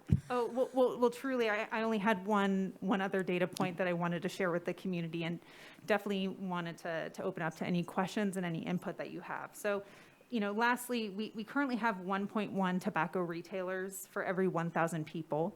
And to contrast that with the statewide rate is 0.8 for every 1,000 people. So I think also the intent with such an ordinance is to, make sure that we're being compatible with, the number of retailers long-term with the number of people we have in our community, but also, to your point, Supervisor Bushnell, recognizing the current businesses that exist and not wanting to interfere with that, but making sure that we're reducing youth access to tobacco and reducing the use of tobacco long-term for the health of our community. Supervisor Wilson, then Madrone. Thank you. So I'm encouraged by what we see here today for the most part, and I can see where there's questions and where, and about some of the items in here. I will say that I did discuss this with Supervisor Bohn a year ago, or about mostly around the issue of flavored tobacco products, and and he let me know that before I was on this board that this issue had been brought up before to the board, and there had been general support for the prohibition of flavored tobacco products, which I have to tell you, I mean, this what you're seeing here in terms of like the survey with regards to kids. My kids report, I mean, I don't think they're giving me any information that the other folks don't already know, that the parking lots of the schools have all kinds of flavored tobacco products being vaped like crazy all over the place. It's nuts. Yeah, it's in the halls. It's in the junior high bathrooms. I mean, and the vape, it's really pretty terrible, and it is really getting young people addicted to nicotine products very early, and they absolutely are marketing to young adults and kids with these flavors. And so from my perspective, what I see is a list of options here for the board to consider, to ask to staff to come back with in terms of a potential ordinance. And they're just listed here, which is to prohibit the sale of all flavored tobacco products, including menthol cigarettes. Personally, I think that that's hands down, we should be asking for that. The new licenses issued following license revocation or change in store ownership, that's a way to control this in terms of, starting to read. It's just like we talk about, and we don't have an ordinance yet on short-term rentals, but we talk about caps on certain types of businesses that have impact, and then if we're trying to reduce the impact, we talk about caps. And then this is just a way to think about that, and not to have a proliferation and maybe even a reduction. The no licenses within 600 feet of schools, I don't think that should be controversial at this point. New tobacco retailers must be located at least 600 feet from existing retailers to prevent inequitable concentration. I think that's also something that's reasonable. I can even think of it in my own town and what that looks like in downtown Arcata, or what it could look like. And no license for businesses that contain a pharmacy. So I think that's also pretty reasonable. So from my perspective, I think all of these options are reasonable for consideration by the board in an ordinance. And so my question I would have from my fellow board members is, of that list, are there ones that we should consider removing so that staff doesn't spin its wheels necessarily if we move to bring this back to the board? All right, Supervisor Madrone. Yeah, I generally agree with that statement, and I don't have a problem with any of this on here. I certainly do support business, and I understand that connection, but I think our children come first. I mean, I don't really feel all that great about a business that's trying to survive off of getting our children addicted, frankly speaking, and that's exactly what's happening with these flavored products. So I'm glad you're bringing this forward. If it doesn't work now, bring it back in January. But at any rate, I think that this is good stuff, and we did brush over the one of 600 feet from schools. And I know we were asking questions, and so you tried to get it out succinctly, but this came up very specifically with the Dollar General store in McKinleyville, right next to the high school, where they wanted to also sell alcohol. And there was all kinds of funny business that went on in that process with ABC and other things. And ultimately, they were denied their alcohol license because it's right across the street from the high school. Can the kids still get alcohol? Yeah, further away, but not right at the high school. So I think it's really important to protect our children, and this is something that's just way out of control right now. So I'm fully supportive of pretty much everything you've got on here. Supervisor Bushnell. Thank you. I have a question. So this is an unincorporated Humboldt only. So Eureka, where the majority of schools are, Fortuna, Rio Del, Arcata, it wouldn't affect those stores.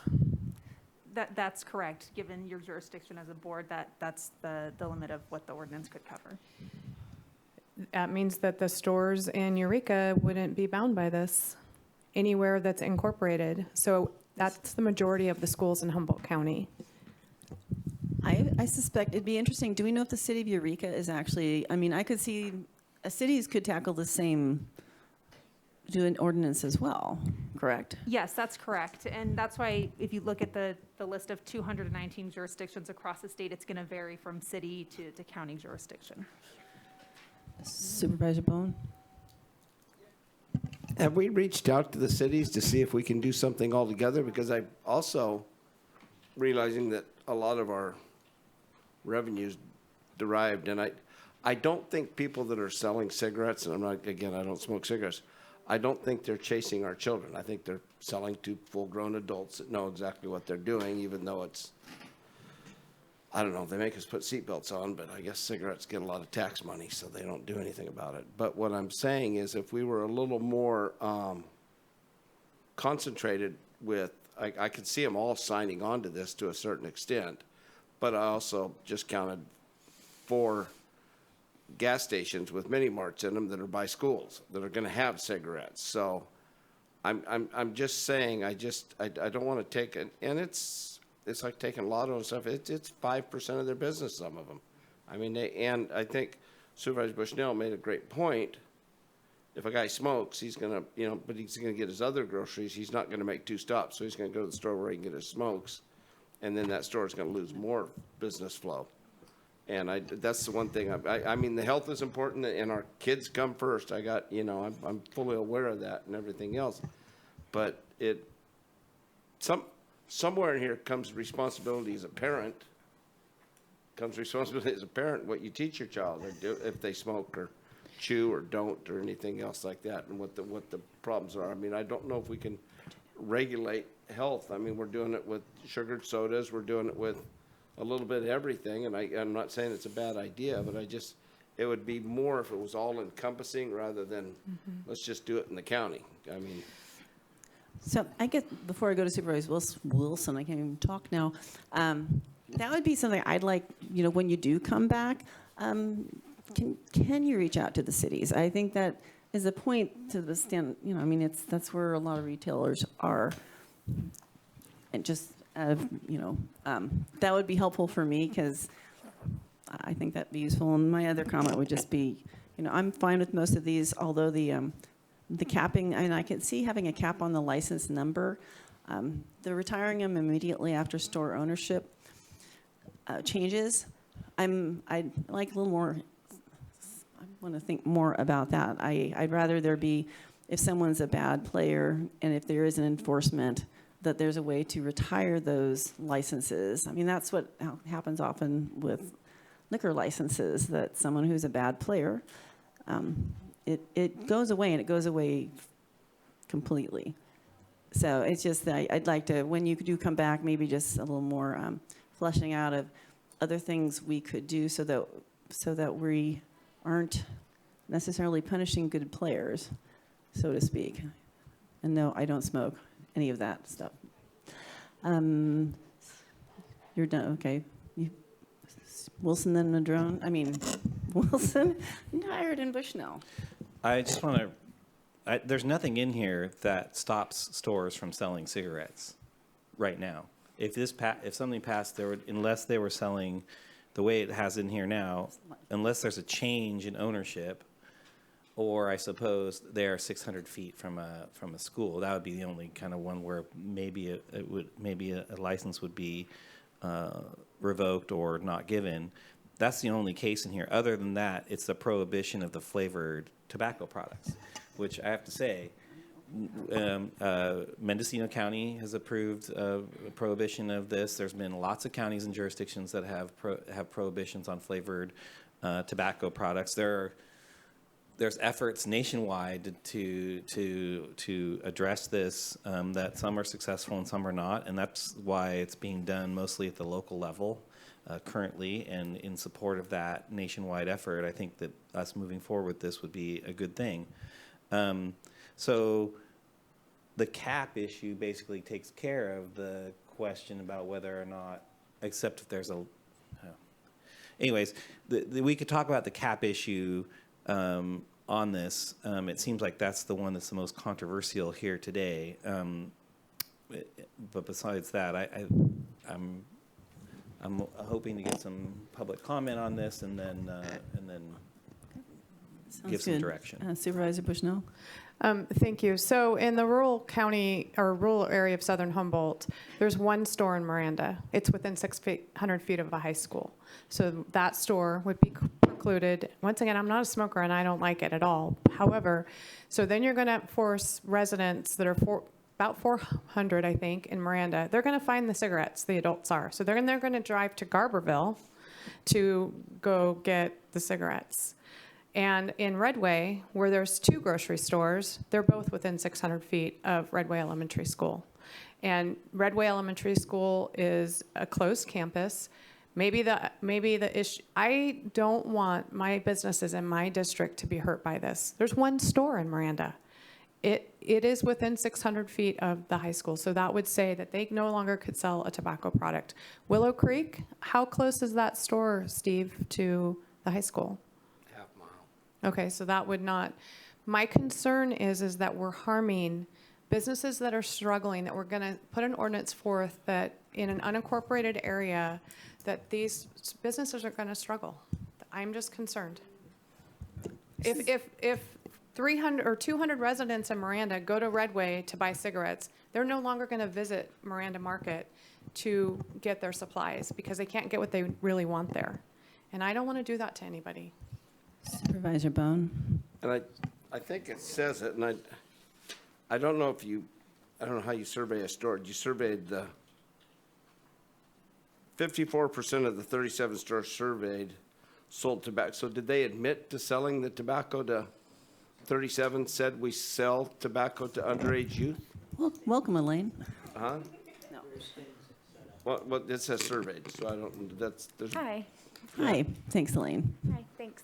Yeah, just to clarify, so it was a survey, but it's a youth purchase survey where youth from 18 to 20 years old were sent to 37 stores in the unincorporated areas. And just for reference, we have about 60 stores right now that sell tobacco in the unincorporated areas. And so 54% of the time at 54% of the time that youth was able to purchase tobacco without being asked for ID. And so that's where that came from. That's right, it's 21 now to buy cigarettes, it used to be 18. Okay. Correct.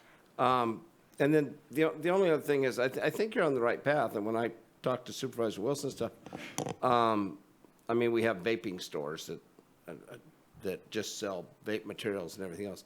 I think flavored cigarettes, all the flavored stuff, I think that's what these kids are buying, is all the flavored stuff. And I can honestly tell you, I don't know very many adults that smoke cigarettes anymore.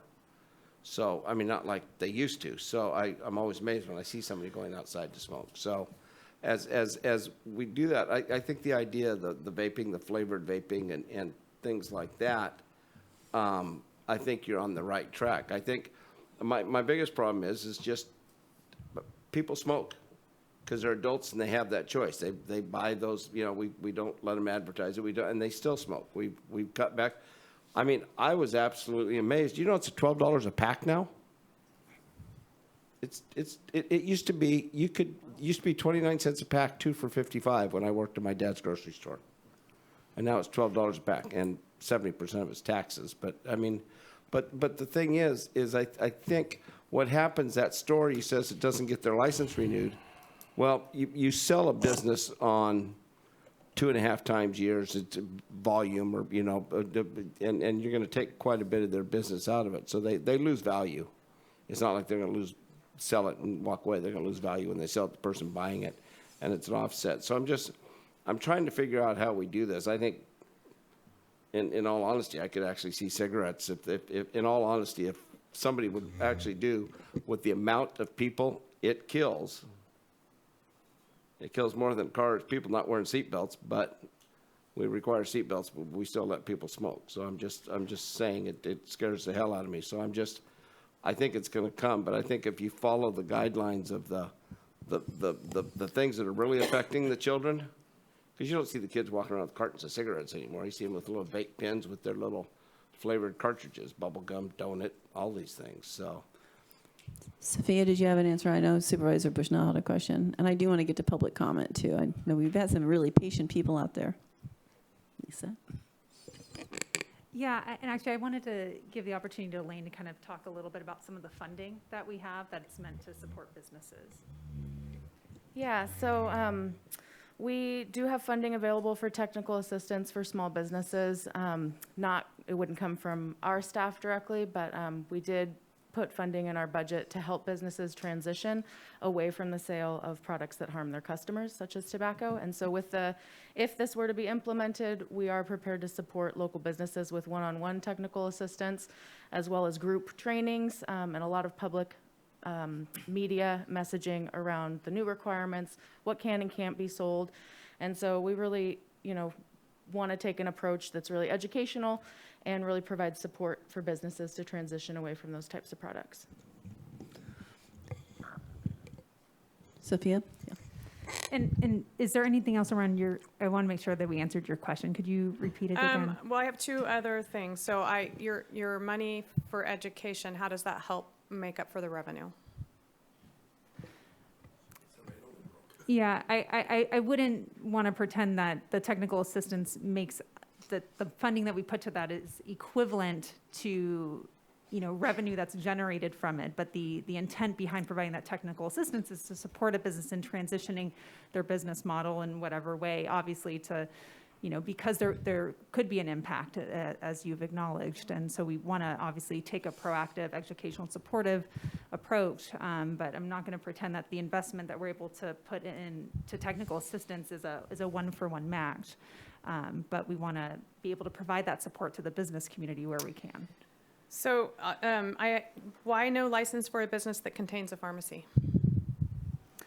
I think fundamentally the idea is that if this is a place where someone goes to get medicine for their health and well-being, that's somewhere where you could go get a flu shot. You can get your medicine that your doctor prescribes to you. A pharmacist can prescribe certain medications to you. You can get over-the-counter medication. And I think just the idea is that may not be the contrast of then having an unhealthy option like tobacco in such a facility. I'm trying to think, there's already like CVS Health years ago made the decision to not sell tobacco products for that very reason, that it felt counter to the mission of being a health organization. And so go ahead. Well, I'm fine if the business chooses. My concern is what I would like to see more is around enforcement. If you get a violation and you're proven to be a violator, then I think that I would feel better about it. Once again, I'm not a smoker and I don't like it. However, Costco sells cigarettes, or I don't know if they do anymore, but they used to. And people from rural areas come, they do all their shopping there, and they have a pharmacy there also. We're taking those people that choose to smoke, that's their choice. They're not children, they're informed adults. We're saying now we're gonna run all over town to get your grocery list. And so people don't want to do that. They don't want to drive from Miranda to Garberville they're not going to stop buying cigarettes just because we say they're not going to be in a store in Miranda 600 feet from a store. They're going to get in their car and they're going to drive 20 miles to Garberville, get their cigarettes and come back. So while I'm supportive of it for the children, to inform children I would like to see it more around violators. First, you get a violation, more enforcement, and then go from there, penalize someone that is proven to be doing this, not someone that's not. It bothers me that we're trying to be restrictive that someone that's following the rules. And it's going to harm businesses in the rural areas. It will absolutely harm businesses. So maybe we should go to public comment. Are you ready? How much more did you have to add? Nope. Okay, just kidding. This is mostly for feedback right now, right? No, thank you. Okay, so we will go to public comment. Let's go to those on the phone first, if that's okay with. Sorry, you guys. You're going to be here anyway, because there's just a few hands over there. So we're going to go those on the phone first. What? I think Steph did. Okay. All right, 5288, press star 6 to unmute.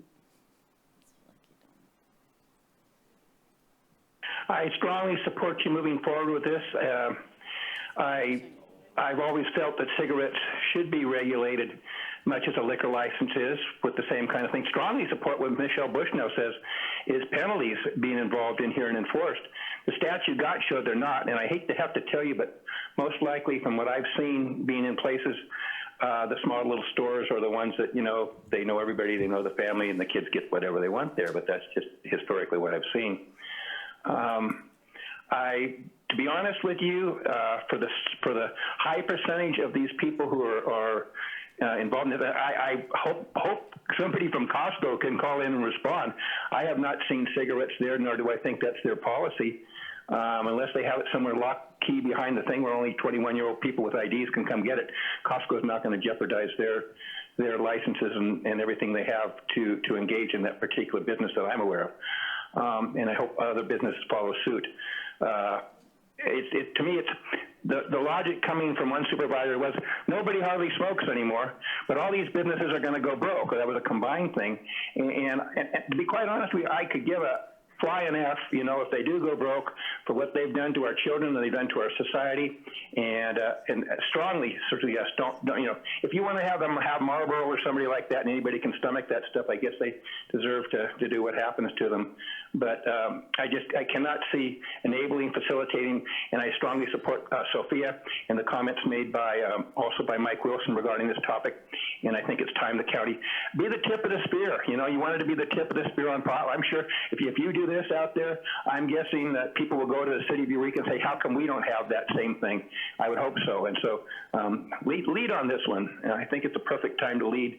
And I strongly support you being the tip of the spear where I haven't in the past on other items. Thank you for my opportunity to speak. All right, thank you. And our next speaker is 5757. Press star 6 to unmute. Hello, everyone. It's been a long day. My name is Jay McCubry. I'm the project director of Tobacco Free North Coast. A couple of you might remember me from my project director days at the county's Tobacco Free Humboldt program and all those wonderful times promoting things like the Great American Smokeout. Look, tobacco retail license, it's already been stated, over 200 communities in California have adopted this.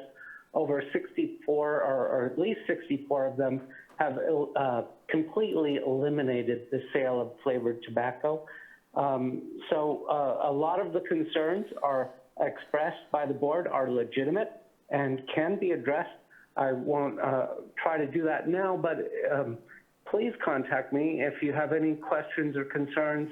I've been in tobacco control work for 30 years and have worked with a lot of different counties over that time and can help answer as many questions as you have. Happy to do so. We are at your beck and call and will support the county's effort at all measures necessary. Thank you. All right, thank you. So we will go to those in the audience. You guys just go ahead and stand at the side of the room and come up one after another, whoever wants to comment, so that we can move along rather quickly because we are really a bit delayed. Welcome, and you have 3 minutes. Hello, I'm Joshua Sweet, and I'm a youth advocate against vaping, and I'm recently graduated from Eureka High School. I noticed during my time that kids would vape in the bathrooms at school, they'd vape at parks, they'd vape on the streets. Teens that are addicted to nicotine will vape anywhere that they get the chance to. And it's a problem and it's everywhere. Most teens have been misled into believing that vaping is safer than traditional cigarettes and are enticed into vaping with colorful packaging, fun flavors, and product placement right there at the checkout counter at grocery stores, gas stations, even pharmacies. This is called a flow, and it has about 300 milligrams of nicotine in it. And with that much nicotine in one device, it's easy to see how kids could get addicted. And all it takes is 41 milligrams to rewire the teen brain. teens use vapes because they're easy to hit, easy to hide, easy to get a hold of, and once they're addicted, it's really hard for them to quit because it's that physical addiction to nicotine. And so I thank you for looking into this issue within our community, and I hope that we can pass a tobacco retail license that will greatly limit the appeal and access to the teen audience. Josh, first I want to say, you were great. You had the best questions in the class when I went to visit you guys, by the way. And this is kind of out of order, but I know Supervisor Bohn apparently has a question for you. Well, Josh, just coming out of high school and everything else, and to verify what I have heard from other teens, the teens aren't smoking cigarettes. They're vaping for the same reasons. They can hit it once and go. The cost is cheaper, and they can hide it better. But they're not smoking cigarettes per se, are they? I have not seen anyone smoking cigarettes. It's mostly vaping. All right, thank you. All right. Hey, Josh, thanks for coming, too. Welcome, Lisa. I thought that was you back there. I brought some examples of what some of these vapes look like for you. And if they weren't targeting our youth, they wouldn't be making them look like something that they're not. I have to tell you. When it says right in the topic on it that this is a stealth device.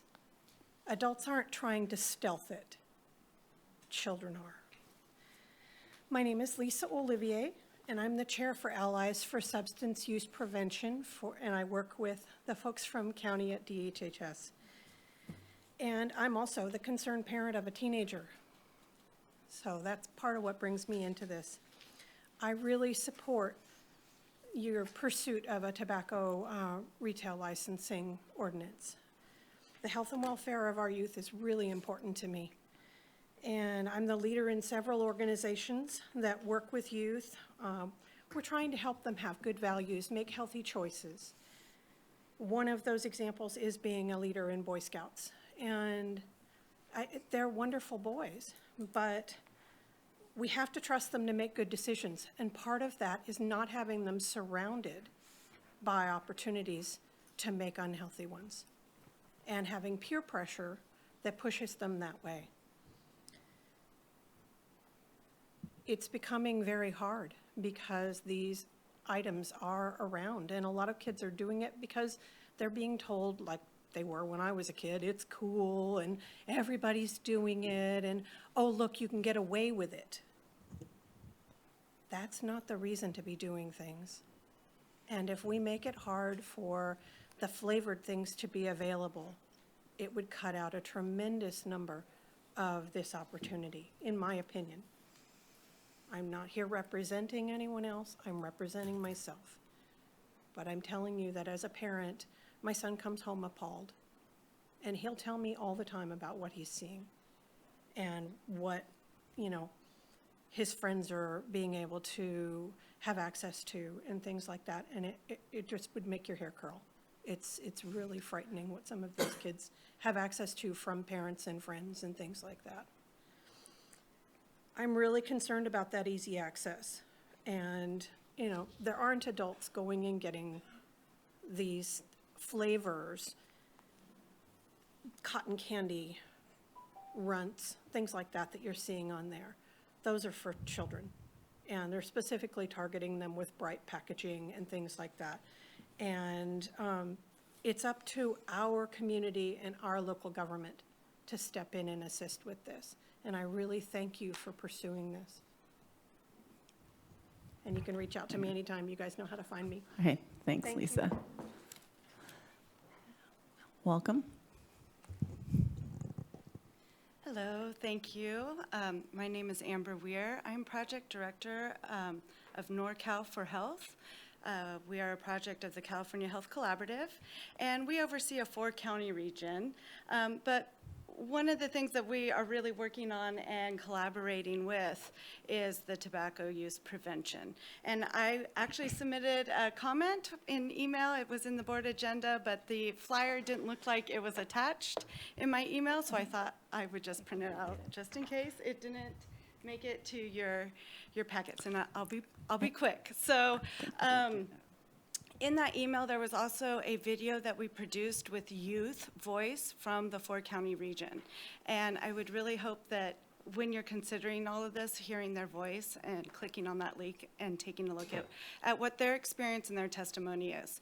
I also think it might be important, because I hear a lot of business conversations. I was a business advisor for 13 years for North Coast Small Business Development Center before I got into public health. And businesses don't want to be harming kids either, right? So, but they also don't want to be at a competitive disadvantage from their neighbors. So passing policies can create parity between businesses, and then it's somebody else's fault why they can't sell the flavored vapes, right? It's not the business's fault, and it's not voluntary for the business. So parity is a big deal. When a community like Mendocino County took over and decided to pass a TRL, all those other jurisdictions now are coming to the table because they don't want to look bad either. So if you lead the way, the other cities will come because they'll have competition on who's leading and what's fair, right? So I just want to say that businesses don't want to be selling it to kids either. And I have a teenage daughter, so I'm also a concerned parent. And I think what Mike was talking about with how many kids are actually vaping and the numbers that are reported with the California Healthy Kids Survey, it certainly feels underreported as a parent when you start talking to your kids on how many kids are vaping. That's all I have to say.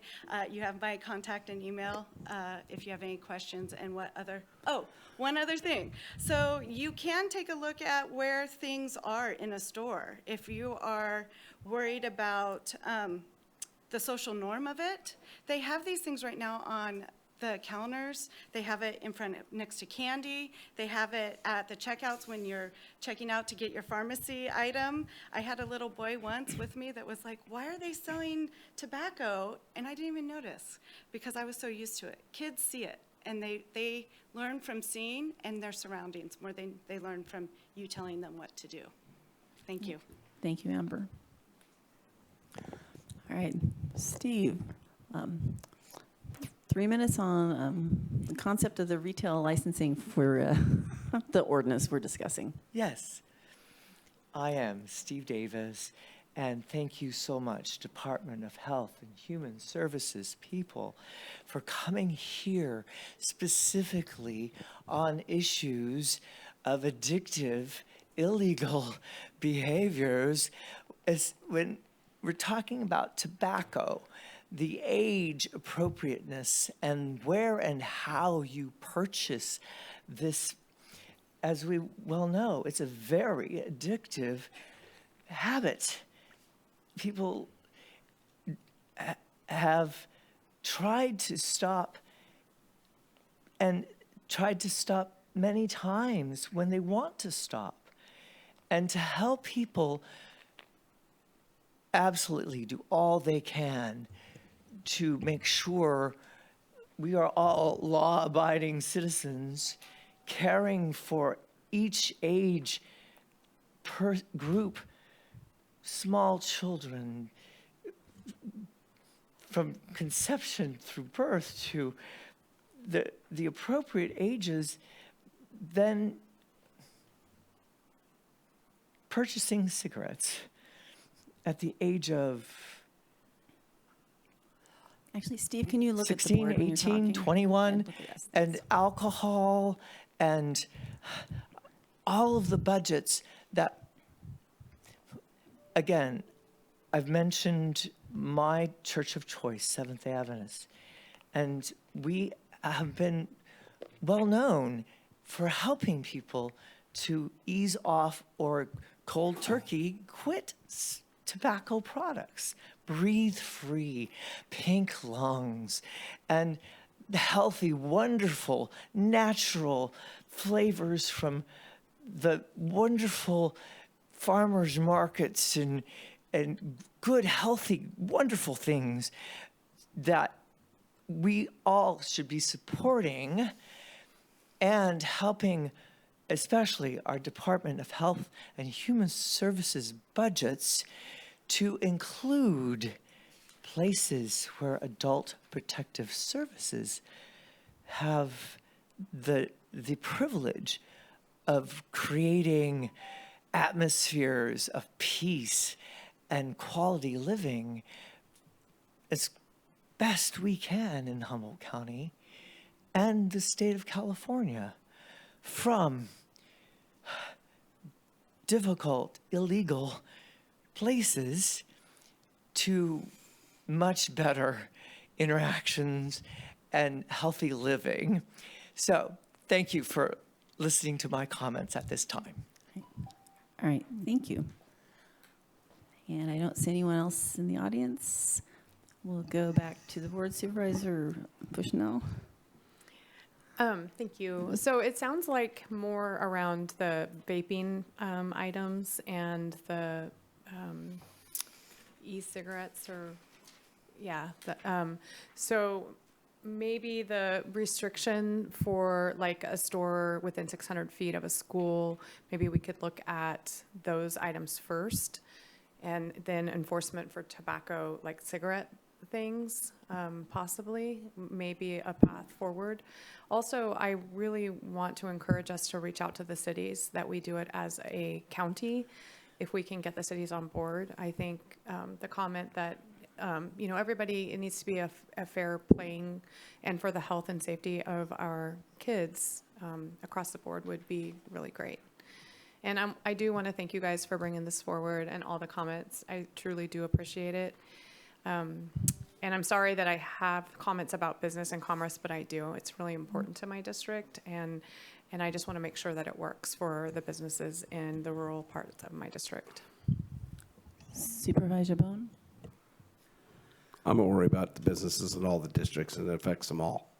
I think it needs to be aware. I think if you look at Mendocino, when they tried to bring this forward, they said 94% of the youth was using flavored tobaccos is what their survey came up with. And 66% of those youth actually felt that the only thing in that was the flavoring, not the nicotine, anything bad for you, all the other carcinogens and everything else. Pretty powerful numbers. So I think, again, and what I said is, I know a lot of people smoke cigarettes because a lot of people have cigarettes. My circle of friends don't smoke cigarettes. So with that being said, I would like to see the follow-up on the vaping and the flavors, and the ones that are actually causing the problems for the kids, and do some follow-up on that. I'm having a hard time just going after regular tobacco because and I think 192 stores out of 480 sell cigarettes. For Costco was selling, last time, I haven't been in Costco for over a year, so last time I was there, they were selling cigarettes because they sell to a lot of the mini marts. Not all, they don't all get them from Core-Mark. A lot of them buy from there. So I think when you, I like the idea of the getting the flavors away from the school where it's a problem. Much like the alcohol was going to be a problem at the Dollar General. Now we send them to Widow White 150 feet farther down the road. But I mean, it did solve that issue or perceived problem. So I would like to see follow up that. The other thing I'd like to see follow up is let's talk to, since this is something that's affecting our youth, talk to law enforcement. You guys, 54% of those people sold, they get a ticket. And then they get a warning. And then they get their license pulled for 60, 90 days. Everything comes off the shelf, the second violation or third violation. But let's put some teeth in it and actually enforce it so we don't just have, and that's on all tobacco products. So then, I mean, I was in a store the other day, and there was a lady, and there aren't very many of them older than me, and they asked for her ID. And she said, seriously? He says, yes, we ask everybody for their ID. So, I mean, that's that same avenue. But if those 54% of kids bought cigarettes and nothing was done about it, what did we accomplish except come up with a percentage? That's against the law. And in some places, I think it's a felony. I don't know about California. So, but it is cause to lose license just after one violation. But I mean, that's what we need to do is talk about maybe something to do with that. So I mean, there are laws in place, and before we put more laws in place, and more restrictions, it would be really great if we enforced the ones we had. So, I mean, are we gonna add people to go around all these stores to make sure we don't have? Because, I mean, you don't have to answer this, Josh, but a lot of kids are buying these online. Go online. There's, you can buy these online like tomorrow. So, I'm just saying, I think there's a lot more to bring rather than we just stop tobacco sales. Right. So you're getting a well-rounded list of things we're all thinking. So Supervisor Wilson, then Madrone, then I have some comments, and then we're going to let you go, hopefully, I want to speak to enforceability. I'm just going to say it is much easier to enforce not having something on shelves than having people go in and having to, bait owners as to whether or not they sell or don't sell. So I just feel like, you already have laws. Why not make them more enforceable or easier to enforce by just not having that on the shelves? I just think it makes more sense to me.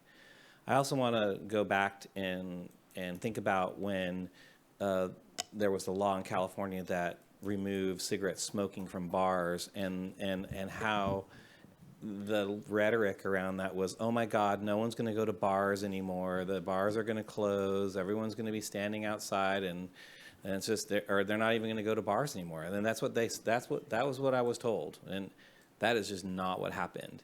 Did a few people stand outside of a bar for a couple months after that? Sure. That's definitely happened, but it's not so much anymore. And you know what also happened in that? Smoking rates went down. The health of our community went up. And still people went out and, and went to those things. Did the removing of smoking from our working places, have a negative impact on business? No, not really. It had only a positive impact on our health, and the health of our community also has an economic impact that I think should not be ignored in this discussion. With relationship to other jurisdictions, I'm not worried about the other jurisdictions. I think if we take the lead on this, the other jurisdictions will follow. That's just the way it will happen. I've had discussions with city council members from both City of Arcata and the City of Eureka on this subject matter. They're positive on it, at least the ones I've spoken to. I don't think that this is going to be much of an issue with relationship to that. Going on this list again, I am in favor of every one of these items on this list. If there are issues with relationships to a cap, or I don't know what the term is that we use now instead of grandfathering, but what I'm talking about. If there is one store in a community and it's next to a school or near a school, and that's it, and that's the only one that also sells the food, we can work on some language to potentially allow for the sort of longer term duration of that. But again, that's grandfathering with relationship to, for me, there should be a cap. I mean, if that on the sale of these products within our community, they are extremely addictive. They're terrible for our community health, and I'm supportive of all these provisions. And so I think you got two of us that are ready to. Well, Supervisor Madrone still wanted to talk, and I kind of wanted to give my little thoughts of what we're doing, because what we're doing today is just giving you direction, and you will be coming back to us with what your finished item is, I would suspect. Yes, so all of the feedback is incredibly helpful. Okay. Thank you. Well, I want to closely associate myself with Supervisor Wilson's comments. And it wasn't that long ago we realized the tobacco industry had been lying to us for decades, right? There was a lot of coverage about that, killing people literally, and as Supervisor Bohn said, a lot of adults stopped smoking because of all the educational campaigns, so many people getting cancer, et cetera, et cetera. And so their revenues went down, so what did? They start preying on our children. It's just disgusting to me. And frankly, I'm waiting for the class action lawsuit like on the opioids. that we as a county could join in and really, slam this industry for what they've done to our health and our communities, frankly.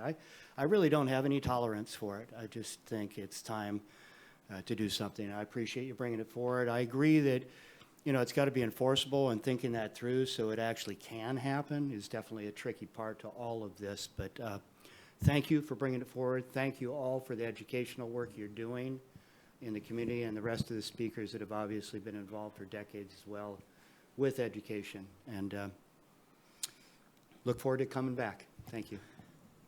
And I think what I was going to say is, it's funny, Supervisor Wilson mentioned the smoking in restaurants and bars. I mean, I remember going through that. I mean, as a business owner, we, as a whole group, everyone is pretty freaked out about it. And now, I realized many years later, it's like, man, my house doesn't smell like smoke when I go home. My clothes don't smell like smoke. And it's like, oh my gosh. So, people did adjust, and I think I'm so happy it happened. I think what I'd hope you could bring back for me, I'm curious, a little more information on what we could look like, what a cap might look like. If there's opportunities for, if someone does buy an existing store, can they apply for a license? But at some point, I think the licenses need to be retired. So I'm not sure. I don't know whether that's on after the abuse, or, if they do, some violations. I just curious, not saying it's something I have to have. I'd be curious now if there's a way to find out how many stores, and probably the rural supervisors can help give that information, how many stores are within 600 feet, because Supervisor, Bushnell had mentioned that, in some places there's only one. And so I think perhaps an exemption, I think Supervisor Wilson kind of alluded to that potentially, and is just wondering what that could look like. And then would really like to see conversation with the city. We don't have to wait for them, but I'd like to know, I think we need to nudge them in that direction. And yeah, those are just some of my thoughts. And then Supervisor Wilson? Yeah, happy to make a motion. That's all right. You can make one. I'd like to authorize staff to draft a tobacco retail licensing ordinance to be considered by the board at a later date. That's my motion. Second. And perhaps there could be options actually in there as well. It's just based on bring back discussion what she's today. heard. Wait, you have food? Okay, I mean, I'm supportive of it coming back to us and a final one to make decision. Supervisor Bohn? Are we gonna, we're really good at this, we talk up here about, raising sales tax to do this, that, and everything else. Are we gonna talk to any of the retailers about what they can live with and what they can't live without? I mean, are we gonna talk to the retailers, since we're gonna be putting another level of laws on them, and considering they, as they always say, they pay our wages, but I'm just saying, they pay the taxes, they provide services to the community there when they provide all the other things, and I don't think any of them consider themselves merchants of death. But I do think, I can tell you right now, I cannot figure out why cigarettes aren't banned 100% because of the health problems they cause. To this day, but then I'll say North Carolina and a couple other states. But as I say that, and as Supervisor Madrone, they lied to us, they've done that and everything else. Any other business would be shut down, and they're not. So in turn, I just want to know if we're going to involve the people that we're going to affect, because we're going to affect other people. And then we're going to then we'll get more Amazon trucks on the street, and we'll get more delivery trucks on the street, and that's going to create more problems for health, and, if we go that far. So I like the idea of the vaping, because this started out as the kids. And as the kids say, they're all using vape products. So, that's what I kept hearing about, kids, and then now I'm hearing we're gonna stop it all the way around. So I'd love to hear what some of the retailers have to say.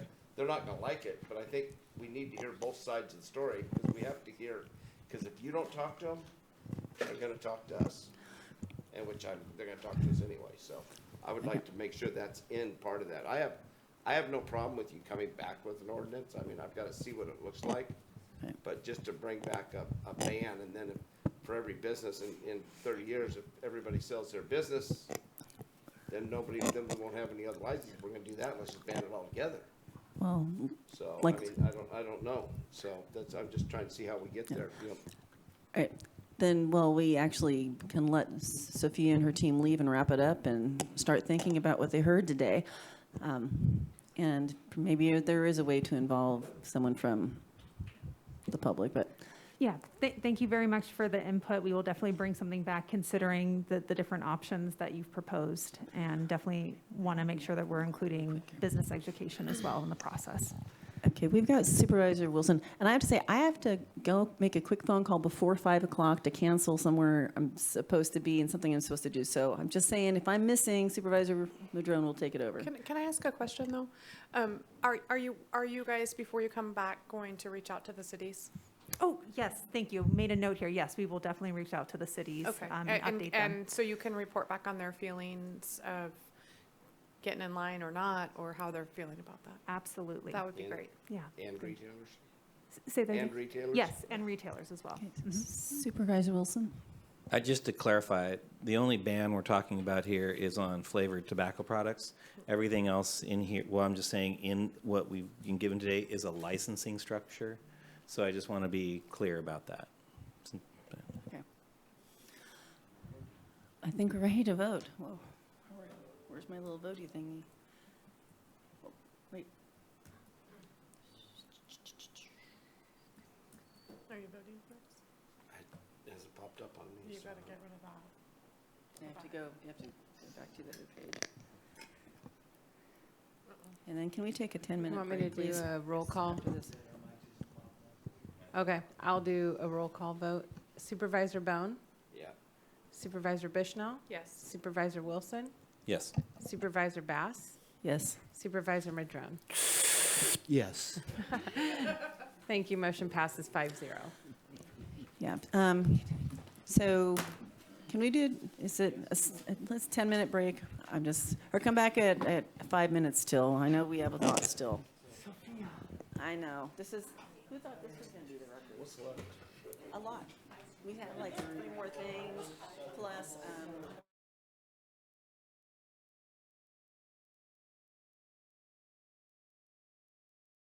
so I believe we're going to the grand jury responses. Yes. Good morning, Chair, or good afternoon, Chair Bass, members of the board. I realize it is late in the day, so we will try to make this very, very brief. Today we are presenting 3 responses to grand jury reports. I'm with Public Information Specialist Kati Gallardo. I will go over quickly the custody corrections report, and Kati will cover the 2 other reports. The custody corrections report is an annual report that the grand jury is mandated to provide. They reviewed certain facilities, prison and correctional facilities, juvenile hall, Semper Virens, coroner's office, sheriff's office, other offices. The sheriff is asked to reply, but a couple of your departments are also asked to reply: DHHS, HR, and County Administrative Office, IT. The findings of the grand jury's report around county IT is that there's a lot of outdated equipment stored in the sheriff's office. We're recommending that, yes, we agree, and we will remove that equipment. The grand jury also found that the salary ranges for staff are not sufficient for recruiting and retention. And Human Resources draft response says that they partially agree. Your board, as you well know, in the recent round of labor negotiations, provided very generous salary increases for staff, and that has an effect, but that is not the entire picture for recruiting and retention. We're working with MRG to provide a comprehensive study, and Human Resources will work on with the County Administrative Office on implementation of that comprehensive study to further round out our recruitment and retention strategy.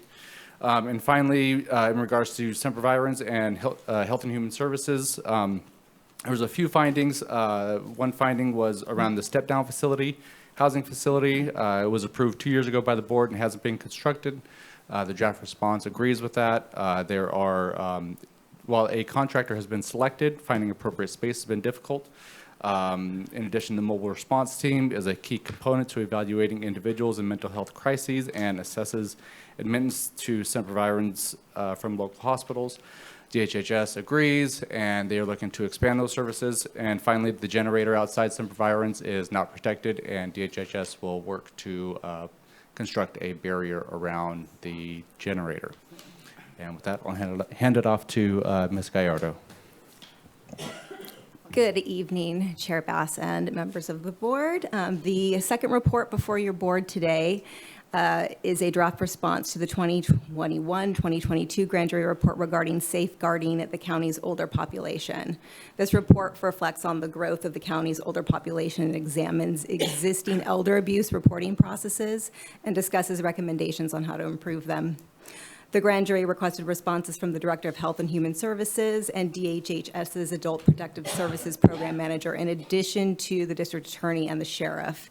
I will briefly summarize the proposed responses today received from the Department of Health and Human Services. The Sheriff and District Attorney will file their responses separately.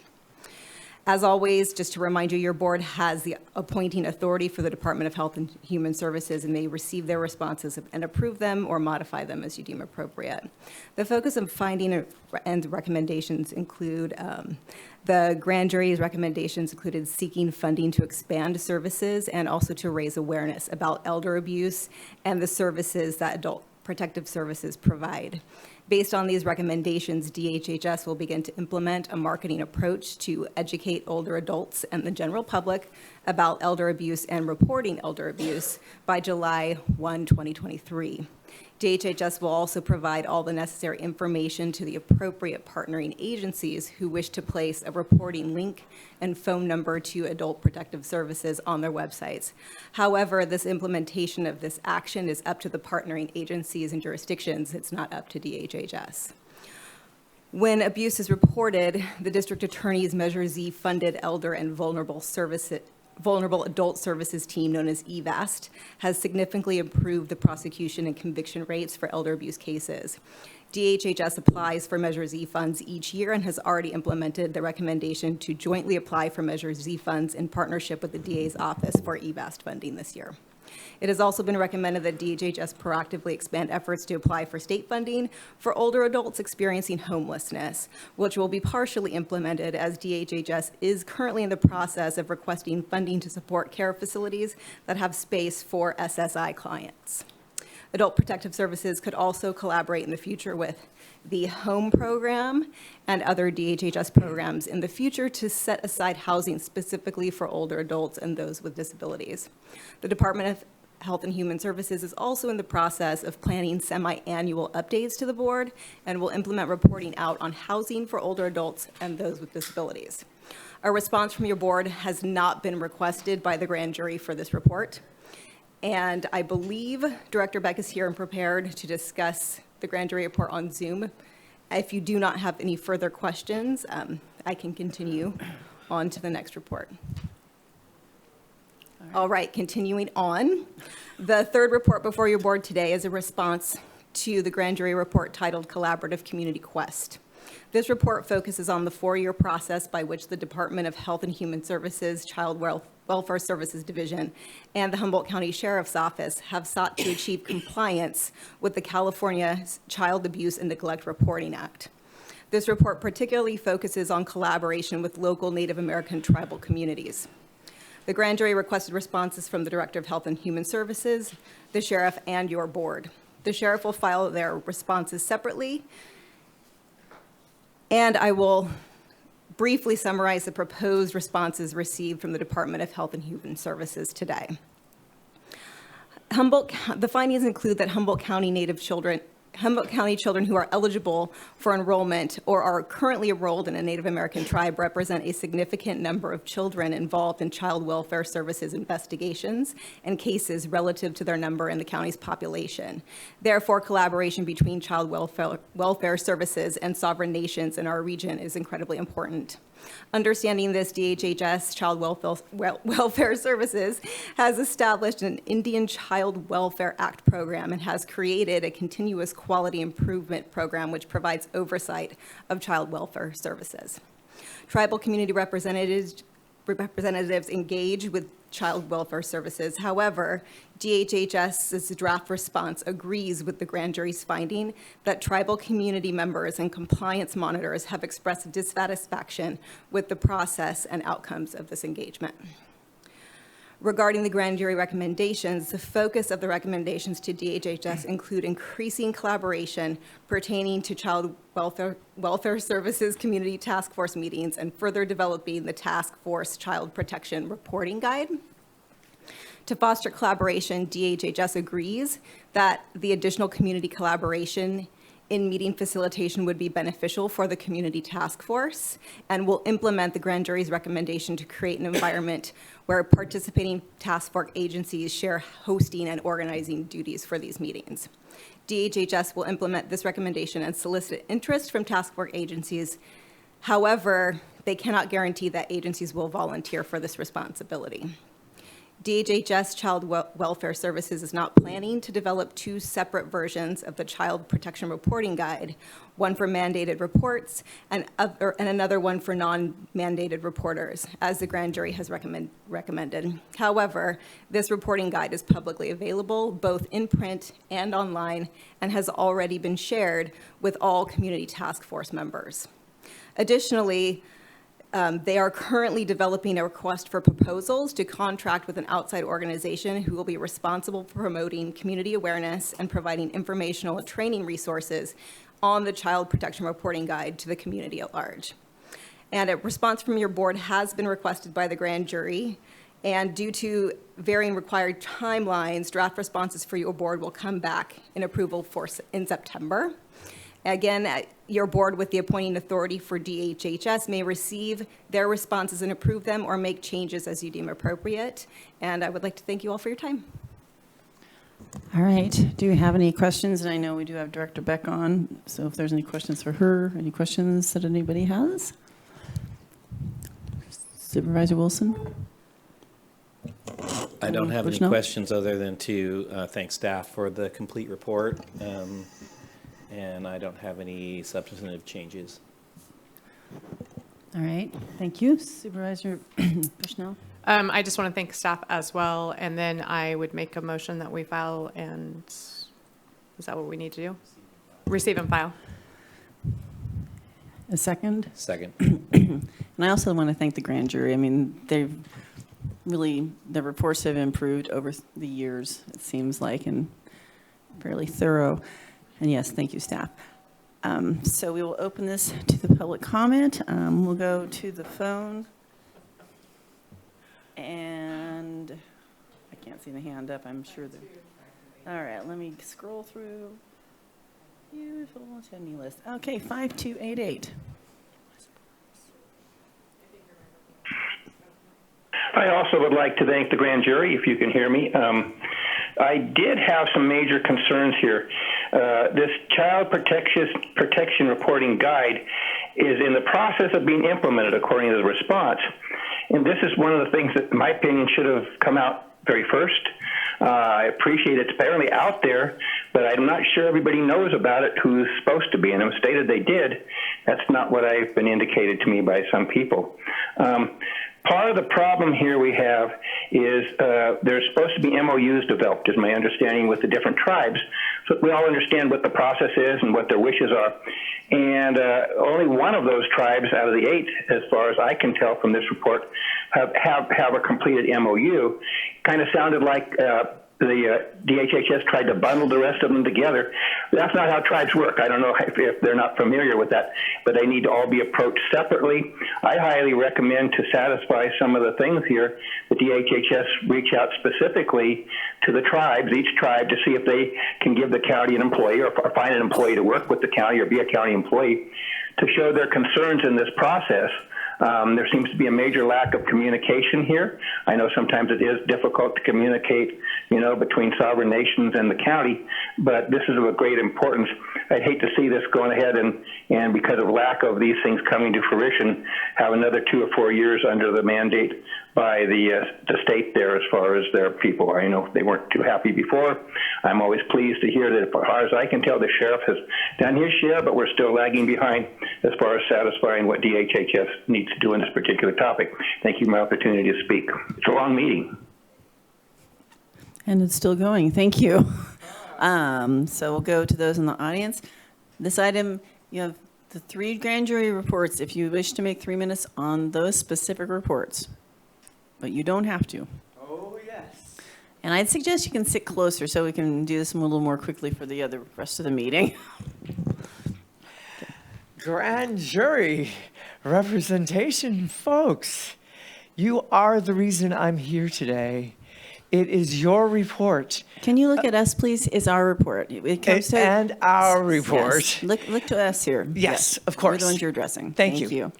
That we need desperately more mental health critical services. I have been to the door of our Supervisors, my friends, in hopefulness that in prevention, will get to know what to do. And this has gone on for months, from my Azalea Hill estate to the Eureka campus there, the Hope Center, and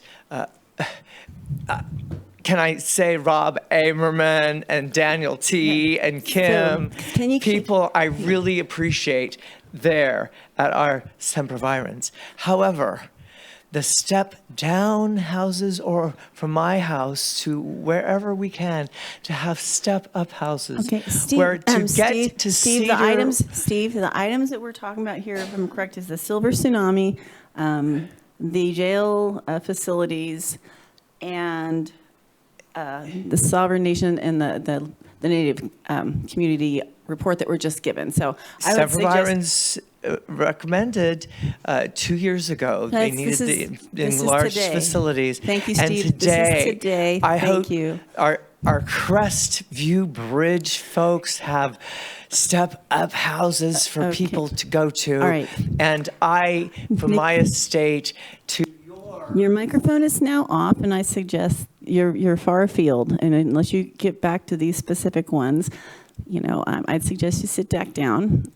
Well, tsunami, again, along with the best of care for Humboldt Bay, which I also wanted to encourage.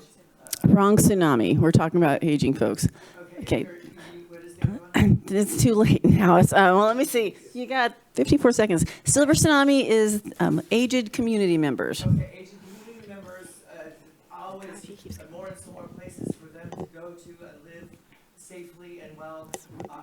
Lazy J Ranch, Pearson Park, the people that live there and for decades, my family has visited all the fine folks that we can encourage safe, warm, dry spaces in emergency situations, especially to honor our Native American tribes and people.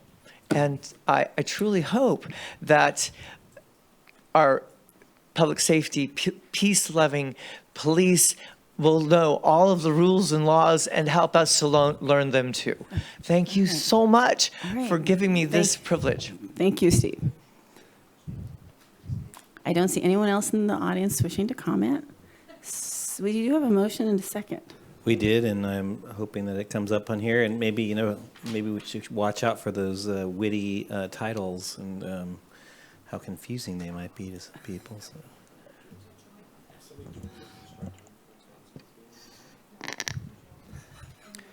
Is it? Okay, I'll do roll call vote. Supervisor Bohn? Yes. Supervisor Bushnell? Yes. Supervisor Wilson? Yes. Supervisor Bass? Yes. And Supervisor Sorry. Supervisor Madrone, I apologize. That's okay, you're allowed. Goodness. Okay, motion passes 5-0. All right, yes. So the last thing before we go back to closed session is the Public Works item. I'm checking. Oh, and there's Director Matson. Who are you today? I know, who are you today? Yes, authorization to negotiate terms to purchase property for Humboldt County Welcome Center. Welcome. Good afternoon, Chair Bass, members of the board. Tom Masson, Director of Public Works. The item before you today is the fruition of some work that's been going on for some time with Supervisor Bushnell and the Economic Development Division of Humboldt County, working with the community. The interest in developing a welcome center, and this is the project site location. This property is determined, it's perfect. It's right off the highway, right at the beginning of the county. We'll get people off right before they hit Garberville. We have had some interest expressed from the private sector to fund and operate the center. And so we've met with Caltrans. We haven't spent any real money yet, so this is where the wheel starts to hit the road, because with the board's blessing, we would ask Caltrans to officially begin the surplusing process for that property in order to turn it over to another government entity or a private sector. And so we wanted to make sure we had your weigh in before that we were interested in moving this forward as a county. We've had some initial discussions with Caltrans. We don't know the cost of the property because we haven't done the appraisals or anything else. We do have other property in the county that the county has that Caltrans is very interested in that could also be part of a property swap rather than a cost. So the concept moving forward initially at this point is, if we get approval to move forward to purchase the property, then develop and issue an RFP to see if we can get a private sector to come in and build and operate a welcome center for Humboldt County, and conversely, it could probably also serve as a welcome center going the other way, being at the location it is. So that's what we're asking the board to give us direction on today. No money is committed as of today. It will just give us some strong background to ask Caltrans, because it's a significant cost on their part to begin the surplus project, and they'll want to make sure that they're going to get return on their investment. So with the vote today, we would push Caltrans and say, look, we really want you to move forward with surplusing this property. Let's see what we can do to develop a project. Once we get terms and costs and terms, we would definitely, we would have to come back to the board at that time to see if the funding was available. That's all we're asking for today, so I'm open for any questions. All right, thank you. And I would ask Supervisor Bushnell, since she sounds like she's been involved in this a bit, you wanted to chime in? I think Director Mattson covered it. I do want to say that this idea was long before myself. Former Supervisor Estelle Fennell had also been working on something, I think, for around 4 years. The location was always the stickler down there, finding a location, but she had met with stakeholders before my time. And so it's not a new concept. It's just that the right place hasn't been available until recent. And actually, I do have to say that they did identify this spot previously herself, and when I guess her, and I'm not sure who else, spoke with Caltrans, they were using that property as a site for fill in some work they were doing, and so they weren't interested at all. And that's changed since they've completed the site. It's no longer usable for them for fill. Okay, thank you. Any other supervisors? Supervisor Wilson? My only concern in the kind of the short run is just management of a site. It's like, it's hard enough to get Caltrans to clean up these roadside areas, and people camp and this, that, and the other, and then suddenly I'm just concerned like how this site might become accessible to transient camping and those sorts of things, and then we have to take responsibility for that. And I was just wondering if that was a concern that you might have. It's a concern that we have everywhere with county properties. We spend a significant amount of resources cleaning up encampments, trying to keep them from happening. We have them all the way from Garberville all the way up to the northern border. It's just one more, and I would think that once we got it turned over, if we could get something going there, that would be a vast improvement on that would turn it over to whoever is operating the site. Thanks. Great. Supervisor Madrone? Thank you, Chair Bass. So I called Michelle yesterday to talk with her because, you know, I've been a long supporter of doing visitor centers, welcome centers, and she was unaware that I've been working on a project for 25 years called Vista Point Park. And as soon as I took office, I had started meeting with Scott Adair and Cody Rogatz to see how we might be able to move that forward. You know, when you think about welcome centers or visitor centers in general, there's sort of 4 locations in Humboldt County that might be a good place to do it, and this is certainly one of those. Willow Creek is another, and Trinidad, or Oric actually, would be another one, especially with what's probably going to be a pretty significant renaissance up there over the next 20 years. The other one is at the airport. You know, right there, the airport's growing, a lot of visitation coming in. And so 25, 30 years ago, I identified when I was working on the Hammond Trail with the county that the Vista Point facility up there in McKinleyville is highly dysfunctional. You can't even get into it if you're going north. And if you are going north, the last time you saw the Pacific Ocean was at the Golden Gate Bridge. And you come over that hill there, and there's that $1 million view of the ocean, Trinidad, which is called an economic engine, you know, when you have those kinds of views with the Vista Point. And so it became obvious to me immediately that it was a very dysfunctional facility. And then when I realized that we actually owned the parcel south of the Caltrans parcel, and it was part of the airport property, but it was disconnected when Highway 101 got built. And so what I was told by Cody was that they needed to do all those FAA checklists, you know, the 12 or whatever, 20 things. One of them was to do the lease study to be able to make sure that we were charging any use of airport property, whether it was Public Works or the Trap Club or the kennels or whatever, that people would be paying a market lease rate on that. All of that's been done. And so I have continuously been asking Scott and Cody, when can we get started on the development of Vista Point Park? The concept is that the existing on-ramp and off-ramp would be eliminated because, as I said, you can't get into it if you're going north. And instead, we'd have people get off at Airport Road, which is just 1/4 mile south from the Vista Point facility, with signage on the highway, so whether you were going north or south, you could pull off there. This is a really important component to McKinleyville's economic development. It's struggling as a community. There's a lot of empty stores, and a lot of that is because you know, people are shopping online, and it kind of went more chain store approach, but people keep wanting more stores. So we're working on a town center ordinance in McKinleyville. And so I have been bringing forth this concept of combining the county parcel with the Caltrans parcel to create what I like to call Vista Point Park, where everybody could get into it from the north or south, and on the county parcel to put a visitor center. And when I was doing all this work, I realized the existing California Welcome Center was in Arcata, out by Tony's, you know, and if you go to Tony's, you knew it was there, or BLM, but it was a really horrible location for visitors. Nobody could really find it. And so it eventually went away, and I believe that's part of why the TOT funds were going to Arcata. It's not actually a gateway community. And we've talked about this, and I'm sure we'll revisit this stuff with the TOT committee that we're going to form to take a look at that new 2% and other things and figure out where can we best use these monies in the county to encourage economic development and all that stuff.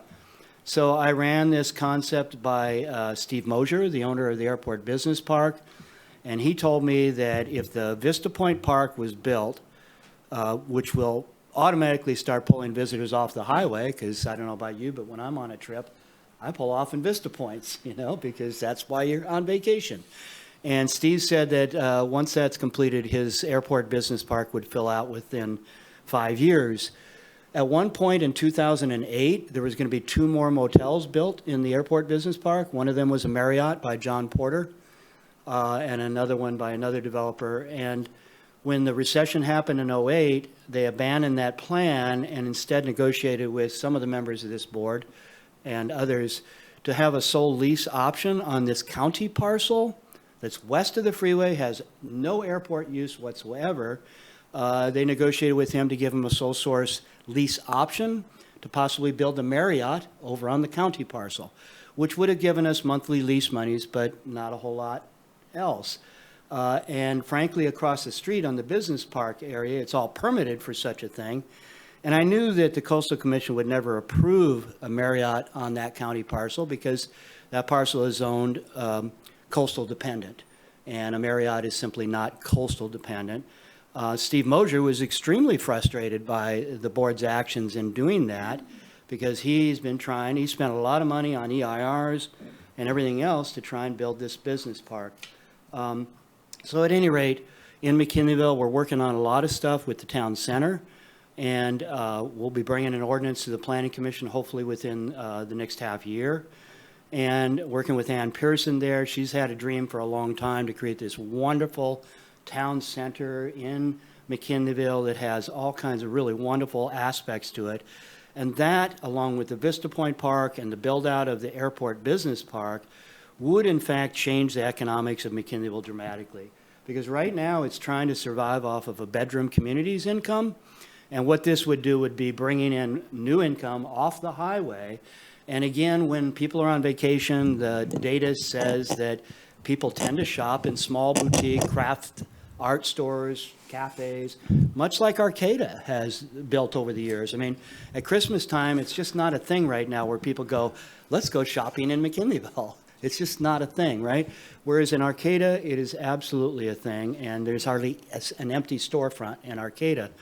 So again, I've been working on this for 25 years, brought it to the county 4 years ago, been patiently waiting for us to get this project started, and then all of a sudden here comes this one, and we're going to consider spending 25 grand on a feasibility analysis for a swap of land that we don't own, that we got to buy. We own this land. We already own it, and yes, there are grant monies out there to build these things. So I just am very concerned about how does this all of a sudden move out in front of something that I've been working on for a long time. I think they're both of value, but things have changed, from 20 years ago where people needed to stop at these centers in order to get their bearings straight on what options they had for lodging or recreation opportunities. And what's happened now is people are doing that on their phones. So there is a saturation point for these things. You can't build them everywhere.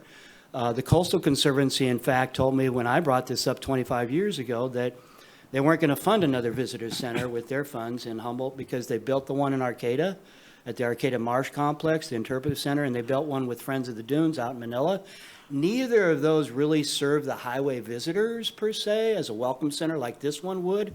It's directly right next to the highway, and the same with Vista Point Park. So I guess before we move forward on making this expenditure, I would really like to have an informed discussion with the board and have staff come back, Scott Adair and Cody Rogatz. Let's figure out why we've been delayed on this in McKinleyville and when we can move that forward.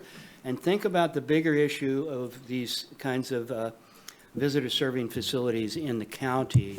Yeah, it just seems to me that's important for us to step back and take a look at that.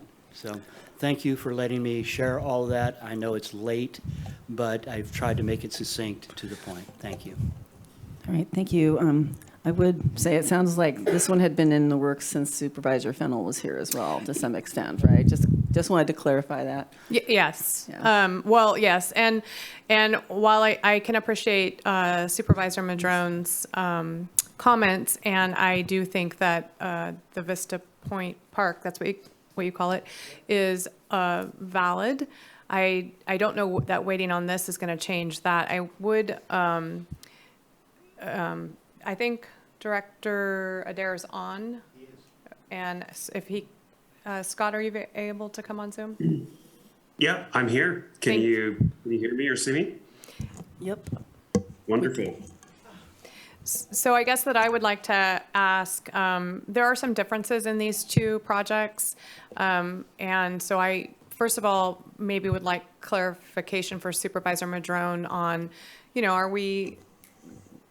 are you and Cody working towards his goals also? And also some clarifications on differences between this and that one. Sure, absolutely. Would certainly be happy to continue to work on the Vista Point project. Supervisor Madrone is correct. He did approach Director Rogitz and I several years ago about that project. We have undertaken some limited work on it. I had a conversation with Visit California about the project. I also looped in GoBiz on the potential for that Vista Point project. And at one point, when we had state representatives here, took them by the property to see the proposed use area for that project. There have been some discussions internally. We reached out to Caltrans on it. Really haven't done much on it. However, since it was identified that there was some work that needed to be done through potentially the FAA, and I don't, Director Rogitz and I are partners together in economic development, and we have the MOU together under Project Source. So I don't want it to sound like I'm throwing Cody under the bus, but we really haven't done a lot since Director Rogitz indicated that there was going to be more work that he needed to do on his end. It sounded like it was fairly complicated and that it was going to involve federal agencies. I know that Director Rogitz has been extremely busy with other FAA priorities. I'm happy to reach out to Cody and have an earnest discussion about how we can revitalize the Vista Point project and work with Supervisor Madrone to see what we need to do to move it forward and make it a priority. I am actually meeting with Steve Mosier on the 30th. We have a meeting on the books to meet at Steve's office at 9:30 a.m. to talk about development and revitalization of the business park around the airport.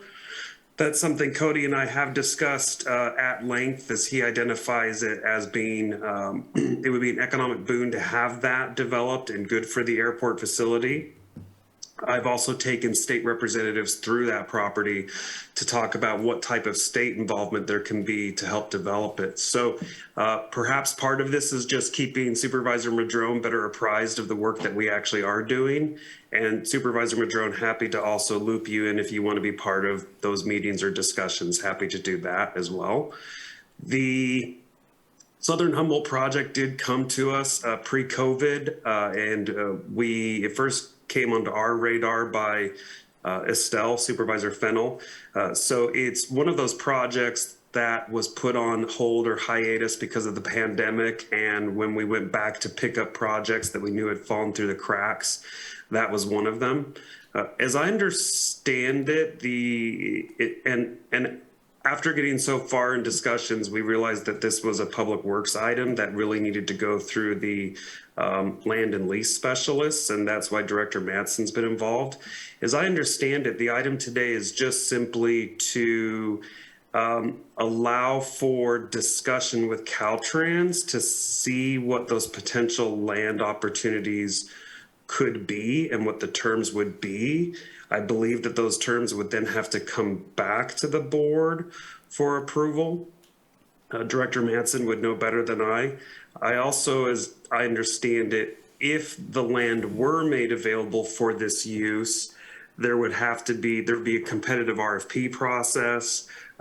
Entities would be encouraged to submit proposals for the construction and operation of that facility. I don't think that the idea is that the county would operate it or fund it or manage it or maintain it, except to just make the land potentially available for a group who wants to do it. Director Madsen, am I off the mark there? No, you hit it direct and accurately. Okay, all right. Yes, Supervisor Wilson. Thank you, Scott.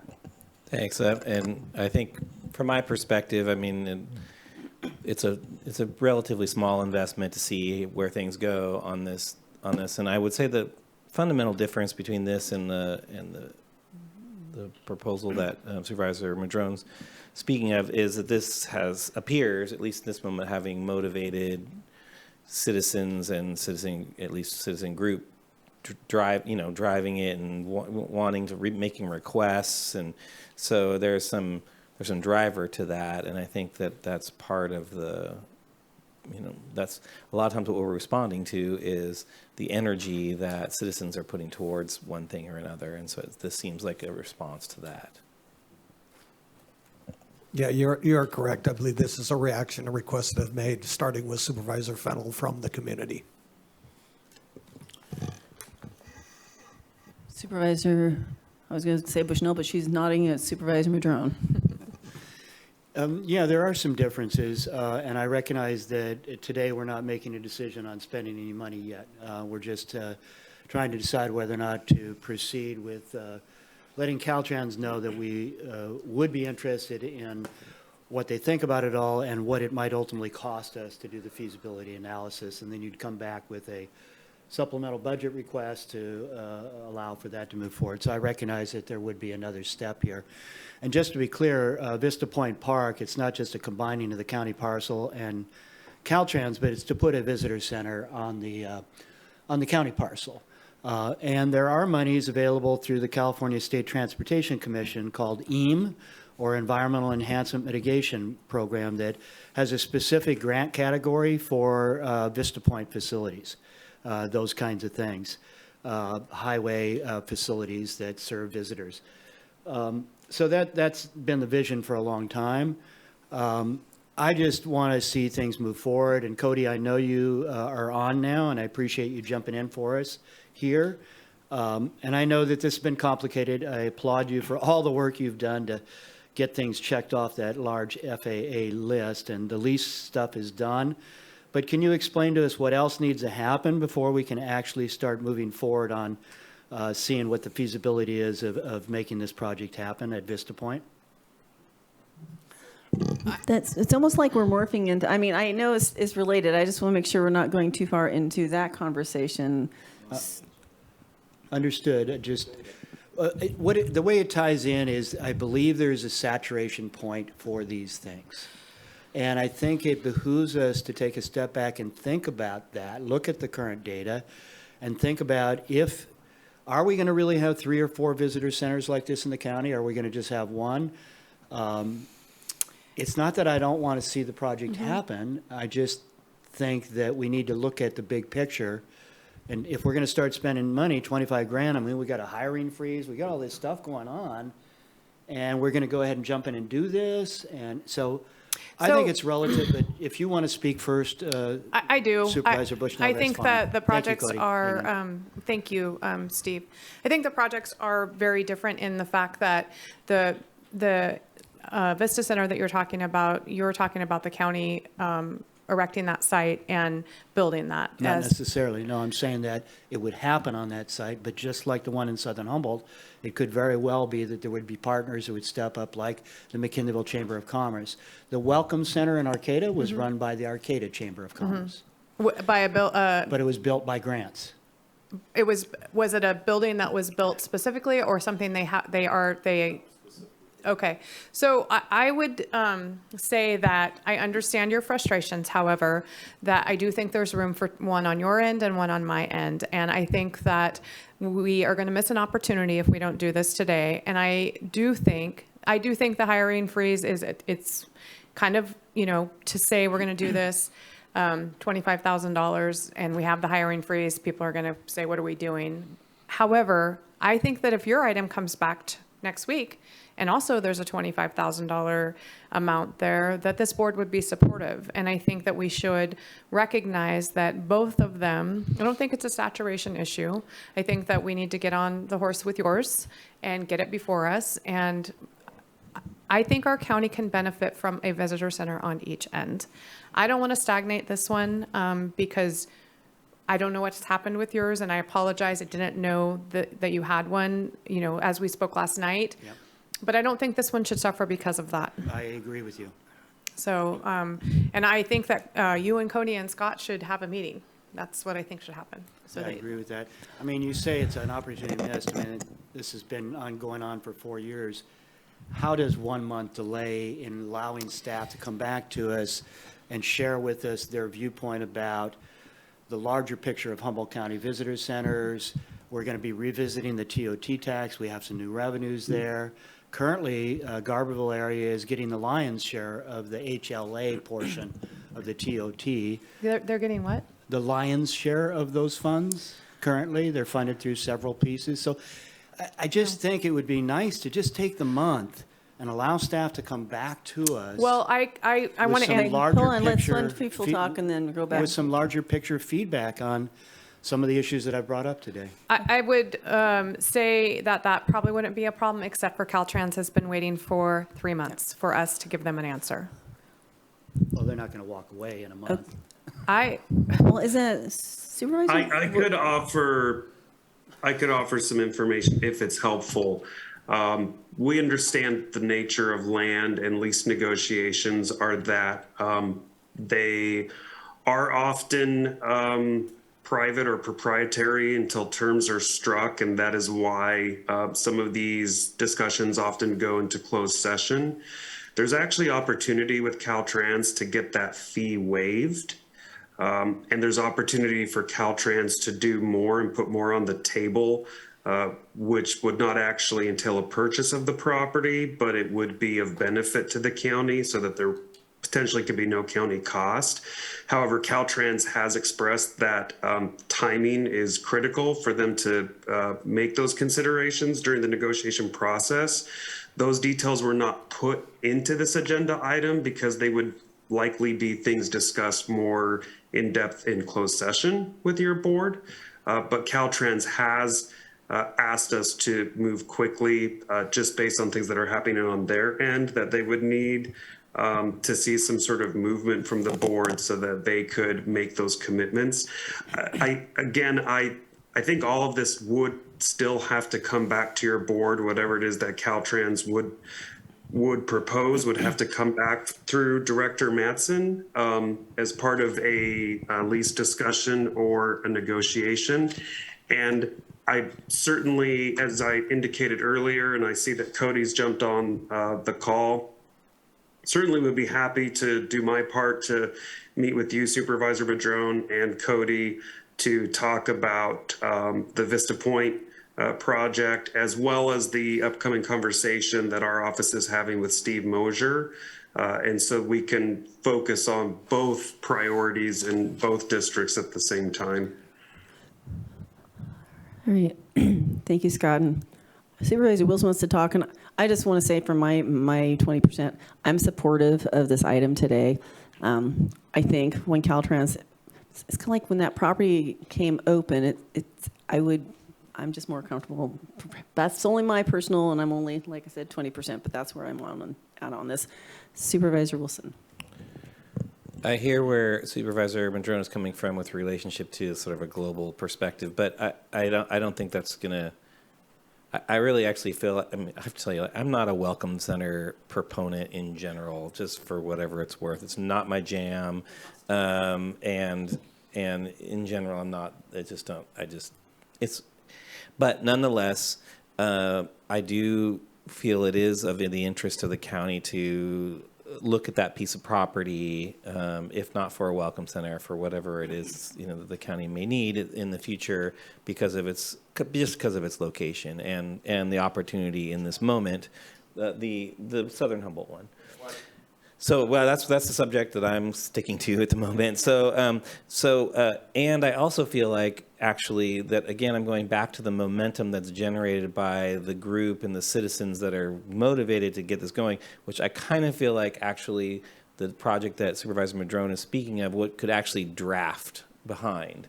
Because I get that that project conceptually is before, but you have something with some movement and momentum outside the county that's of value, and I think that if the discussions are good and exciting, then maybe folks in the McKinleyville area will go, "Oh, that looks really good. That's like something that's a model we're after." It's basically blazing the trail for that. Again, not my most exciting thing I'm interested in, but I'm supportive enough to vote yes on this as it moves, for today, to approve and authorize the Public Works Director and designees thereof to negotiate terms for purchase of real property at Cooks Valley and its current owner, Caltrans. So I'll move Is that a it motion? forward. Yeah, I'll make that my motion, and we'll go from there. Okay, got a motion and a second. Public comment, we will go, oops. What, sir, what? Yes, yes, yes, Mr. Supervisor Madrone. Who are you? Thank you. You know, I appreciate the comments by Supervisor Bushnell and Wilson here. And my particular item is not on the agenda. So there's really nothing we can do today on that anyway. And I recognize that. You know, part of, I think, my frustration here is the delays, but I recognize there have been hurdles to jump over and deal with, and Cody's still dealing with those. And I look forward to the meeting with Cody and Scott to kind of delve into that more, along with the Steve Mosher discussions. And I think what I'm hearing here at the board is that there is probably support for an agenda item at some time in the near future that Cody and Scott and I could help draft. Because right now I've just been one person, and as we all know, none of us can direct staff, you know, unless we bring something to the dais here and then we agree to actually spend staff time and money. So far, it's really just been minimal discussions that we're all allowed to have with department heads and all that stuff. So, you know, I'm supportive of this, as I said earlier. And I think, again, what I'm hearing is support for also moving forward with the other one. And so I'll work with staff to bring that back and look forward to your support for that. Thank you. Thank you, Steve. Chair Bass, could we just, Cody is still on there, maybe he has something If to you wanted say. to add something, yeah. I wanted to make sure we got all of our stuff in. And Director Rogatz, if you had anything additional you wanted to add, please do so.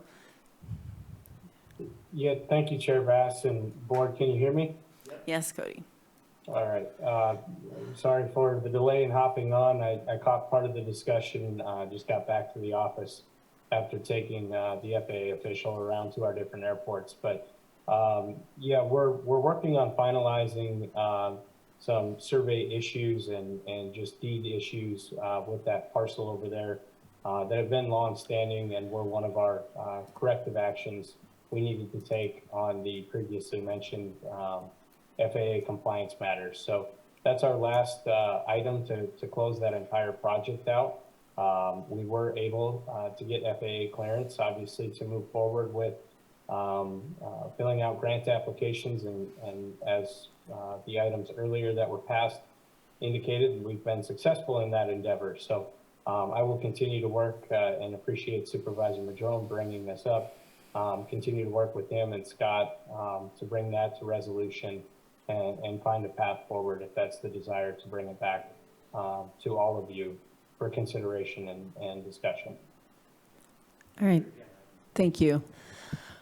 All right. So we will go, and we do have one on the phone. We'll go to the phone, the call-in person first, which is 7454. Can you hear me, Virginia? Yes. I'm closing this meeting in the memory of Jeffrey Blank. I thought I'd mention that. He died of a broken heart, and this county broke it. Now, back to the topic. I'll be on point here. Basically, I do understand. I strongly support moving ahead with the negotiations, spending the money you need. That looks like a very valuable property. You're going to want to obviously get a phase one on it somewhere in the negotiation. I'm sure Tom Madsen will cross your T's and dot your I's. Anything with Phil can have negativity in it. Regarding your visitor centers, a physical visitor center is a thing of the past. And I talk to people because I'm in the past and I want to know what current is. And technically at the airport and your other 3 locations, you could have some kind of, I'm not going to call them a billboard, but a signage. And I think it's called a QR code. It's those squiggly little things where you go and you click your technology on and it goes straight to a website. And to use technology for that, you don't have any employees once it's set up. Just somebody who manages that and enters the different upgrades as far as people who want to advertise and have really nice productions. A lot of people have nice productions out there regarding their motels and facilities, tours you can do and things of that nature. So kind of a thing of the past, no reason for having people sit around there. And those particular technology is the future as far as that goes. So that's just my thing as far as looking at those properties themselves can draw their clients right now. A lot of this is done at the grandfather tree and the old one log house down south for that area. And of course, if you have a space where you can rent out, you need restrooms. Number one, you need restrooms there. And then you can rent out to gas stations with a mini mart or something like that as far as making your money off the particular site. So strongly recommend you move forward with that one, and also consider moving forward with Supervisor Madrone's potential site over there when that comes before you. Thank you for my opportunity to basically stay on topic here today. All right, thank you. So now we'll go to in the audience. And this conversation is regarding the Welcome Center site. But you need, Steve, you need to stay focused on that. I And am look at us. focused on Steve Madrone's Welcome Center. Yeah, talk about, you'll get another opportunity in the future to talk about his. Okay, let me please give me my 3 minutes. First and foremost, your Arcata Plaza is your welcome center, and everything we can do to manage that well, support the city of Arcata. Number 2, let's focus on what we need, affordable housing. Supervisor Mark Wilson, you're absolutely right. Can we have the permanent, the semi-permanent, and the portable I'm turning your microphone housing? off. Steve. All right. Do you want me to call the sheriff? Steve, it's time to walk away from the microphone. No. Okay. Can we, Steve, you may not be back in here. Allow us to tell our history at the history areas like Samoa Cookhouse and Maritime Museum. All right. Do we want to call security or? Okay, Steve. Thank you for your comment. We're done. You may not be able to comment in the future. Steve, it's time to walk away. Thank you. Oh God, if he comes every week, I'll die. There's process and protocol in this for boardroom. Yes. Does everybody, okay. Supervisor Bohn? Yes. Supervisor Bushnell? Yes. Supervisor Wilson? Yeah. Supervisor Bass? Yes. Supervisor Madrone? Thank you. Motion passes 5-0. Thank you. Thank you. All right, I have a question. You announced, you announced all of the closed session items, right? Okay. Well, we're going to go back into closed session. Do we need a brief break on the walk in there, like 5 minutes? Well, they've been noticed, and some of them are going to be quick. I'd like to ask our CAO and the county council what they see as anything can be moved. Some of it, there's a couple legal things on there. It should be. Yeah, we could potentially, although we are up against some constraints that I would rather talk with you about in closed session, but the appeal, I think we can manage very quickly, and then we can decide what we would like to do with the remaining two.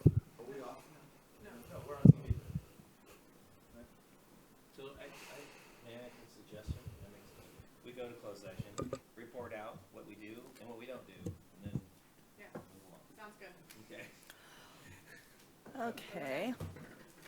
Wait, and we already announced them before, so we don't have to take public comment. Okay, great. What? And you can go if you want. If he turns this off, we can do it right here.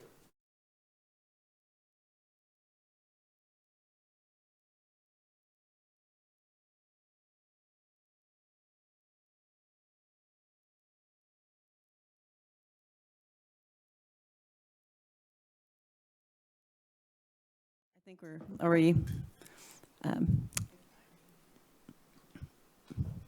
May we have a report out of closed session? No. Are we on? Yeah. Okay. I'll say that again. May we have a report out of closed session? Thank you, Chair Bass. There's nothing to report out of closed session. All right, we're adjourned.